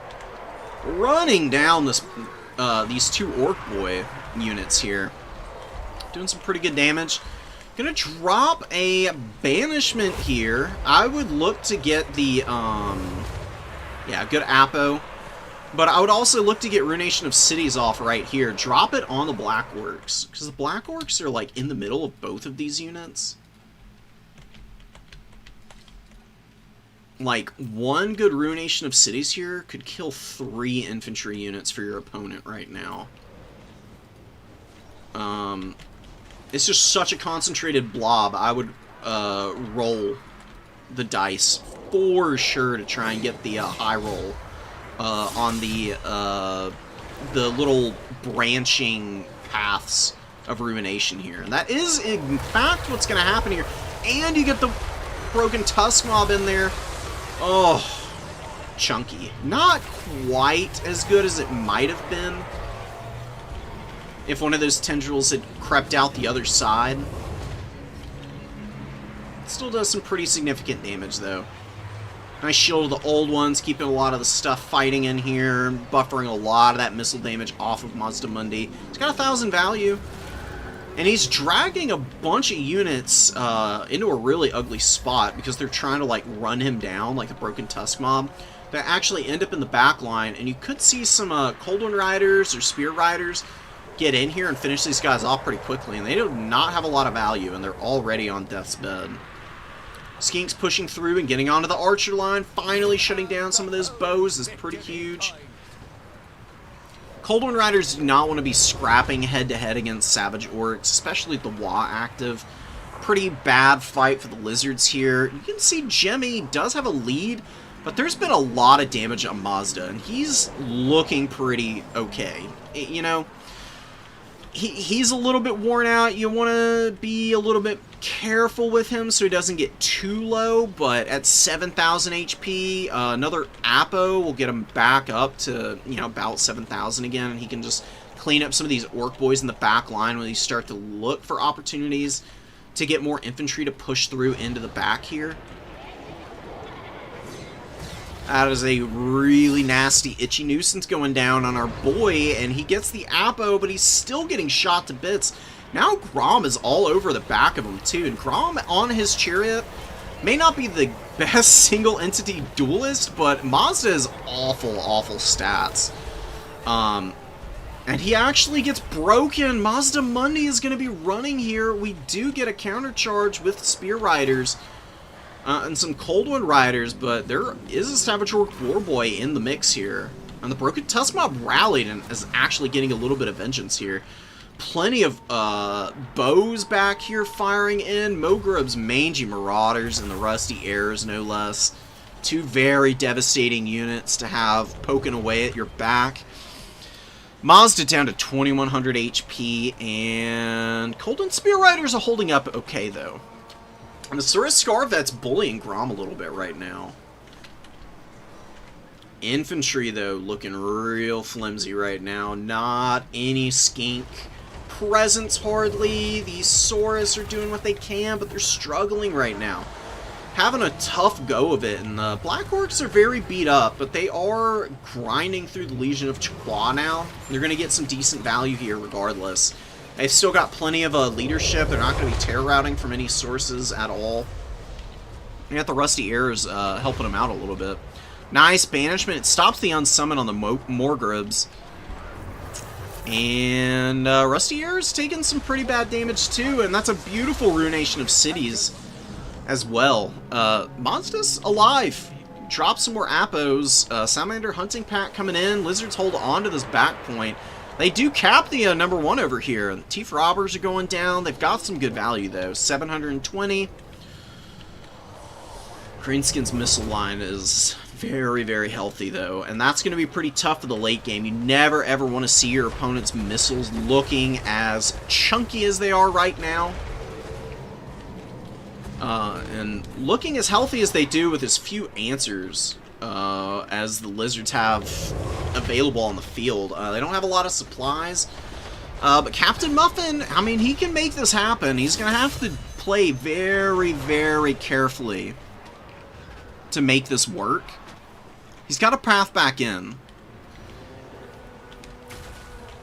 He's got the Salamanders that can skirmish a little. He's got some feral cold ones on the field. He needs to clean up some of these units that are running around in the middle field. And just needs to find a way. He should just try and get out... what does he have access to? Sacred Croxagore is not bad. Gonna break the Broken Tusk Mob here. Squig herds are running. Legion of Chqua is hanging on. Not bad value on them. Ruglets get hit by the Salamanders. Salamanders are doing a good job of hammering some of these bow units. You know, they're not special built for that purpose, but their damage against infantry is fine as long as they're getting shots onto, like, relatively low armor units. Need to get the hell out of here. Savage Orc Boroboy's on the flank looking for an engagement. Monster Money with 2,000 value's got a long way to go before he's paying for himself. He's out of damage spells as well, and he has heal caps. I mean, there's no more room to make any kind of mistakes with old Mazda here. I think Mazda might have just been a little too expensive. I think he would have been better on the chair. Honestly, I mean, Muffin did a great job last game with just the basic slan. And, hey, Fire Magic against the low armor greenskin units would be really good right about now. Really, the only thing a Fire Slan wouldn't be able to deal with efficiently is the Black Orcs and the Boarboy Biggins, but you've got decent infantry and mobility options to answer those units. I do think that, I mean, the fact that the Orc Boys are just so numerous and they last so long, or there hasn't been any pressure onto the archer lines, it's really the thing that has gotten the Lizards into as much trouble as they're in right now. I mean, look at the value on the Ruglets. 1,400, Rusty Heirs at 1,000.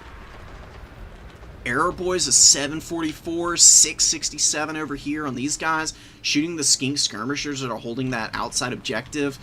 Greenskins pressuring down the number 3, and Grom is going to be way better in the late game because he's nowhere near his heal cap. Mazda does not have any ability to just take aggressive fights, because if he fumbles Mazda one single time, he will die here. And Mogrubs have come back out.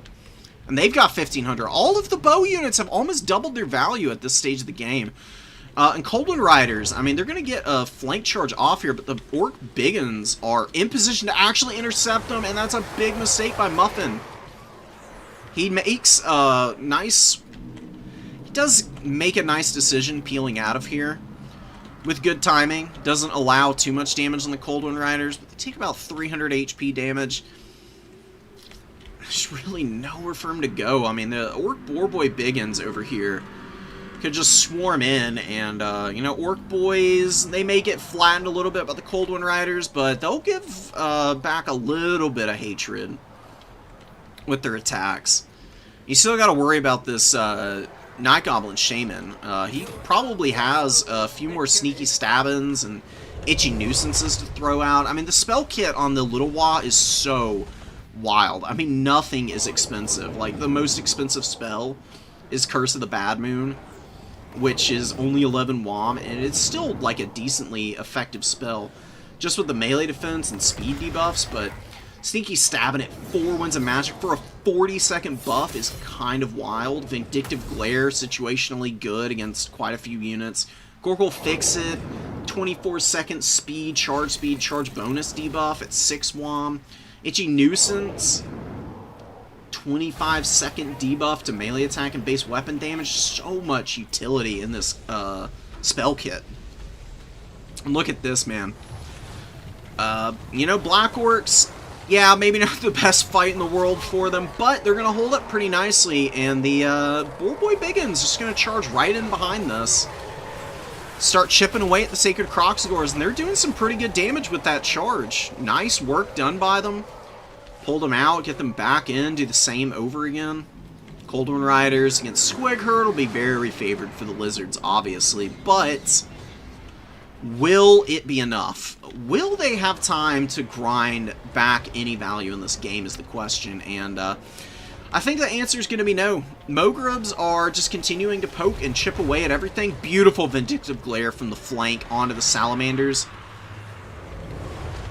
Hammering them pretty badly. Only 330 value on the Night Goblin Shaman, but you're probably seeing about 1,000 value that's being kind of buried underneath the fact that most of his work is being done with the buff and the debuff.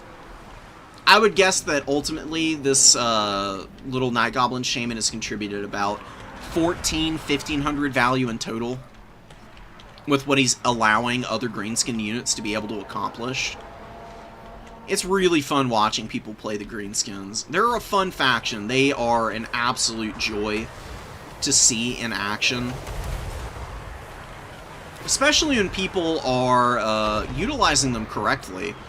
Like, playing aggressively with them by pushing with bow units to hit the back line of their opponent, wearing out the front line with their cost-effective infantry, and just staying prescient and cognizant of good engagement opportunities with their shot cavalry. Like, the Boar Boys have always been fairly effective.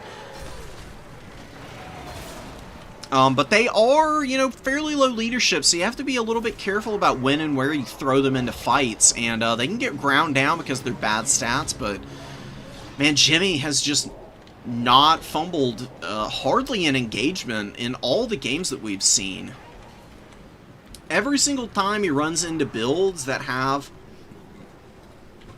some otherwise scary units, he never leaves himself open to being exploited by them. Like, he just calmly picked Mazda Mundi apart. Like, didn't care that he was going for heals alone on Mazda and just said, fine, I'll call your bluff. If you want me to shoot Mazda Mundi and you want to try and heal through it, go for it, bud.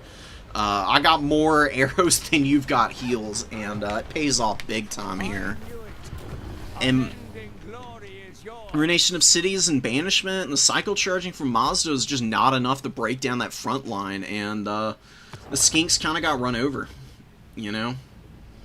They ran out of steam, and the Saurus didn't do too much better, and I don't know about Skink Skirmishers, honestly. I think an Ancient Salamander would have been the call. Ancient Sally's a pretty good range, and they can poke Black Orcs really effectively. They can fire up over the top of the front line and hit the Rugloods, who are fairly bunched up and would take a lot of damage from those shots. Teeth Robbers got 301 kills and 1,300 value. That is incredible. And Grom got 1,800 for a much cheaper investment than Mazda, who did not pay for himself. Like, Grom's over here value trading. I mean, I think this is probably about how much he costs with his kit. And, you know, Mazda, despite being fairly cheap with his abilities in the spell kit, this lock alone is a 1250 mount. So let's take a little peek. What was Mazda Monday? Like, with nothing on him. With nothing on him on Zlock, he's 1900. And he had the Sunburst standard. He had Greater Arcane Conduit. He had Shield. Banishment. Ruination. And then Apo. Yes, 2950. I mean... versus old Grommy boy. I mean, Grom is 1950 with all of his items. And I'm pretty sure there was no Axe of Grom there. I think there was a Lucky Banner, though. Right? Oh, whoops. Wow, he didn't even have any of that. He just had Language of the Boys. That's incredible. Yeah, I mean, the Chad mega cheap Grom here at 1,400 gold. Getting almost as much value as the all-in caster mega murder monster of Mazda Monday, and out-trading him pretty substantially. That's tough to deal with, man. I mean, what are you gonna do about it? Do you think lizards are really good into tzeentch? If lizards go max kite into tzeentch, they win. They bring, like, chameleon skinks. They bring oxyotl. Oxyotl against tzeentch is actually kind of cracked. Because tzeentch is so vulnerable to the magic damage from the little skinky boy. He punches through everything. You don't really need Master Predator, although it can be useful. Golden Blowpipe of Petui. The Golden Blowpipe of Haktua is actually pretty decent as well. It does pretty good damage to Changebringers if you get this guy close enough to use it. It's not the longest range thing in the world, but 200 meters is more than enough to hit the Changebringers. Even with your opponent trying to, like, buffer Oxyotl away, you should still be able to find an opportunity to hit this 90 range, 1,500 gold unit. And then you can bring, like, Bastillodon solar engines, and,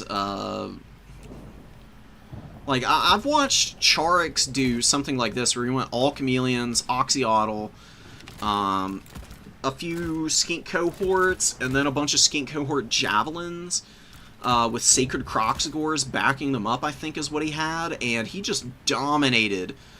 I can't remember who it was, but it was, I think it was maybe Berserk, even, one of the best players out there right now, and he was just absolutely destroying all of the tzeentch tools. Even Chaos Warriors getting folded up by the range pressure, because they were just having such a hard time defending all the angles. With all these, like, stalk units, like, constantly swarming around you, and then you gotta worry about the Sacred Croxagores charging you down, kind of keeping your warriors immobilized in place so you can't push up onto points effectively. The lizards are just gonna completely dominate the field. And, you know, solar engines... I think it was actually this. It was the solar engine opening. I think maybe he had those guys cut. Maybe he had, like, one of these dudes. Javelins in reserve. I don't actually think he even brought any Spear Riders. I think maybe he had, like, one or two. Just for the Chaos Knights, but he had a bunch of Feral Cold ones. I know he had the Cohort of Sotek. Yeah, and then just these Sacred Croxies, and I think that was, this is all he used. And I don't even think he summoned the Croxagores in. I think he just, like, pushed the tzeentch army down with all the missiles, and there was just no way for them to get any presence on the battlefield, because every time Berserk tried to bring out the Changebringers, Oxyotl and the solar engines would just blast it. Chameleon skinks would get underneath that and shoot them up. Like, Forsaken would get chunked by javelins and then charged. by like feral cold ones, and it was just impossible for tzeentch to actually close the gap effectively. I think it's a very Lizardman favored matchup, honestly. Oh, and that's right, he had a skink priest with, I think it was the Heavens magic for the roiling skies, and then he was using Uranins, and I think he had harmonic convergence even. This is before the buff to Wind Blast and everything. You probably want to bring Wind Blast nowadays.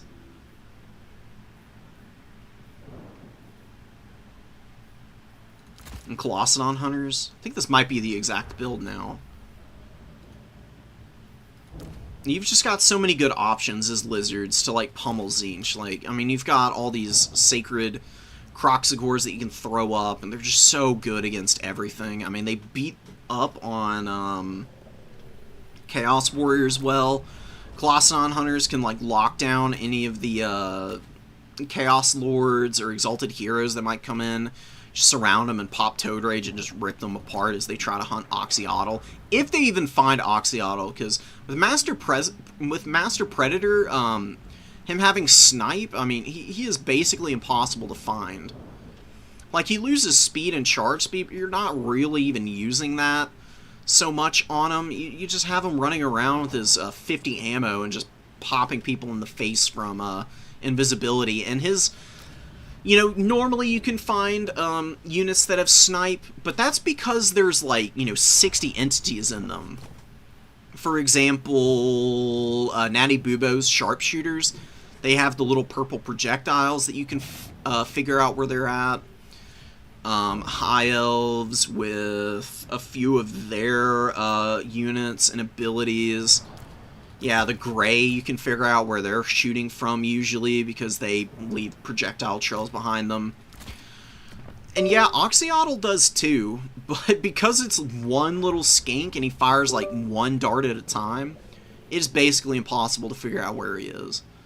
I've had games where he's literally just sat like, 80 meters away from Eltharion and blasted him the whole game and farmed like 2,800 value off of one of the best characters in the game, just by virtue of being so hard to find. It's pretty crazy. I love good Oxyotl play, and I think he's only outshined because other lizard options are just a little bit easier to use and maybe more consistent. But against tzeentch especially, I think he's honestly maybe even meta.